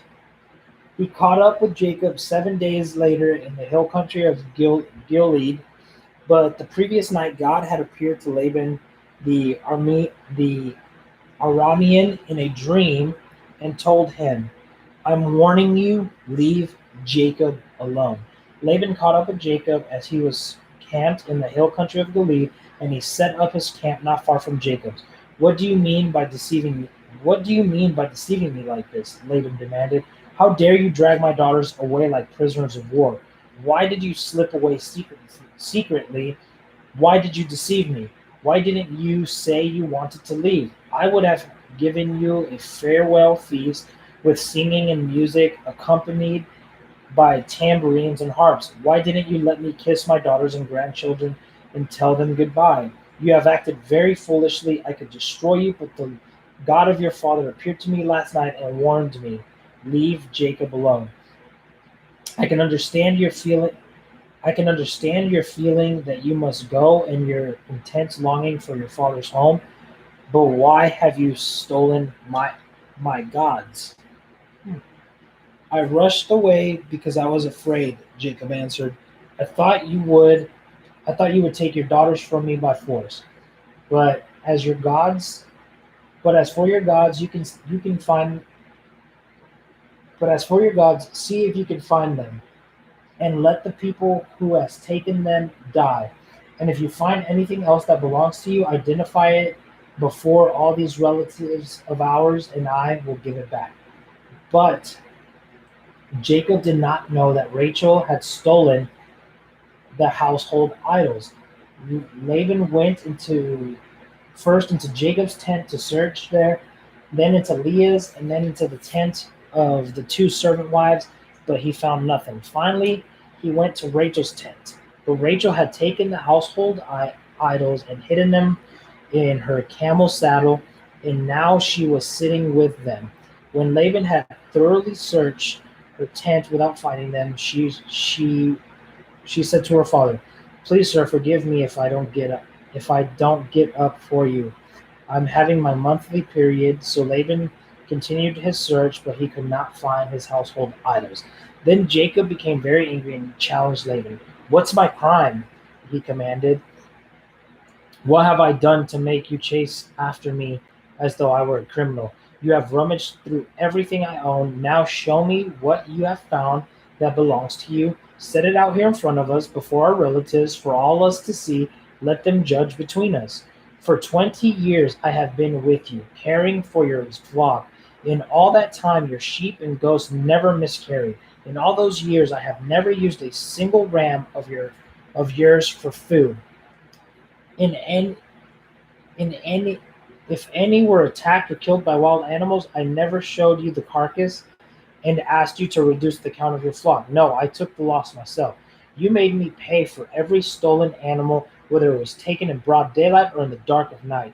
I worked for you through the scorching heat of the day and through cold and sleepless nights. Yes, for 20 years I slaved in your house. I worked for 14 years, earning your two daughters, and then 6 more years for your flock, and you changed my wages 10 times. In fact, if the God of my father had not been on my side, the God of Abraham and the fearsome God of Isaac, you would have sent me away empty-handed. But God, but God has seen your abuse and my hard work. That is why he appeared to you last night and rebuked you." My boy Justin Brown, dude. Welcome to the stream. I'm in chapter 31. So if you want to follow along or just sit back and listen, go for it, bro. um, Rebuked you. Then Laban replied to Jacob, "These women are my daughters, these children are my grandchildren, and these flocks are my flocks. In fact, everything you see is mine. But what can I do now about my daughters and their children? So come, let's make a covenant, and you and I, and it will be a witness to our commitment." So Jacob took a stone and set it up as a monument. Then he told his family members, "Gather some stones." So they gathered some stones and piled them in a heap. Then Jacob and Laban sat down beside the pile of stones to eat a covenant meal to commemorate the event. Laban called the place Jagar Sechaduothal, which means witness pile in Aramaic.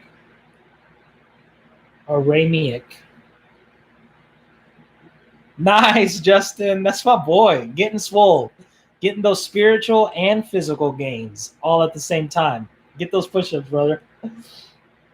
Um, Then Laban declared, "The pile of stones will stand as a witness to remind us of the covenant we have made today." This explains why it was called Gilead, witness pile. But it was also called Mizpah, which means watchtower. For Laban said, "May the Lord keep watch between us to make sure that we keep this covenant when we are out of each other's sight. If you mistreat my daughters or if you marry other wives, God will see it even if no one else does. He is a witness to this covenant between us. See this pile of stone," Laban continued, "and see this monument I have set between us. They stand between us as witnesses of our vows. I will never pass this pile of stones to harm you, and you must never pass these stones or this monument to harm me.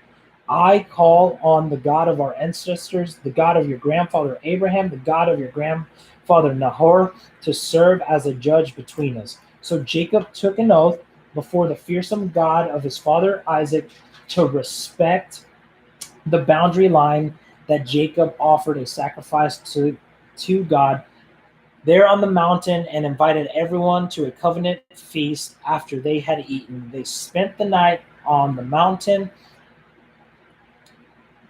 Laban got up early the next morning. He kissed his grandchildren and his granddaughters and blessed them. Then he left and returned home.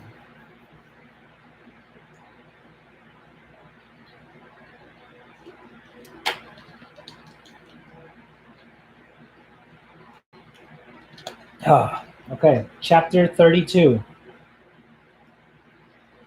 Then Jacob sent messengers ahead to his brother Esau, who was living in the region of Seir in the land of Edom. He told them, "Give this message to my master Esau.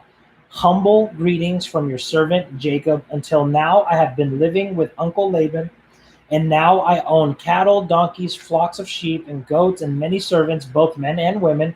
I have sent these messengers to inform my lord of my coming, hoping that you will be friendly to me."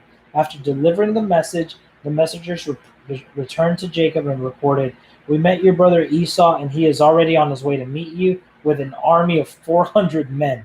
Jacob was terrified at the news. He divided his household along with the flocks and herds and camels into two groups. He thought, if Esau meets one group and attacks it, perhaps the other group can escape. Then Jacob prayed, "O God of my grandfather Abraham and God of my father Isaac, O God, you told me, return to your own land and to your relatives, and you promised me I will treat you kindly. I am not worthy of the unfailing love and unfaithfulness that you have shown to me, your servant. When I left home and crossed the Jordan River, I owned nothing except a walking stick. Now my household fills two large camps. Lord, please rescue me from the hand of my brother Esau. I am afraid that he is coming to attack me along with my wives and children. But you promised me I will surely treat you kindly, and I will multiply your descendants until they become as numerous as the sands along the seashore, too many to count." Jacob stayed where he was for the night. Then he selected these gifts from his possessions to present to his brother Esau: 200 female goats, 20 male goats, 200 ewes, 20 rams, 30 female camels with their young, 40 cows, 10 bulls, 20 female donkeys, 10 male donkeys. He divided these animals into herds and assigned each to a different servant. Then he told the servants, "Go ahead of me with the animals, but keep some distance between the herds." He gave these instructions to the men leading the first group. "When my brother Esau meets you, he will ask, 'Whose servant are you? Where are you going? Who owns these animals?' You must reply, 'They belong to your servant Jacob, but they are a gift for his master Esau. Look, he is coming right behind us.'" Jacob gave these instructions to the second and the third herdsmen. "To all who following behind the herds, you must say the same thing to Esau when you meet him, and be sure to say, 'Look, your servant Jacob is right behind us.'" Jacob thought, "I will try to appease him by sending gifts ahead of me. When I see him in person, perhaps he will be friendly to me." So the gifts were sent ahead while Jacob himself spent the night in the camp. During the night, Jacob got up and took his two wives, his two servant wives, and his 11 sons, and crossed the Jabbok River with them. After taking them to the other side, he sent over all his possessions. This left Jacob all alone in the camp, and a man came and wrestled with him until the dawn began to break. When the man saw that he would not win the match, he touched Jacob's hip and wrenched it out of its socket. Then the man said, "Let me go, for the dawn is breaking." But Jacob said, "I will not let you go unless you bless me." "What is your name?" the man asked. He said, "Jacob."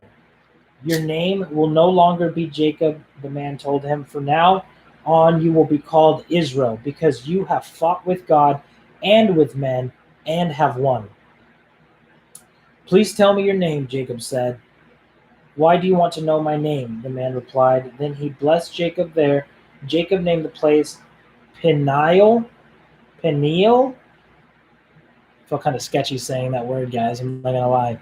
Uh, named it Peniel, which means face of God, which he said, I have seen God face to face, yet my life has been spared." The sun was rising as Jacob left Peniel, and he was limping. That's exactly what I'm thinking, Justin. I'm like, I don't know. It sounds a little sketch. Um, it's just way too close to penile, if I'm being honest. The sun was rising as Jacob left Peniel, and he was limping because of his injury to his hip. Even today, the people of Israel don't eat the tendon near the hip socket because of what happened that day when the man strained the tendon of Jacob's hip. Chapter 33.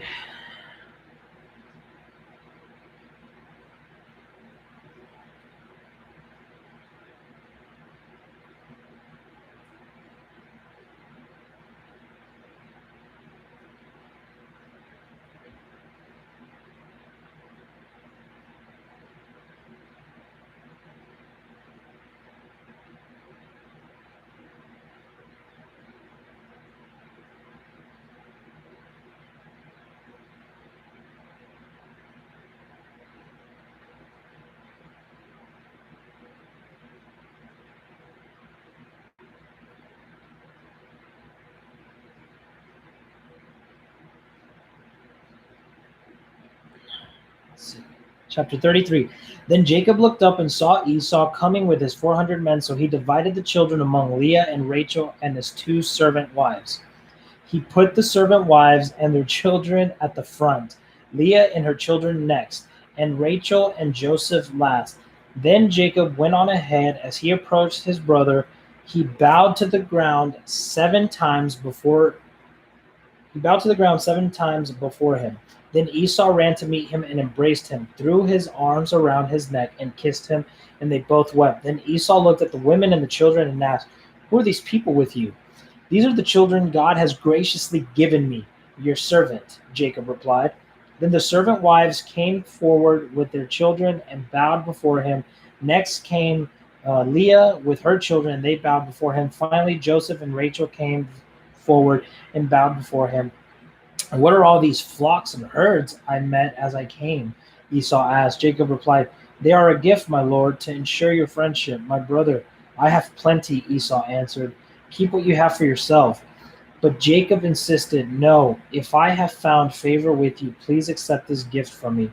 And what a relief to see your friendly smile. It is like seeing the face of God. Please take this gift I have brought you, for God has been very gracious to me. I have more than enough." And because Jacob insisted, Esau finally accepted the gift. No, Justin, I didn't fall asleep. I'm not gonna lie, man. It's getting tough.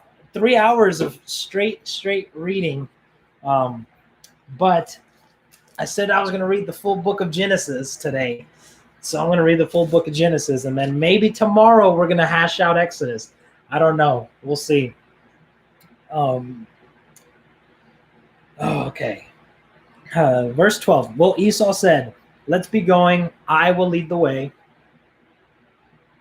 But Jacob replied, "You can see, my lord, that some of the children are very young, and the flocks and herds have their young too. If they are driven too hard, even for one day, all the animals could die. Please, my lord, go ahead of your servant. We will follow slowly as a pace that is comfortable for the livestock and the children. I will meet you at Seir." "All right," Esau said, "but at least let me assign some of my men to guide and protect you." Jacob responded, "That's not necessary. It's enough that you've received me warmly, my lord." So Esau turned around and turned back to Seir that same day. Jacob, on the other hand, traveled on to Succoth. There he built himself a house and made shelters for his livestock. That is why the place was named Succoth, which means shelters. Later, having traveled all the way from Padam Aram, Jacob arrived safely at the town of Shechem in the land of Canaan. There he set up camp outside of the town. Jacob bought the plot of the land where he camped from the family of Homer, the family of Shechem, for 100 pieces of silver, and there he built an altar and named it El Elohi Israel.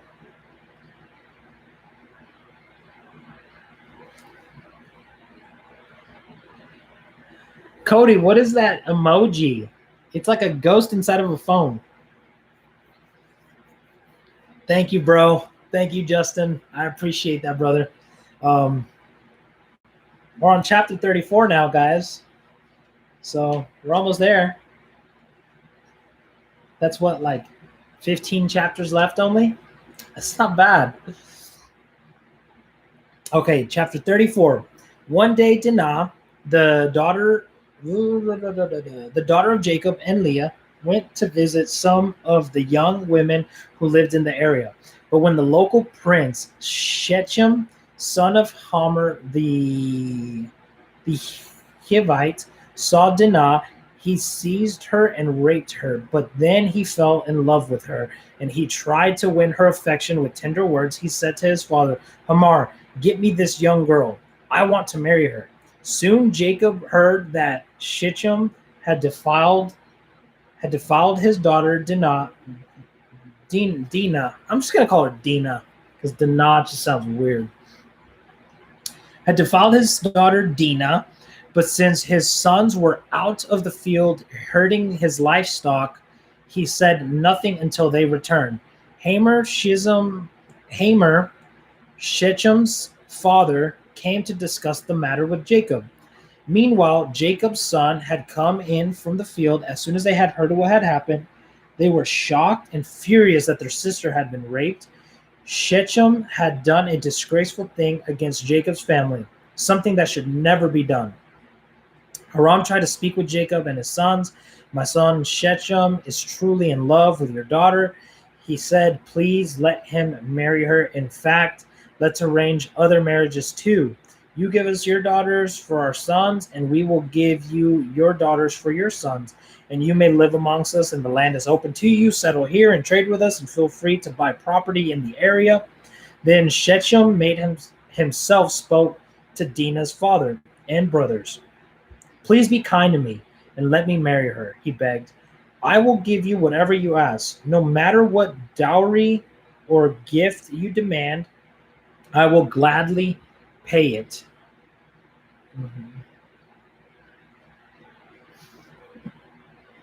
I will gladly pay it. Just give me the girl as my wife. But since Shechem had defiled their sister Dinah, Jacob's son responded deceitfully to Shechem and his father Hamor. They said to them, we couldn't possibly allow this because you are not circumcised. It would be a disgrace for our sisters to marry a man like you.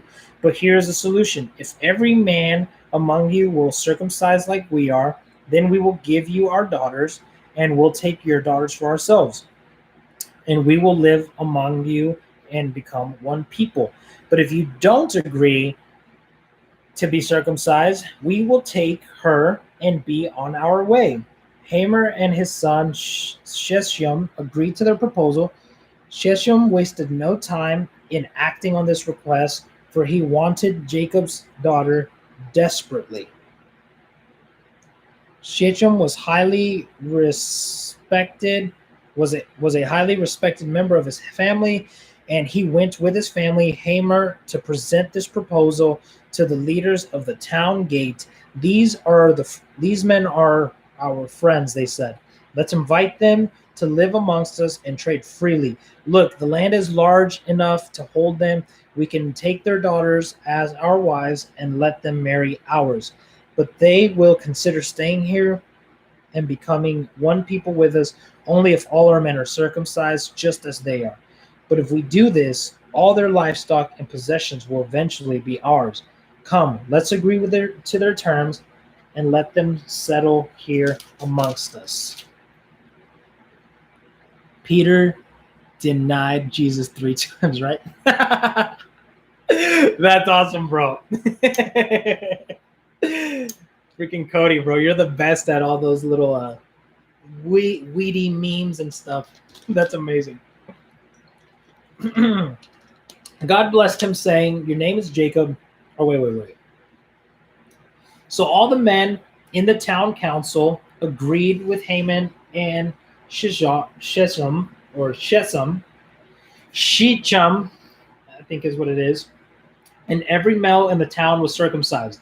But 3 days later, when their wounds were still sore, two of Jacob's sons, Simon and Levi, who were Dinah's. Now I just keep thinking of the word deny.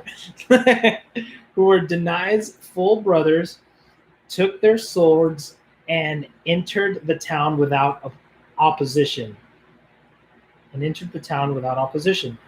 Then they slaughtered every male there, including Haman and his son Shisham. They killed them with their swords. They then took Dinah from Shechem's house and returned to their camp. Meanwhile, the rest of Jacob's sons arrived. Finding the men slaughtered, they plundered to the town because their sisters had been defiled there. They seized all the flocks and herds and donkeys, everything they could lay their hands on, both inside the town and outside in the fields. They looted all their wealth and plundered their houses. They also took all their little children and wives and led them away as captives. Afterward, Jacob said to Simon and Levi, "You have ruined me. You've made me stink among all the people of this land, among all the Canaanites and Perizzites.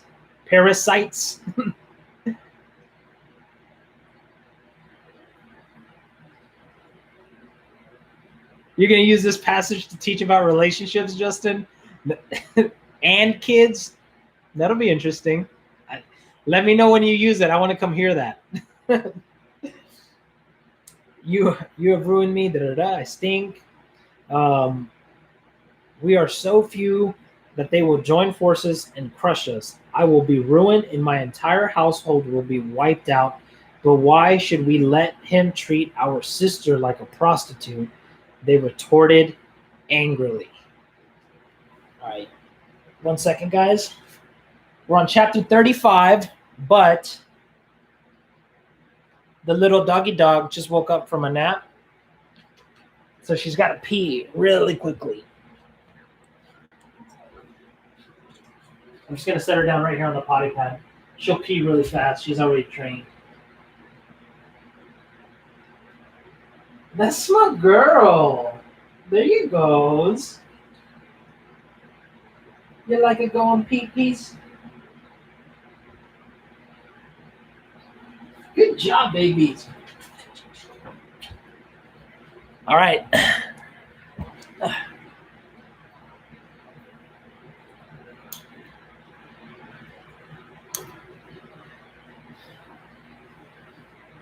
She already went potty. Isn't she the best, guys? Yeah, I'm actually keeping her, Justin. So I'm not getting rid of this one. This one, I'm actually keeping her. Look, it's like when the cow jumps over the moon. Look. Look. Look.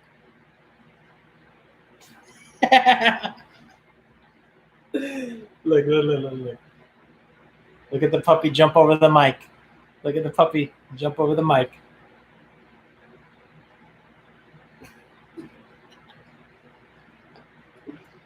Oh, I love you, doggies. I love you, doggies. Her name's Twinkie. Tati named her Twinkie, so Twinkie is her name. Oh, man. All right, guys.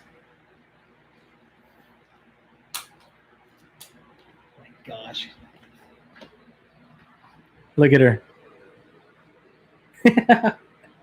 Isn't that the cutest thing you guys have ever seen? Freaking look at her. She's just like laying there watching. Oh. Okay. Here we go. Then God said to Jacob, "Get ready and move to Bethel and settle there. Build an altar there to the God who appeared to you when you fled from your brother Esau." So Jacob told everyone in his household, "Get rid of all your pagan idols, purify yourselves, and put on clean clothes. We are now going to Bethel, where I will build an altar to the God who answered my prayers when I was in distress. He has been with me wherever I have gone. He has been with me wherever I have gone." So they gave Jacob all their pagan idols and earrings, and he buried them under the great tree near Shechem. As they set out, a terror from God spread over the people in all the towns of that area, so no one attacked Jacob's family. Eventually, Jacob and his household arrived to Luz, also called Bethel in Canaan. Jacob built an altar there and named the place El Bethel, which means God of Bethel, because God has appeared to him there when he was fleeing from his brother Esau. Soon after this, Rebekah's old nurse, Deborah, died. She was buried beneath the oak tree in the valley below Bethel. Ever since the tree has been called Alon Bakuth, which means oak of weeping. Now that Jacob had returned from Padam Aram, God appeared to him again at Bethel. God blessed him, saying, "Your name is Jacob." God blessed him, saying, "Your name is Jacob, but you will not be called Jacob any longer. From now on, your name will be Israel." So God renamed him Israel.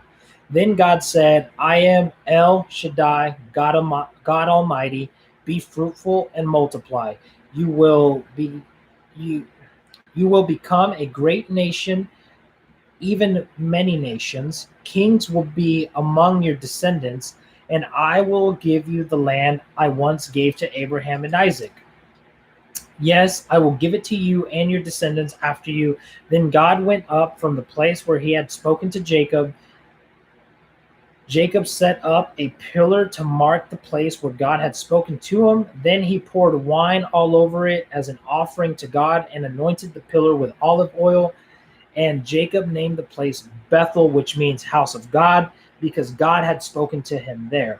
Leaving Bethel, Jacob and his clan moved on toward Ephrath or Ephratah. But Rachel went into labor while they were still some distance away. Her labor pains were intense. After a very hard delivery, the midwife finally exclaimed, "Don't be afraid, you have another son." Rachel was about to die, but with her last breath, she named the baby Ben Oni, which means son of my sorrow. The baby's father, however, called him Benjamin, which means son of my right hand. What you doing, doggy? You okay? You okay? That's awesome, Cody. I love those little emojis. Um, da, da, da, da, da, da, da. Jacob set up a stone monument over Rachel's grave, and it can still be seen there till this day. Then Jacob traveled on and camped beyond Migdal Eder. While he was living there, Reuben had intercourse with Bilhah, his father's concubine, and Jacob soon heard about it. These are the names of the 12 sons of Jacob. The sons of Leah were Reuben, Jacob's oldest son, Simeon, Levi, Judah, Issachar, and Zebulun.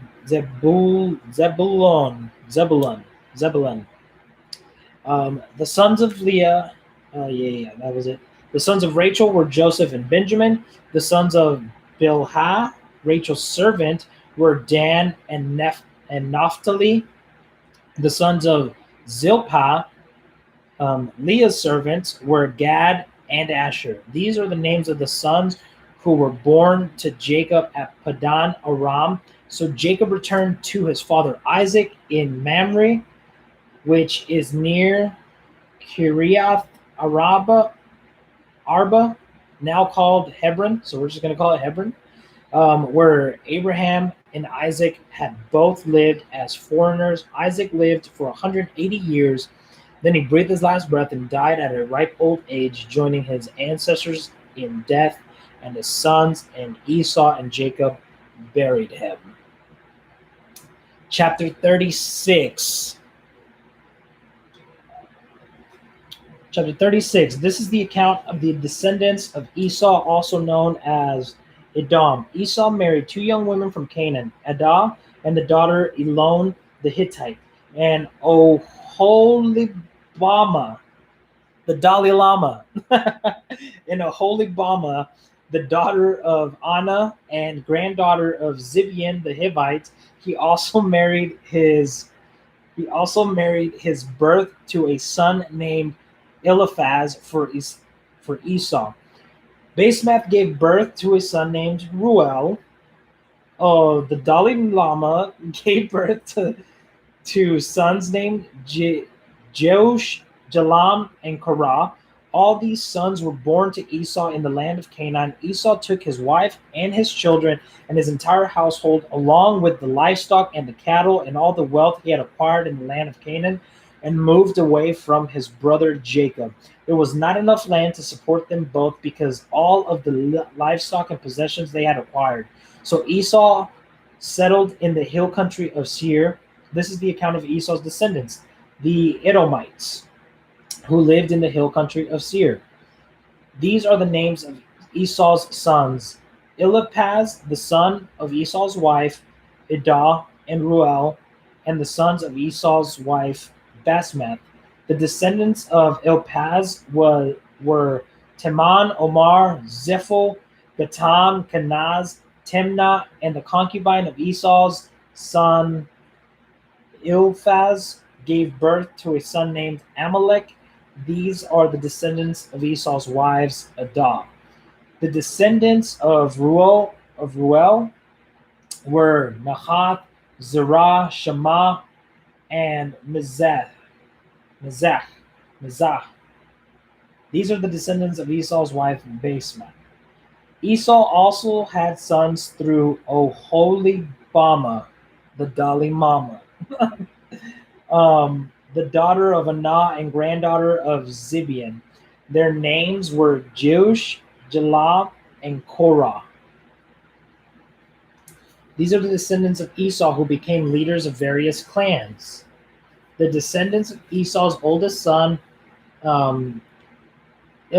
Eliphaz, became the leaders of clans of Teman, Omar, Zepho, Kenaz, Korah, Gatam, and Amalek. These are the clan leaders in the land of Edom, whom descended from Eliphaz.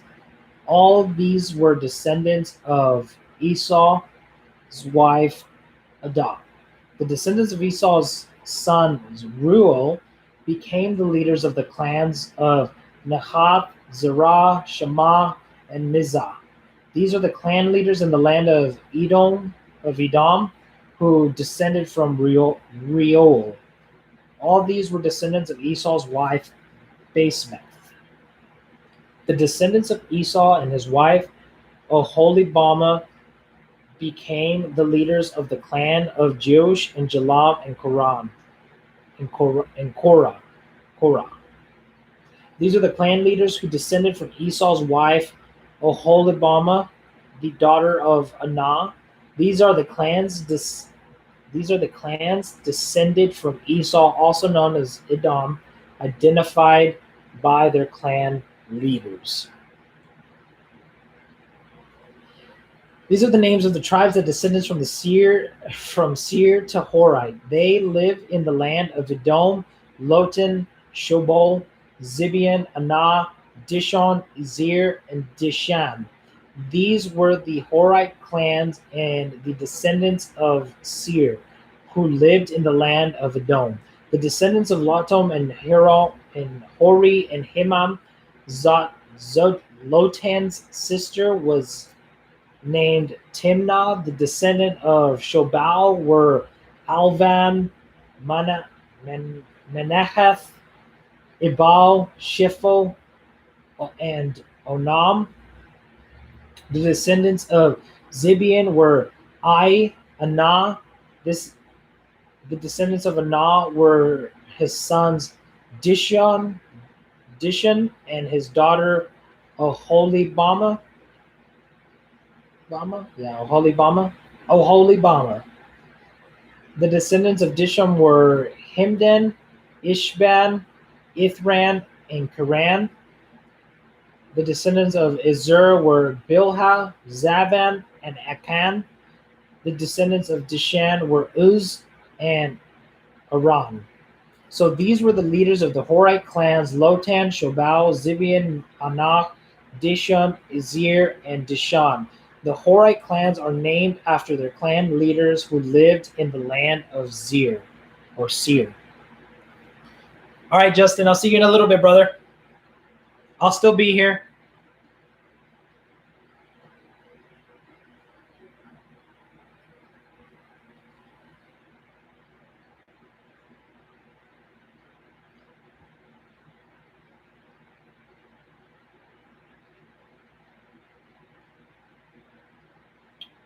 Sorry, guys. Got to reply to some text really quickly.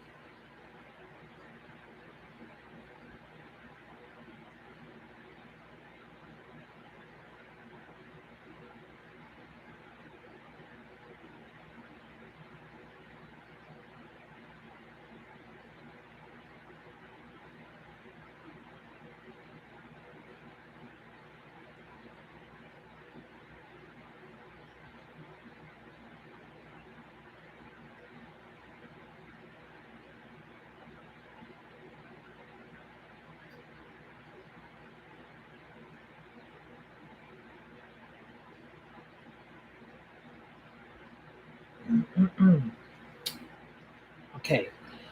Now, these are the kings who ruled in the land of Edom before any king ruled over the Israelites. Bela, son of Beor, who ruled in Edom from his city in Dinheba. When Bela died, Jobab, son of Zerah, from Bozrah, became king in his place. When Jobab died, Hushan from the land of the Temanites became king in his place. When Hushah died, Hadad, son of Bedad, became king in his place and ruled from the city of Avith. He was the one who defeated the Midianites in the land of Moab when Hadad died. Samlah from the city of Masrekah became king in his place when Samlah died. Shaul from the city of Rehoboth on the river became king in his place. When Shaul died, Baal-Hanan, son of Achbor, became king in his place.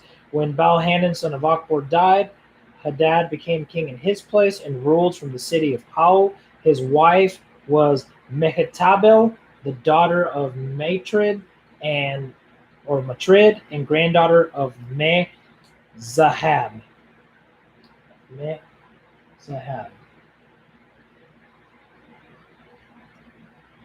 These are the names of the leaders of the clans descended from Esau who lived in the places named for them: Timnah, Alva, Jeheth, Aholibama, Elah, Pinon, Kenaz, Temah, Mibzar, Magdiel, and Iram. These are the leaders of the clans of Edom listed accordingly to their settlements in the lands they occupied. They are descended from Esau and ancestors of the Edomites. Chapter 37. So Jacob settled again in the land of Canaan, where his father had lived as a foreigner. This is the account of Jacob and his family. When Jacob was 17 years old, he often tended his father's flocks. He worked for half his brothers and the son of his father's wives, Bilhah and Zilpah. But Joseph reported to his son some of the bad things his brothers were doing. Jacob loved Joseph more than any of the other children because Joseph had been born to him in his old age. So one day Jacob had a special gift made for Joseph, a beautiful robe. But his brothers hated Joseph because their father loved him more than the rest of them. They couldn't say a kind word to him. One night Joseph had a dream, and when he told his brothers about it, they hated him more than ever. Listen to this dream, he said. We were out in the field tying up bundles of grain. Suddenly my bundle stood up, and your bundles all gathered around and bowed before mine. His brothers responded, "So you think you're going to be our king, do you? Do you actually think you will reign over us?" And they hated him all the more because of his dreams and the way he talked about them. Soon Joseph had another dream, and again he told his brothers about it. "Listen, I have had a dream," he said. The moon The sun, moon, and 11 stars bowed low before me. This time he told the dream to his father as well as to his brothers, and his father scolded him. What kind of dream is that? He asked. Will your mother and I and your brothers actually come and bow to the ground before you? But while his brothers were jealous of Joseph, his father wondered what the dream meant. Soon after this, Joseph's brothers went to pasture their father's flock at Shechem. When they had been gone for some time, Jacob said to Joseph, your brothers are pasturing the sheep at Shechem. Get ready, and I will send you to them. I am ready to go, Joseph replied. Go and see your brothers, and the flocks are get. Go and see your brothers and the flocks are getting along, Jacob said. Then come back and bring me a report. So Jacob sent him on his way, and Joseph traveled to Shechem from their home in the valley of Hebron. When he arrived there, a man from the area noticed him wandering around the countryside. What are you looking for? He asked. I'm looking for my brothers, Joseph replied. Do you know where they are pasturing their sheep? Yes, the man told him. They are moving on. They have moved on from here, but I heard them say, let's go on to Dothan. Duat or Duthan to Duthan, Duthan. So Joseph followed his brothers to Dothan and found them there. When Joseph's brothers saw him coming, they recognized him in the distance. As he approached, they made plans to kill him. Here comes the dreamer, they said. Come on, let's kill him and throw him into one of those cisterns. We can tell our father a wild animal has eaten him, and then we'll see what becomes of his dreams. But when Reuben heard of their schemes, he came to Joseph's rescue. Let's not kill him, he said. Why should we shed any blood? Let's just throw him into this empty cistern here in the wilderness, and then he'll die without our laying a hand on him. Reuben was secretly planning to rescue Joseph and returning him to his father. So when Joseph arrived, his brothers ripped off the beautiful robe he was wearing. Then they grabbed him and threw him into the cistern. Now the cistern was empty; there was no water in it. Then just as they were sitting down to eat, they looked up and saw a caravan of camels in the distance coming towards them. It was a group of Ishmaelite traders taking a load of gum, balm, and aromatic resin from Gilead down to Egypt. Judah said to his brothers, what will we gain by killing our brother? We'd have to cover up the crime. Instead of hurting him, let's sell him to the Ishmaelite traders. After all, he is our brother, our own flesh and blood.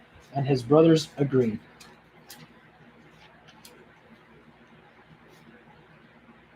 So when the Ishmaelites who were Midianite traders, came by, Joseph's brothers pulled him out of the cistern and sold him to them for 20 pieces of silver. And the traders took him to Egypt.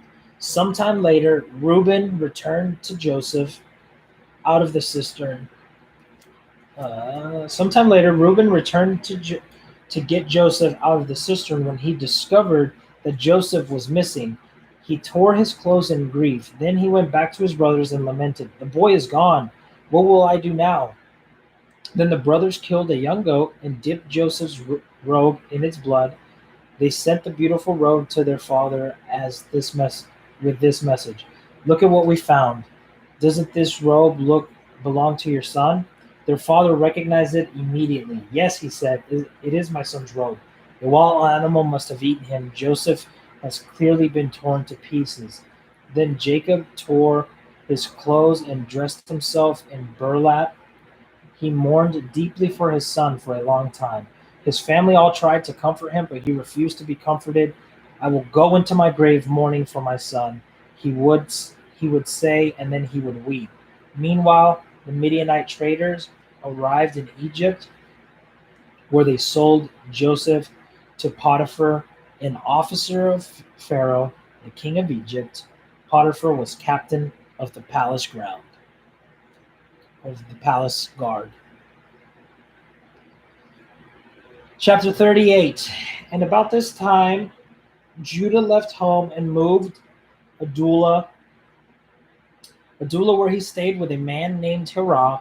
There he saw a Canaanite woman, the daughter of Shu, and he married her. When he slept with her, she became pregnant and gave birth to a son, and he named the boy Then she became pregnant again and gave birth to another son, and she named him Onan. When she gave birth to a third son, she named him Shelah. At the time of Shelah's birth, they were living in Kazib.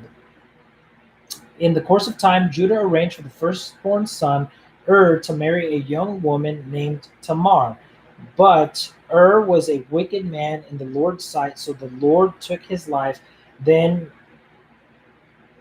took his life. Then Judah said to brother Onan, "Go and marry Tamar, as our law requires of the brother of a man who has died. You must provide an heir for your brother."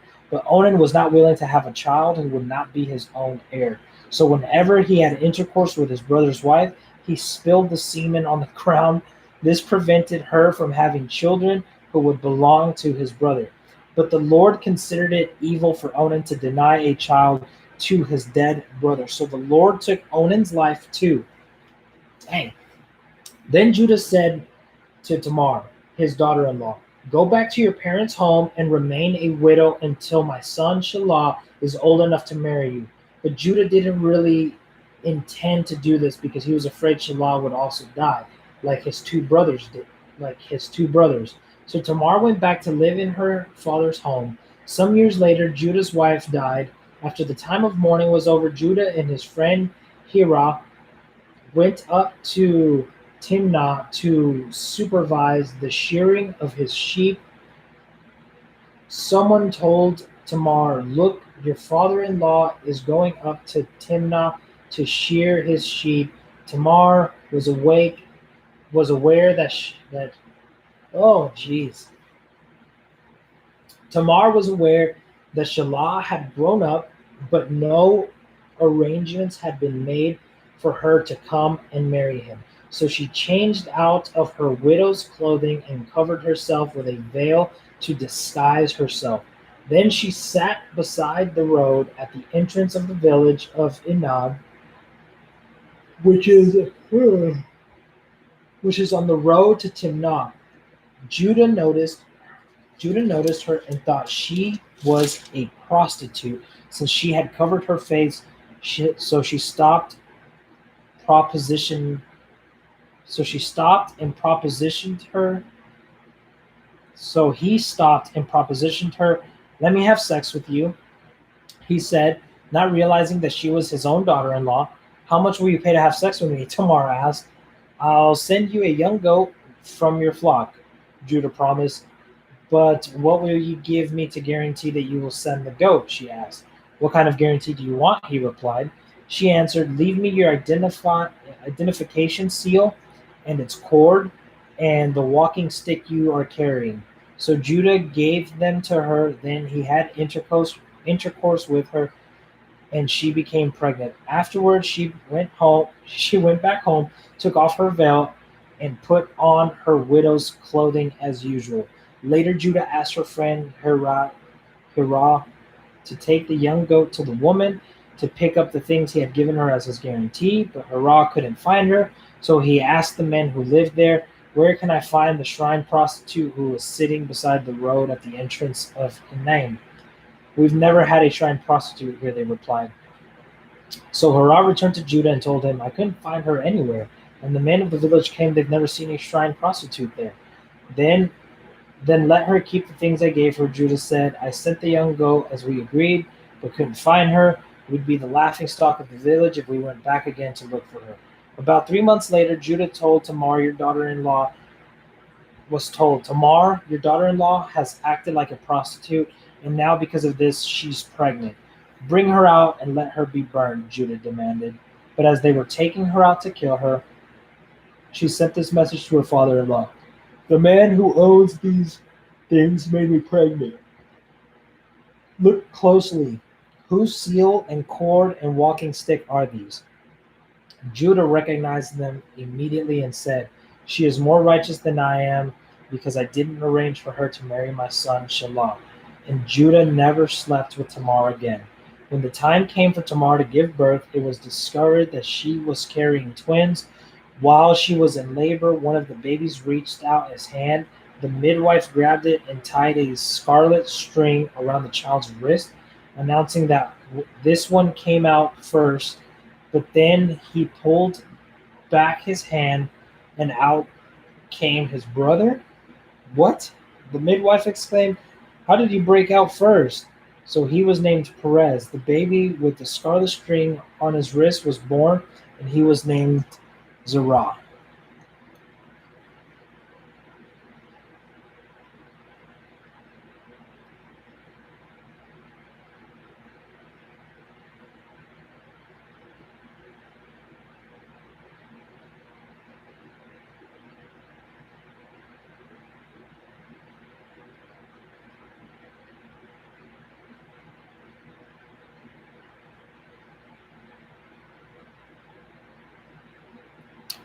Okay. Chapter 39. We're almost there. We're almost there. Great. Odin's rating, guys. This has been challenging. 3 hours and 40 minutes so far. Thank you guys for being so loyal. When Joseph was taken to Egypt by the Ishmaelite traders, he was purchased by Potiphar, an Egyptian officer. Potiphar was captain of the guard of Pharaoh, or for Pharaoh, the king of Egypt. The Lord was with Joseph, so he succeeded in everything he did as he served in the home of his Egyptian master. Potiphar noticed this and realized that the Lord was with Joseph, giving him success in everything he did. This pleased Potiphar. Let me adjust my mic. Dude, you guys are awesome. I love y'all. Thank y'all so much. This pleased Potiphar, so as soon as he made Joseph his personal attendant, he put him in charge of his entire household and everything he owned. From the day Joseph was put in charge of his master's household and property, the Lord began to bless Potiphar's household for Joseph's sake. All his household affairs ran smoothly, and his crops and livestock flourished. So Potiphar gave Joseph complete administrative responsibility over everything he owned. With Joseph there, he didn't have to worry about a thing, except what kind of food to eat. Joseph was a very handsome and well-built young man, like your friend, like you guys' friend, Frank the Tank. Joseph was a very handsome and well-built young man, and Potiphar's wife soon began to look at him lustfully. "Come and sleep with me," she demanded. Or, "Come and sleep with me," she demanded. But Joseph refused. "Look," he told her, "my master trusts me with everything in his entire household. No one here has more authority than I do. He has held back nothing from me except you, because you are his wife. How could I do such a wicked thing? It would be a great sin against God." She kept putting pressure on Joseph day after day, but he refused to sleep with her, and he kept out of her way as much as possible. One day, however, no one else was around. When he went in to do his work, she came and grabbed him by his cloak, demanding, "Come on, sleep with me." Joseph tore himself away, but he left his cloak in her hand as he ran from the house. When he saw that she was holding his cloak and he fled, she called out to her servants. Soon all the men came running in. "Look," she said, "my husband has brought this Hebrew slave here to make fools of us. He came into my room to rape me, but I screamed. When he heard me scream, he ran outside and got away, but he left his cloak behind with me." She kept the cloak with her until her husband came home. Then she told him her story. That Hebrew slave you brought into our house tried to come in and fool around with me, she said. "But when I screamed, he ran outside, leaving his cloak with me." Justin, I appreciate that, brother. I'm really blessed by this too. It's hard, but it really is. It really is dope getting to read literally the entire book all at once. Let's see here. Chapter 40. Sometime later, Pharaoh's chief cupbearer and chief baker offended their royal master. Pharaoh became angry with these two officers and he put them in the prison where Joseph was. In the palace of the captain of the guard. They they remained in prison for quite some time, and the captain of the guard assigned them to Joseph, who looked after them. While they were in prison, Pharaoh's cupbearer and baker each had a dream one night, and each dream had its own meaning. When Joseph saw them the next morning, he noticed that they both looked upset. Why, why do you look so worried today? He asked them. And they replied, we both had dreams last night, but no one can tell us what they mean. Interpreting dreams is God's business, Joseph replied. Go ahead, tell me your dreams. So the chief cupbearer told Joseph his first dream. In my dream, he said, I saw a grapevine in front of me. The vine had three branches that began to bud and blossom, and soon it produced clusters of ripe grapes. I was holding I was I was holding Pharaoh's wine cup in my hand, so I took a cluster of grapes and squeezed the juice into the cup. Then I placed the cup in Pharaoh's hand. This is what the dream means, Joseph said. The three branches represent 3 days. Within 3 days, Pharaoh will lift you up and restore you to your position as his chief cup bearer. And please remember me and do me a favor when things go well for you. Mention me to Pharaoh so he might let me out of this place.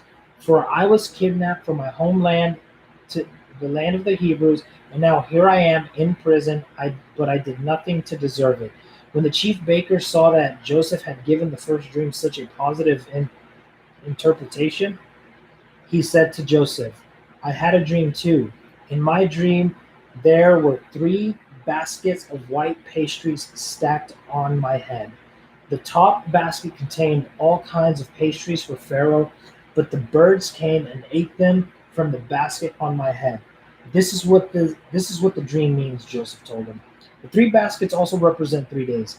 3 days from now, Pharaoh will lift you up and impale your body on a pole. The birds will come and peck away at your flesh. Jeez, it's a little bit worse than the last one. Good Lord.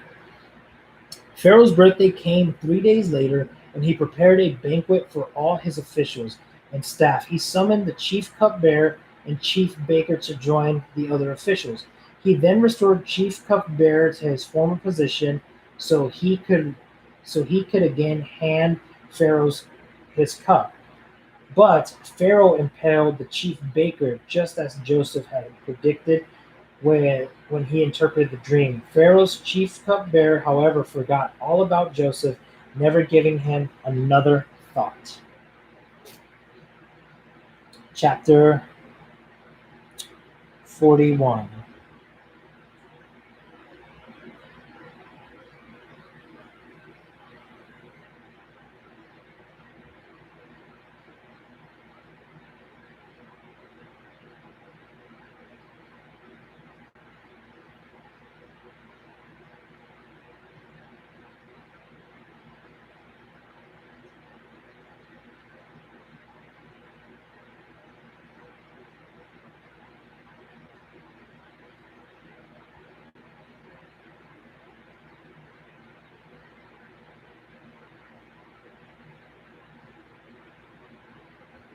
Two full years later, Pharaoh dreamed. Oh, geez. 2 full years later, Pharaoh dreamed that he was standing on the bank of the Nile River. In his dream, he saw seven fat, healthy cows come up on the river and begin grazing in the marsh grass. He then saw seven more cows coming up behind them from the Nile, but these were scrawny and thin. These cows stood behind the fat cows of the riverbank. Then the scrawny, thin cows ate of the seven healthy, fat cows. At this point in the dream, Pharaoh woke up, but he fell asleep again and had a second dream. This time, this time he saw seven heads of grain, plump and beautiful, growing on a single stalk. Then seven more heads of grain appeared, but these were shriveled and withered by the east wind. At these thin heads sw- these thin heads swallowed up the seven plump, well-formed heads. Then Pharaoh woke up again and realized it was a dream. The next morning, Pharaoh was very disturbed by the dream, so he called for all the magicians and wise men of Egypt. When Pharaoh told them his dreams, not one of them could tell him what they meant. Finally, the king's chief cupbearer spoke up. Today I've been reminded of my failure, he told Pharaoh. Some time ago you were angry with the chief baker and me, and you imprisoned us in the palace of the captain of the guard. One night the chief baker and I each had a dream, and each dream had its own meaning. There was a young man, there was a young Hebrew man with us in the prison who was a slave to the captain of the guard. We told him our dreams, and he told us what each of the dreams meant, and everything happened just as he had predicted. I was restored to my position as a cupbearer, and the chief baker was executed and impaled on a pole. Pharaoh sent for Joseph at once, and he was quickly brought from the prison. After he shaved and changed his clothes, he went in and stood before Pharaoh. Then Pharaoh said to Joseph, I had a dream last night, and no one here can tell me what it means. But I have heard that when you hear about a dream, you can interpret it. It is beyond my power to do this, Joseph replied. But God can tell you what it means and set you at ease. If it is be So Pharaoh told Joseph his dream. In my dream, he said, I was standing on the bank of the Nile River, and I saw 7 fat, healthy cows come up out of the river and being grazing in the marsh grass. But then I saw 7 sick-looking cows, scrawny and thin, come up after them. I've never seen such sorry-looking animals in all the land of Egypt. These thin, scrawny cows ate the 7 fat cows, but afterward you wouldn't have known it, for they were still thin and scrawny as before. Then I woke up. Then I fell asleep again, and I had another dream. This dream I saw 7 heads of grain, full and beautiful, growing on a single stalk. Then 7 more heads of grain appeared, but these were blighted, shriveled, and withered by the east wind. And the shriveled heads swallowed the 7 healthy heads. I told these dreams to the magicians, but no one could tell me what they mean. Joseph responded, both of Pharaoh's dreams mean the same thing. God is telling Pharaoh in advance what he is about to do. The 7 healthy cows and the 7 healthy heads of grain both represent 7 years of prosperity. The 7 thin, scrawny cows that came up later and the 7 thin heads of grain withered by the east wind represent 7 years of famine. This will happen just as I have described it, for God has revealed to Pharaoh in advance what he is about to do. The next 7 years will be a period of great prosperity throughout the land of Egypt. But afterward, there will be 7 years of famine so great that all the prosperity will be forgotten in Egypt. Famine will destroy the land. This famine will be so severe that even the memory of the good years will be erased. As for having 2 similar dreams, it means that these events have been decreed by God, and he will soon make them happen. Therefore, Pharaoh, you should find an intelligent and wise man and put him in charge of the entire land of Egypt. Then Pharaoh should appoint supervisors over the land and let them collect 1/5 of all the crops during the 7 good years. Have them gather all the food produced in the good years that are just ahead and bring it to Pharaoh's storehouses. Store it away and guard it so that there will be food in the cities. That way, there will be enough food to eat when the 7 years of famine come to the land of Egypt. Otherwise, this famine will destroy the land. Joseph's suggestions were well received by Pharaoh and his officials. So Pharaoh asked his officials, can we find anyone else like this man, so obviously filled with the Spirit of God? Then Pharaoh said to Joseph, since God has revealed the meaning of this dream to you, clearly no one else is as intelligent or wise as you. You will be in charge of my court, and all my people will take orders from you. Only I sit on my throne will have Only I sitting on my throne will have a rank higher than yours.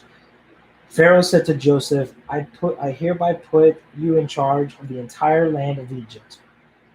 Then Pharaoh removed his signet ring from his hand and placed it on Joseph's finger.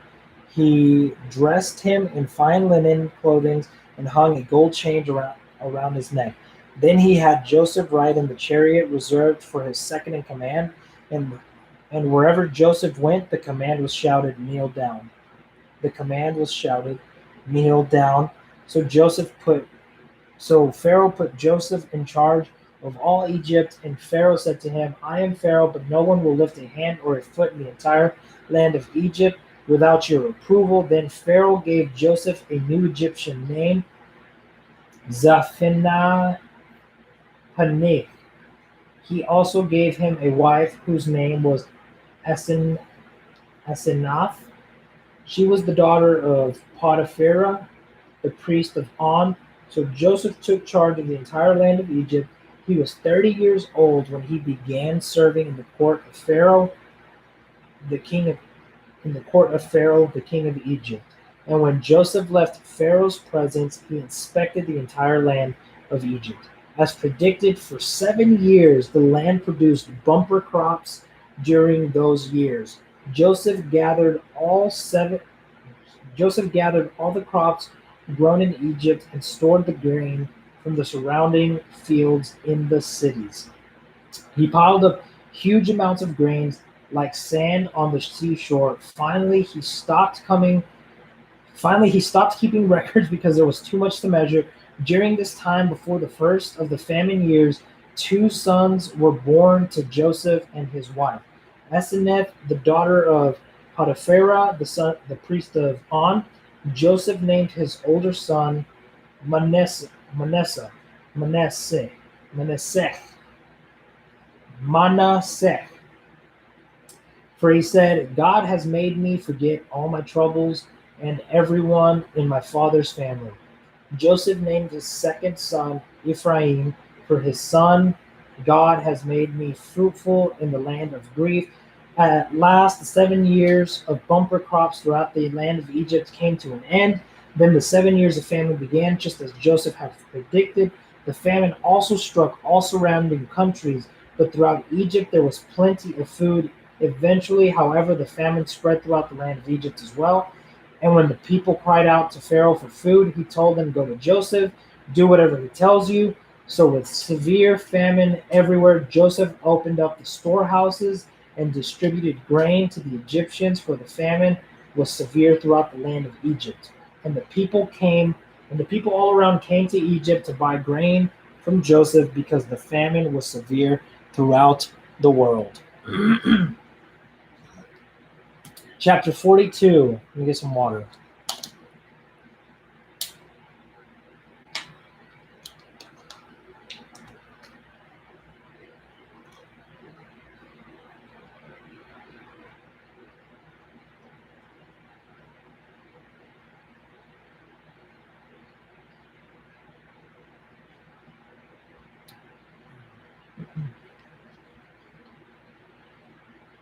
When Jacob heard that grain was available in Egypt, he said to his sons, "Why are you standing around looking at one another?"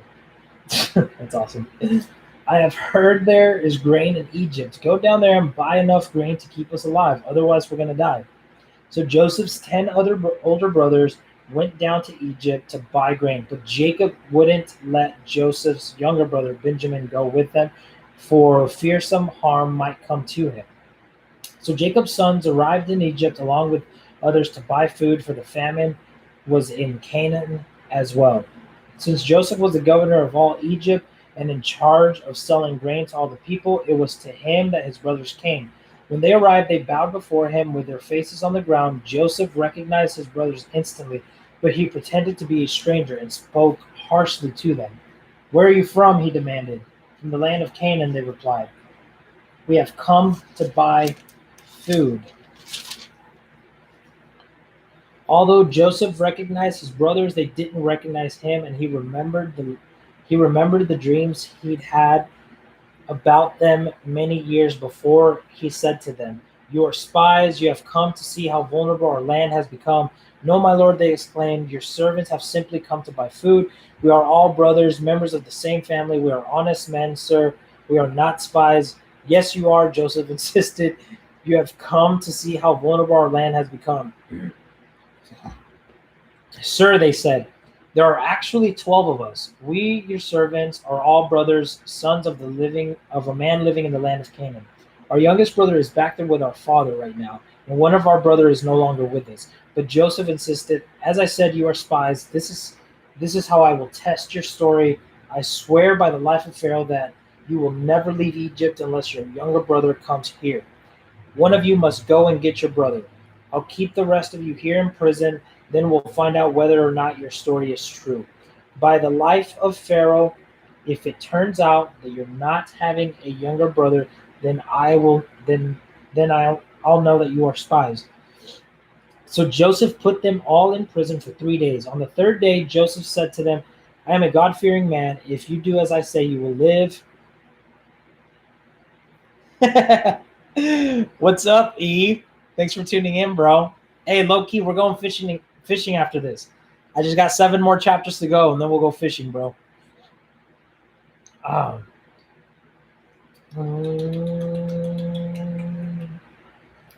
this will prove that you are telling me the truth and you will not die. To this they agreed. Speaking amongst themselves, they said, clearly we are being punished because of what we did to Joseph long ago. We saw his anguish when he pleaded for his life, but we wouldn't listen. This is why we're in trouble. Didn't I tell you not to sin against the boy, Reuben said? But you wouldn't listen, and now we have to answer for his blood. Of course they didn't know that Joseph understood them, for he had been speaking to them through an interpreter. Now he turned away from them and began to weep. When he regained his composure, he spoke to them again. Then he chose Simeon from among them and had him tied up right before their eyes. Joseph then ordered his servants to fill the men's sacks with grain. But he also gave secret instruction to return each brother's payment at the top of his sack. He also gave them supplies for the journey home. So the brothers loaded their donkeys with the grain and headed for home. But when they stopped for the night, and one of them opened his sack to get grain for his donkey, he found his money at the top of the sack. Look, he exclaimed to his brothers, my money has been returned. It's here in my sack. Then their hearts sank, trembling. They said to each other, what has God done to us? When the brothers came to their father Jacob in the land of Canaan, they told him everything that had happened to them. The man who is the governor in the land spoke very harshly to us, they told him. He accused us of being spies, scouting the land, but we said we were honest men, not spies. We are 12 brothers, sons of one father. One brother is no longer with us, and the youngest is at home with our father in the land of Canaan. Then the man who is the governor of the land told us, this is how I will find out if you are honest men. Leave one of your brothers here with me, and take grain for your starving family and go home. But you must bring your youngest brother back to me. Then I will know you are honest men and not spies. Then I will give you back your brother, and you may trade freely in the land. As they emptied out their sacks, there in each man's sack was the bag of money he had paid for the grain. The brothers and the fathers were terrified when they saw the bags of money. Jacob exclaimed, you are robbing me of my children. Joseph is gone. Simeon is gone. And now you want to take Benjamin too? Everything is going against me. Then Reuben said to his fathers, you may kill my 2 sons if you don't bring Benjamin back to you. Then Reuben said to his father, you may kill my 2 sons if I don't bring Benjamin back to you. I'll be responsible for him, and I promise to bring him back. But Jacob replied, my son will not go down with you. His brother Joseph is dead, and he is all I have left. If anything should happen to him on your journey, you would send this grieving, white-headed man to his grave. Chapter 43. But the famine continued to ravage on the land of Canaan. When the grain they had brought from Egypt was almost gone, Jacob said to his sons, go back and buy us a little more food. But Judah said, the man was serious when he warned us. You won't see my face again unless your brother is with you. If you send Benjamin with us, we will go down and buy more food. But if you don't let Benjamin go, we won't go either. Remember, the man said, you won't see my face again unless your brother is with you. Why were you so cruel to me? Jacob moaned. Why did you tell me you had another brother? Why did you tell him you had another brother? The man kept asking us questions about our family. They replied, he asked, is your father still alive? Do you have another brother? So we answered the questions. How could we know he would say, bring your brother down here? Judah said to his father, send the boy with me, and we will go, and we will be on our way. Otherwise, we will die of starvation, and not only we, but you and our little ones. I personally guarantee his safety. You may hold me accountable. You may hold me responsible if I don't bring him back to you. Then let me bear the blame forever. If we hadn't wasted all this time, we could have gone and returned twice by now. So their father Jacob finally said to him, if it can't be avoided, then at least do this. Then at least do this. Pack your bags with the best products of this land. Take them down to the man as gifts: balm, honey, gum, aromatic resin, pistachio nuts, and almonds. Also, take double the money that was put back in your sack, as it was probably someone's mistake. Then take your brother and go back to the man. May God Almighty give you mercy as you go before the man, so that he will release Simeon and let Benjamin return.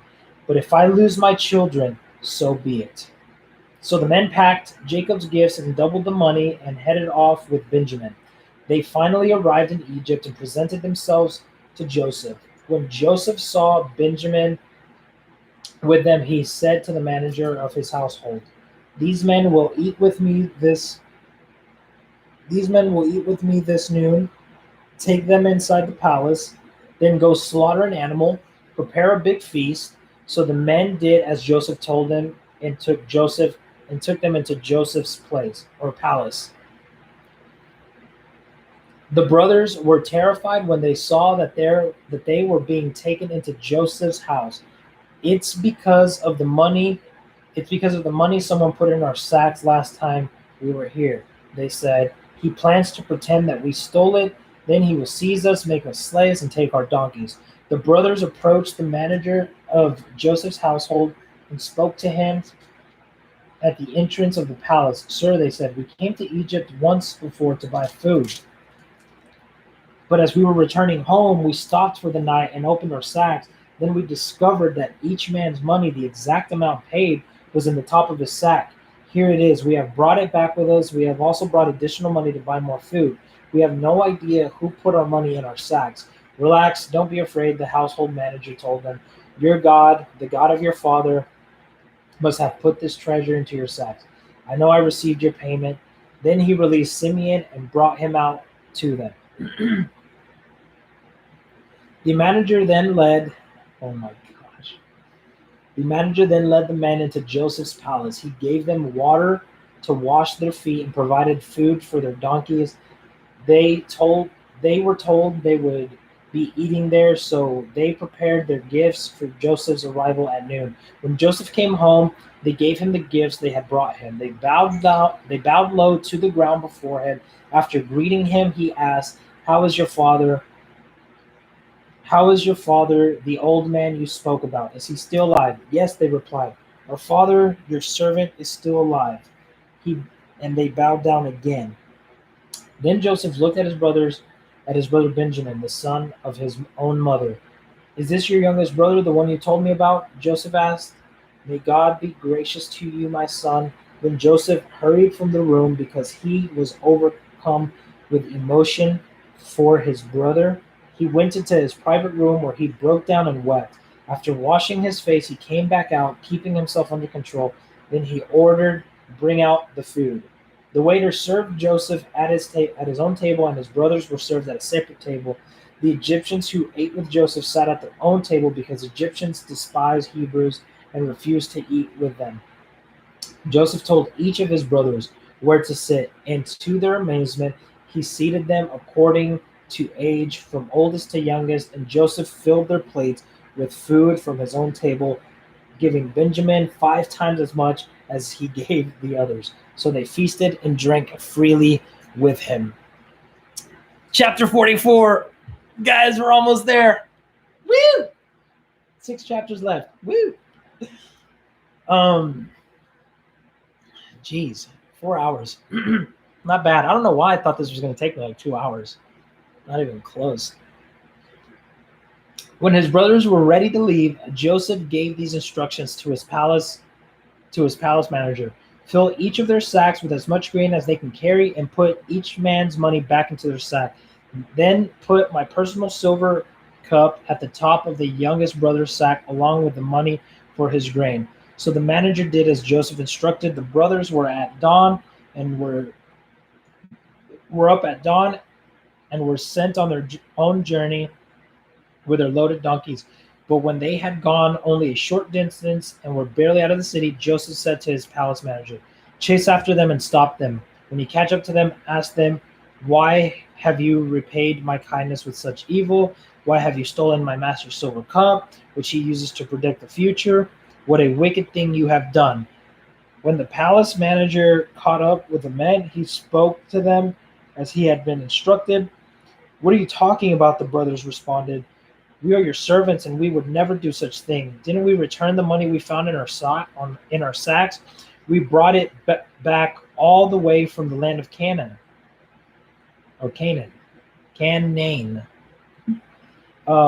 Why would we steal silver and gold from your master's house? If you find his cup with any of us, let the man die, and all the rest of us, my lord, will be your slaves." "That's fair," the man replied, "but only the one who stole the cup will be my slave. The rest of you may go free." They all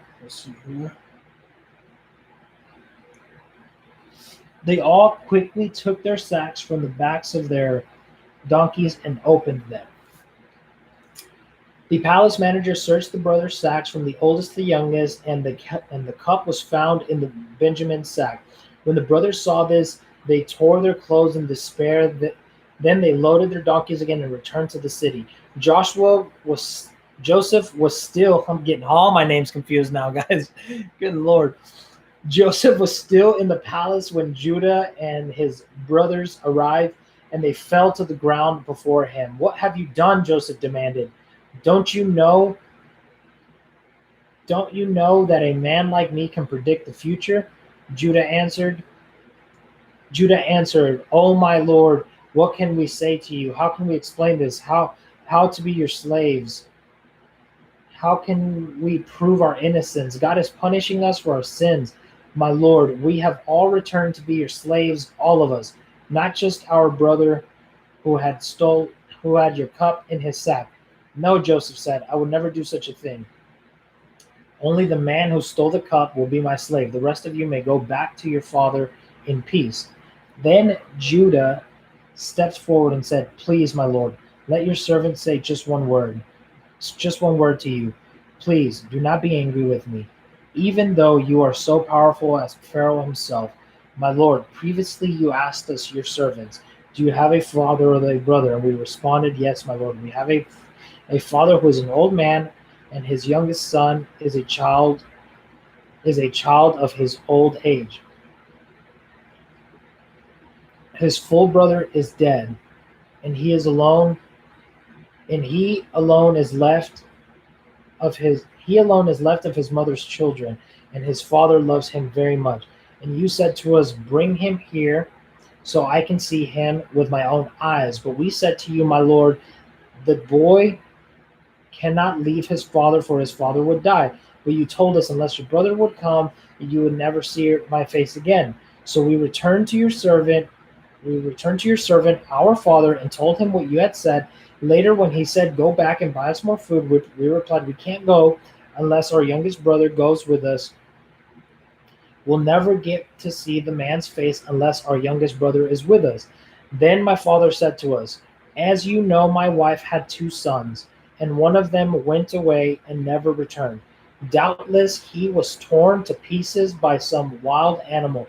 I have never seen him since. Now, if you take his brother away from me and any harm comes to him, you will be sending this grieving, white-haired man to the grave. To the grave. And now, my lord, I cannot go back to my father without the boy. Our father's life is bound up in the boy's life. If he sees that the boy is not with us, our father will die. We, your servants, will indeed be responsible for sending that grieving, white-haired man into his grave. My lord, I guaranteed to my father that I would take care of the boy. I told him, if I don't bring him back, I will bear the blame forever. So please, my lord, let me stay here as a slave instead of the boy, and let the boy return with his brothers. For how can I return to my father if the boy is not with me? I couldn't bear to see the anguish this would cause my father.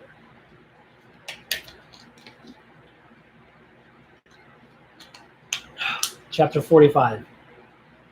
Let's go. Joseph couldn't stand it no longer. There were so many people in the room, and he said to his attendants, "Out, all of you." So he was alone with his brothers, and when he told them, who he was. Then he broke down and wept. He wept so loudly the Egyptians could hear him, and word of it quickly carried to Pharaoh's palace. "I am Joseph," he said to his brothers. "Is my father still alive?" But his brothers were speechless. They were stunned and realized that Joseph was standing there in front of them. "Please come closer," he said to them.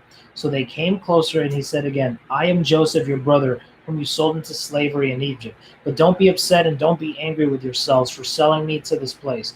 It was God who sent me here ahead of you to preserve your lives. This famine that has ravaged the land for 2 years will take 5 more years, and there will be neither plowing nor harvesting. God has sent me ahead of you to keep you and your families alive and to preserve many survivors. So it was God who sent me here, not you. And he is the one who made me advisor to Pharaoh, the manager of his entire palace and the governor of all Egypt. Now hurry back to my father and tell him, this is what your son Joseph says. God has made me master over all land of Egypt, so come down to me immediately. You can live in the region of Goshen, where you can be near me with all your children and grandchildren, your flocks and herds and everything you own. I will take care of you there. For there are still 5 years of famine ahead of us. Otherwise, your household and all your animals will starve." Then Joseph added, turn this over. Then Joseph added, Look, you can see for yourselves, and so can my brother Benjamin, that I really am Joseph. Go tell my father of my honored position here in Egypt. Describe for him everything you have seen, and then bring my father here quickly." Weeping with joy, he embraced Benjamin, and Benjamin did the same. Then Joseph kissed each of his brothers and wept over them, and after that they began talking freely with him. The news soon reached Pharaoh's palace. "Joseph's brothers have arrived," Pharaoh and his officials were all delighted to hear this. Pharaoh said to Joseph, "Tell your brothers, this is what you must do. Load your pack animals, and return here to me, and hurry back to the land of Canaan. Then get your father and all of your families and return here to me. I will give you the very best land in Egypt, and you will eat from the best that the land produces." Then Pharaoh said to Joseph, "Tell your brothers, take wagons from the land of Egypt to carry your little children and wives and bring your father here. Don't worry about your personal belongings, for the best of all the land of Egypt is yours." So the sons of Jacob did as they were told. Joseph provided them with wagons, and as Pharaoh had commanded, and he gave them supplies for the journey. And he gave each of them new clothes, but to Benjamin he gave 5 changes of clothes and 300 pieces of silver. He also sent his father 10 male donkeys loaded with the finest produce of Egypt, and 10 female donkeys loaded with grain and bread and other supplies that he would need on his journey. So Joseph sent his brothers off, and as they left, he called after them, "Don't quarrel about all this along the way." And they left Egypt and returned to their father Jacob in the land of Canaan. Joseph is still alive, they told him, and he is the governor of the land of Egypt. Jacob was stunned at the news. He couldn't believe it.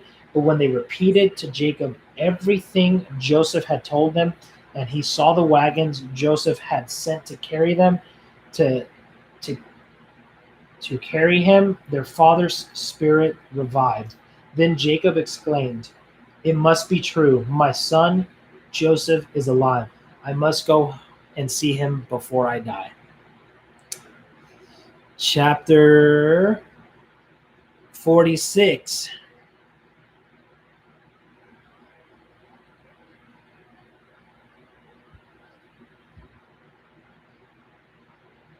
Sorry, guys. My cousins are talking about the movie Onward. I don't know if you guys have seen it yet, but if you haven't seen Onward, it'll get you. That movie is emotional. Okay, chapter 46. So Jacob set out for Egypt with all his possessions, and when it came to Beersheba, he offered sacrifices to the God of his father Isaac. During the night, God spoke to him in a vision. "Jacob, Jacob," he called. "Here I am," Jacob replied. "I am God, the God of your father." The voice said, "Do not be afraid. Go down to Egypt, for there I will make your family into a great nation. I will go with you down to Egypt, and I will bring you back again. You will die in Egypt, but Joseph will be with you to close your eyes." Wow. So Jacob left Beersheba, and his sons took him to Egypt. They carried him and their little ones and their wives in the wagons Pharaoh had provided for them. They also took all their livestock and all the personal belongings they had acquired in the land of Canaan. So Jacob and his entire family went to Egypt, sons and grandsons and daughters and granddaughters, all his descendants. These are the names of the descendants of Israel, the sons of Jacob who went to Egypt. Reuben was Jacob's oldest son. The sons of Reuben were Hanoch, Palu, Hezron, and Camri. The sons of Simeon were Jemuel, Jamin, Ohad, Jachin, Zohar, and Shual. The sons of Levi were Gershon, Kohath, Merari like Ferrari. The sons of Zebulun were Sered, Elon, and Jalil.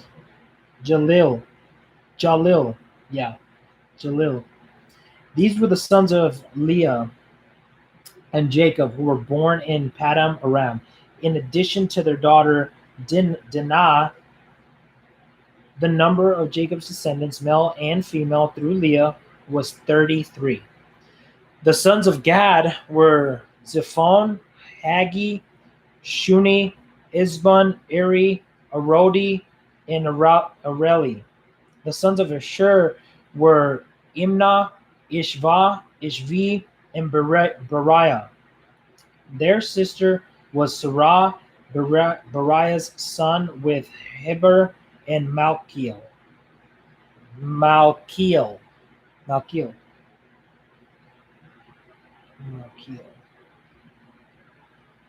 Who is that? These were the sons of Zilpah, the servant given to Leah by her father Laban. The number of Jacob's descendants through Zilpah was 16. The sons of Jacob's wife Rachel were Joseph and Benjamin. And Joseph's sons born in the land of Egypt were Manasseh and Ephraim. Their mother was Asenath, daughter of Potiphar, the priest of On. Benjamin's sons were Bela, Becher, Ashbel, Gera, Naim, Ei, Rosh, Mapim, Huppim, and Ard. These were the sons of Rachel and Jacob. The number of Jacob's descendants through Rachel were 14. Oh, jeez. The names, dude. I can't do with the names. The sons of Dan. The son of Dan was Hashim. The son of Naphtali were Jaziel, Guni, Jezer, Shilem. These were the sons of Bilhah, the servant given to Rachel by her father Laban. The number of Jacob's descendants through Bilhah was 7. The total number of Jacob's direct descendants who went with him to Egypt, not counting his sons' wives, was 66. In addition, Joseph had 2 sons who were born in Egypt, so altogether there were 70 members of Jacob's family in the land of Egypt. As they neared their destination, Jacob sent Judah ahead to meet with Joseph and get direction to the region of Goshen. When they finally arrived there, Joseph prepared his chariot and traveled to Goshen to meet his father Jacob. When Joseph arrived, he embraced his father and wept, holding him for a long time. Finally, Jacob said to Joseph, "Now I am ready to die, since I have seen your face again, and I know you are still alive." Let's see here. Yeah, Zechariah. Yeah, there are 12 tribes. And then we are in chapter 46. Towards the end of it, we are in verse 31 of chapter 46.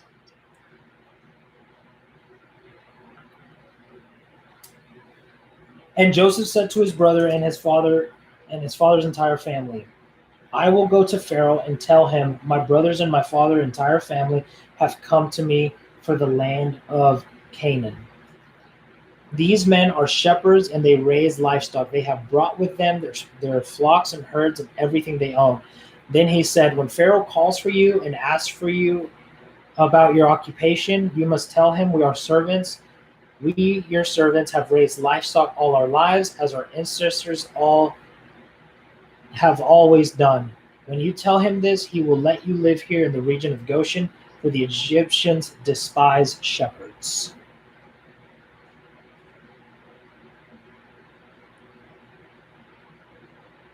Yeah, Zacharan, literally, if you guys can pronounce all of those names, man, I'd be thoroughly impressed. Chapter 47. Then Joseph went to see Pharaoh and told him, "My father and my brothers have arrived from the land of Canaan. They have come with all their flocks and herds and possessions, and they are now in the region of Goshen." Joseph took 5 of his brothers with him and presented them to Pharaoh. And Pharaoh asked the brothers, "What is your occupation?" They replied, "We, your servants, are shepherds, just like our ancestors. We have come to live here in Egypt for a while, for there is no pressure for our flocks in Canaan. The famine is very severe there, so please, no pasture for our flocks in Canaan.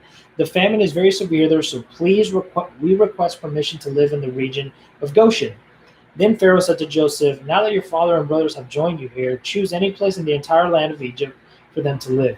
Give them the best land of Egypt. Let them live in the region of Goshen. And if any of them have special skills, put them in charge of my livestock too." Then Joseph brought his father Jacob and presented him to Pharaoh, and Jacob blessed Pharaoh. "How old are you?" Pharaoh asked him. Jacob replied, "I have traveled this earth for 130 hard years, but my life has been short compared to the lives of my ancestors." Then Jacob blessed Pharaoh again before leaving his court.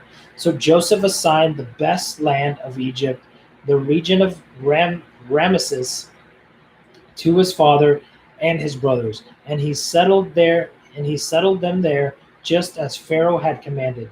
And Joseph provided food for his father and his brothers in amounts appropriate to the number of their dependents, including the smallest children.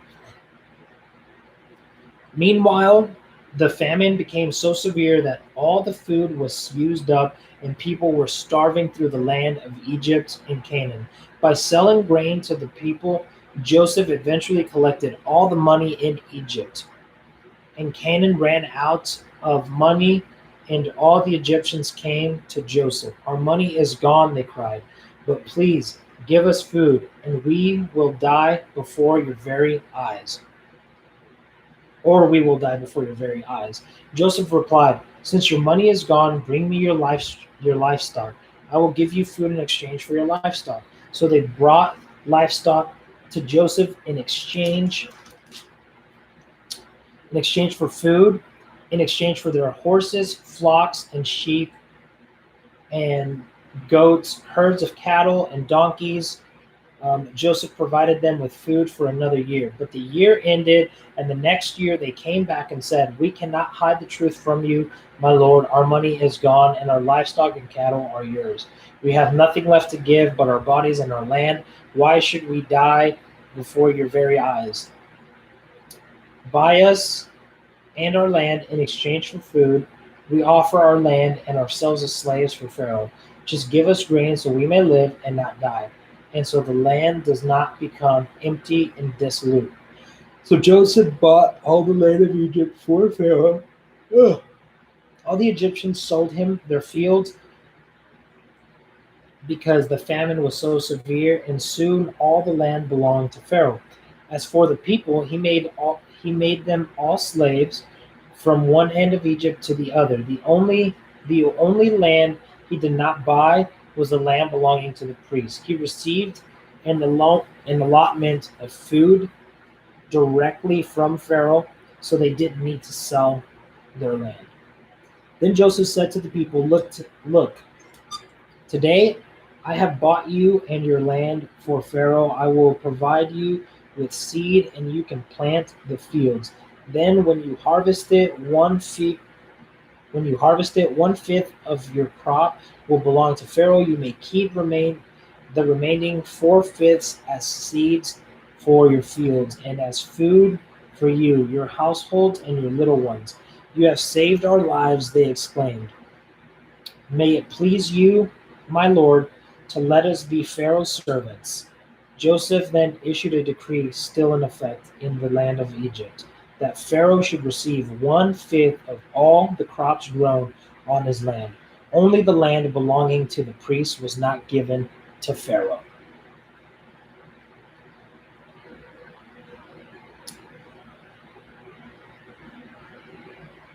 Meanwhile, the people of Israel settled in the region of Goshen in Egypt. There they acquired property, and they were fruitful, and their population grew rapidly.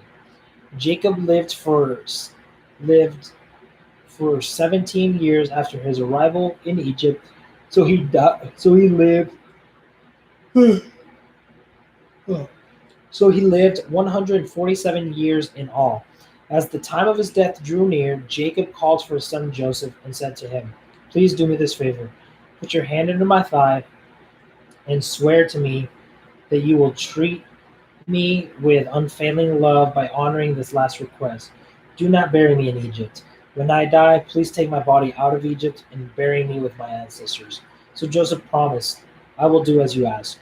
"Swear that you will do it," Jacob insisted. So Joseph gave his oath, and Jacob bowed humbly at the head of his bed. Chapter 48. Oh man. After this one, there's only 2 chapters left, guys. One day, not long after, that's exciting, dude. One day, not long after this, word came to Joseph, "Your father is failing rapidly." So Joseph went to visit his father, and he took with him his 2 sons, Manasseh and Ephraim. When Joseph arrived, Jacob was told, "Your son Joseph has come to see you." So Jacob gathered his strength and sat up on his bed. Jacob said to Joseph, "God Almighty appeared to me at Luz at the land of Canaan and blessed me. He said that I will make you fruitful, and I will multiply your descendants.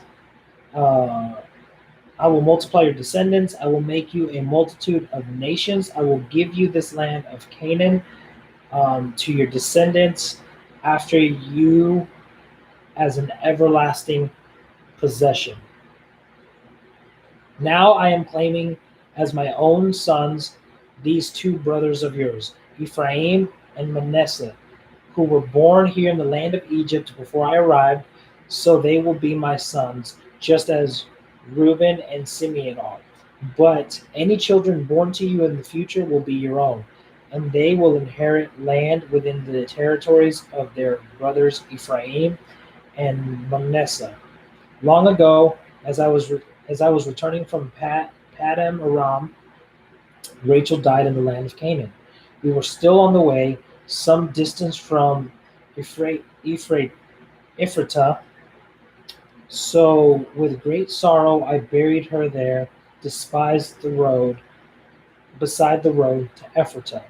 Then Jacob looked over at the two boys. Are those your sons? Are these your sons? He asked. Yes, Joseph told him. These are the sons God gave me. God gave me in Egypt. And Jacob said, bring them closer to me so I can bless them. Jacob was half blind because of his age, and could hardly see. So Joseph brought the boys close to him, and Jacob kissed and embraced them. Then Jacob said to Joseph, I never thought I would see your face again, but now God has let me see your children too. Your children too. Joseph moved the boys who were at their father's knees, and he bowed with his face to the ground. Then he positioned the boys in front of Jacob with his right hand. He directed Ephraim towards Jacob's left hand, and with his left hand he put Manasseh's at Jacob's right hand. But Jacob crossed his arms as he reached out just to lay his hands on the boy's head. He put his right hand on the head of Ephraim, though he was the younger boy, and his left hand on the head of Manasseh, though he was the firstborn. Then he blessed Joseph and said, may the God before whom my grandfather Abraham and my father Isaac walked, the God who has been my shepherd all my life to this very day, the angel who has redeemed me from all harm, may he bless these boys. May they preserve my name and the name of Abraham and Isaac, and may their descendants multiply greatly throughout the earth. Oh. Hold on, guys. Sorry, the puppy's got to pee again real quick.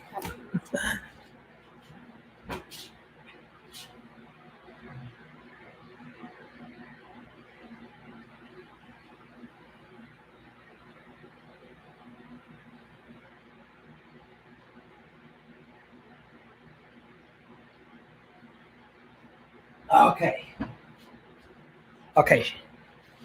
We're back. We're back and we're ready to finish. Let's get this. But Joseph was upset. Okay. But Joseph was upset when he saw his father place his right hand on Ephraim's head. So Joseph lifted it and moved it to Ephraim's head, from Ephraim's head to Manasseh's head. No, my father, he said, this one is the firstborn. Put your right hand on his head. His father refused. I know, my son. I know, he replied. Manasseh will also become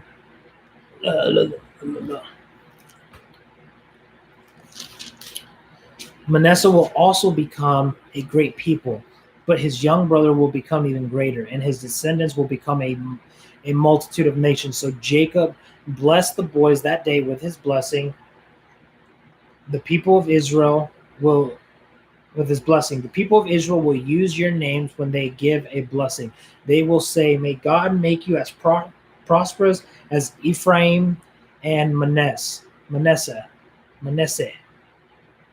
In this way, Jacob put Ephraim ahead of Manasseh. Then Jacob said to Joseph, Look,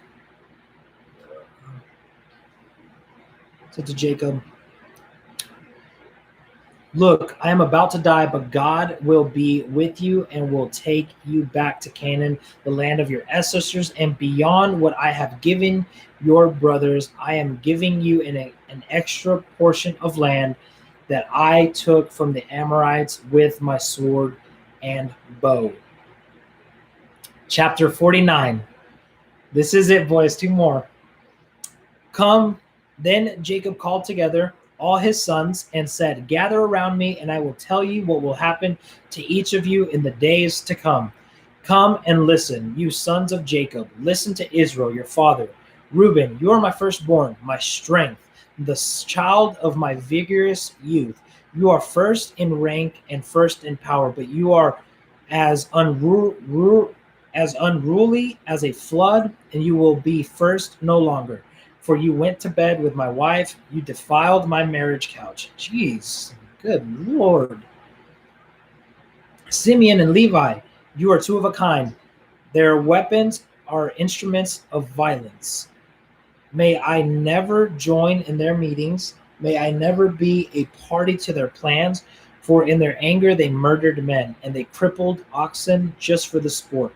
A curse of their anger, for it is fierce. A curse on their wrath, for it is cruel. I will scatter them among the descendants of Jacob. I will disperse them throughout Israel. Judah, your brothers will praise you. You will grasp your enemies by the neck. All your relatives will bow before you. Judah, my son, is a young lion that has finished eating its prey. Like a lion, he crouches and lies down like a lioness. Who dares to rouse him? The scepter will not depart from Judah, nor the ruler's staff from his descendants, until the coming of the one to whom it belongs, the one whom all nations will honor. He ties his foal to a grapevine, the colt of his donkey to a choice vine. He washes his clothes in wine. His robe is the blood of grapes. His eyes are darker than wine, and his teeth are whiter than milk. Zebulun will settle by the seashore and will be a harbor for ships. His border will extend to Sidon. Issachar is a sturdy donkey resting between two saddle packs. When he sees how good the countryside is and how pleasant the land, he will bend his shoulder to the load and submit himself to hard labor. Dan will govern his people like any other tribe in Israel. Dan will be a snake beside the road, a poisonous viper along the path that bites the horse's hooves so its rider is thrown off. I trust in you for salvation, O Lord. I guess that's a bad child, I'm guessing. Gad will be attacked by marauding bands, but he will attack them when they retreat. Asher will dine on rich food and produce food fit for kings. Naphtali is a doe set free that bears beautiful fawns. Joseph is the foal of a wild donkey. The foal of a wild donkey at a spring. One of the wild donkeys on the ridge. Archers attacked him savagely. They shot at him and harassed him, but his bow remained taut, and his arms were strengthened by the hands of the mighty one of Jacob, by the shepherd, the rock of Israel. May the God of your father help you. May the Almighty bless you with the blessings of the heavens above and the blessings of the watery depths below and the blessings of the breasts and womb. May the blessings of your father surpass the blessings of the ancient mountains, reaching the heights of the external hills. May these blessings rest on the head of Joseph, who is a prince amongst his brothers. Benjamin is a ravenous wolf, devouring his enemy in the morning and dividing his plunder in the evening. These are the 12 tribes of Israel. And this is what their father said. Their father said as he told his sons goodbye. He blessed each one of them with an appropriate message. Then Jacob instructed them, Soon I will die and join my ancestors. Bury me with my family, with my father and grandfather in the cave in the field of Ephron the Hittite. This is the cave in the field of Mashpele near Mamre in Canaan that Abram bought from Ephron the Hittite as a permanent burial ground. There Abraham and his wife Sarah are buried. There Isaac and his wife Rebekah are buried. And there I buried Leah. It is the plot land and the cave that my grandfather Abraham bought from the Hittites. When Jacob had finished his charge to his sons, he drew his feet into the bed, breathed his last breath, and joined his ancestors in death. All right, guys. Final chapter. Chapter 50. Joseph threw himself on his father and wept over him and kissed him. Then Joseph told the physicians who served him to embalm his father's body, so Jacob was embalmed. Then the embalming process took usually 40 days, and the Egyptians mourned his death for 70 days. When the period of mourning was over, Joseph approached Pharaoh's advisors and said, "Please do me this favor and speak to Pharaoh on my behalf. Tell him that my father made me swear on an oath. He said to me, 'Listen, I am about to die. Take my body back to the land of Canaan and bury me in the tomb I prepared for myself. So please allow me to go and bury my father. After his burial, I will return without delay.' Pharaoh agreed to Joseph's request. 'Go and bury your father as he made you promise,' he said. So Joseph went up to bury his father. He was accompanied by all of Pharaoh's officials, all the senior members of Pharaoh's household, and all the senior officers of Egypt. Joseph also took his entire household and his brothers and their households, and they left their little children and their flocks and herds in the land of Goshen. A great number of chariots and charioteers accompanied Joseph. When they arrived at the threshing floor of Atad, near the Jordan River, they held a very great and solemn memorial service with a 7-day period of mourning for Joseph's father. The local residents, the Canaanites, watched them mourning at the threshing floor of Atad. Then they renamed the place, which is near the Jordan, Abiel Zol. For they said, "This is the place of deep mourning for these Egyptians." So Jacob's son did as he commanded them. They carried his body to the land of Canaan and buried him in the cave in the field near Mamre. This is the cave that Abraham had bought as a permanent burial ground from Ephron the Hittite. After burying Jacob, Joseph returned to Egypt with his brothers and all who had accompanied him to his father's burial. But now that their father was dead, Joseph's brother became fearful. "Now Joseph will show his anger and pay us back for all the wrong we did to him," they said. So they sent his message to Joseph. Before your father died, he instructed us to say to you, 'Please forgive your brothers for the great wrong they did to you, for their sin in treating you so cruelly.' So we, the servants of God, the God of your father, beg you to forgive our sin." When Joseph received the message, he broke down and wept. Then his brothers came and threw themselves before Joseph. "Look, we are your slaves," they said. But Joseph replied, "Don't be afraid of me. Am I God that I can punish you? You intended to harm me, but God intended it for good. He brought me to this position so I could save the lives of many people. No, don't be afraid. I will continue to take care of you and your children."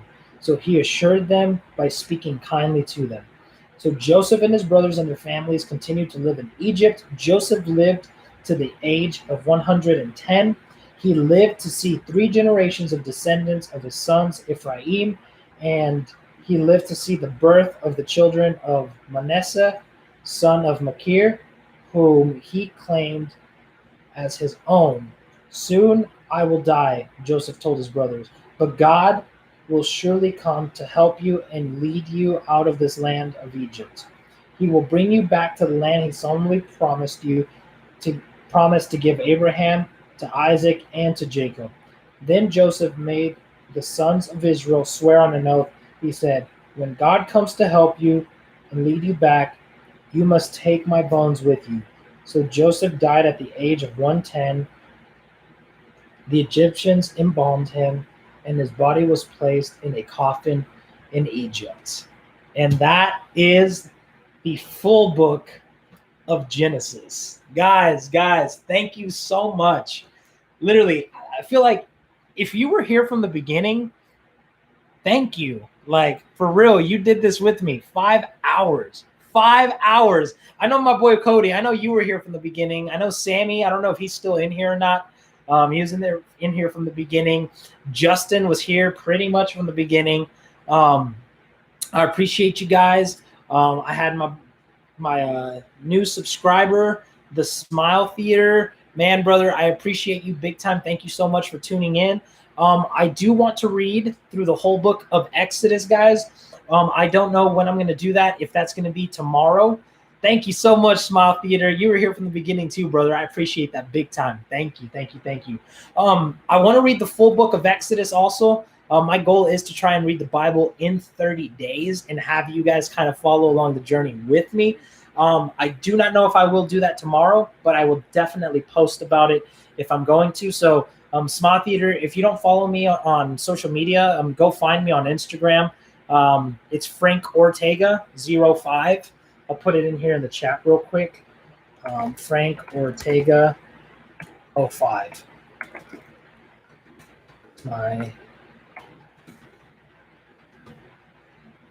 And yeah, I really enjoyed this. It was challenging, but I read the entire book of Genesis today. So if you guys ever need anything, let me know. Hopefully you guys liked it. Make sure you click like on the video, share it, encourage someone to read an entire book in one sitting, and we will make this happen again. Alrighty, guys, but till now, I need to go eat because I'm starving. I love you guys. I appreciate y'all. Y'all take it easy.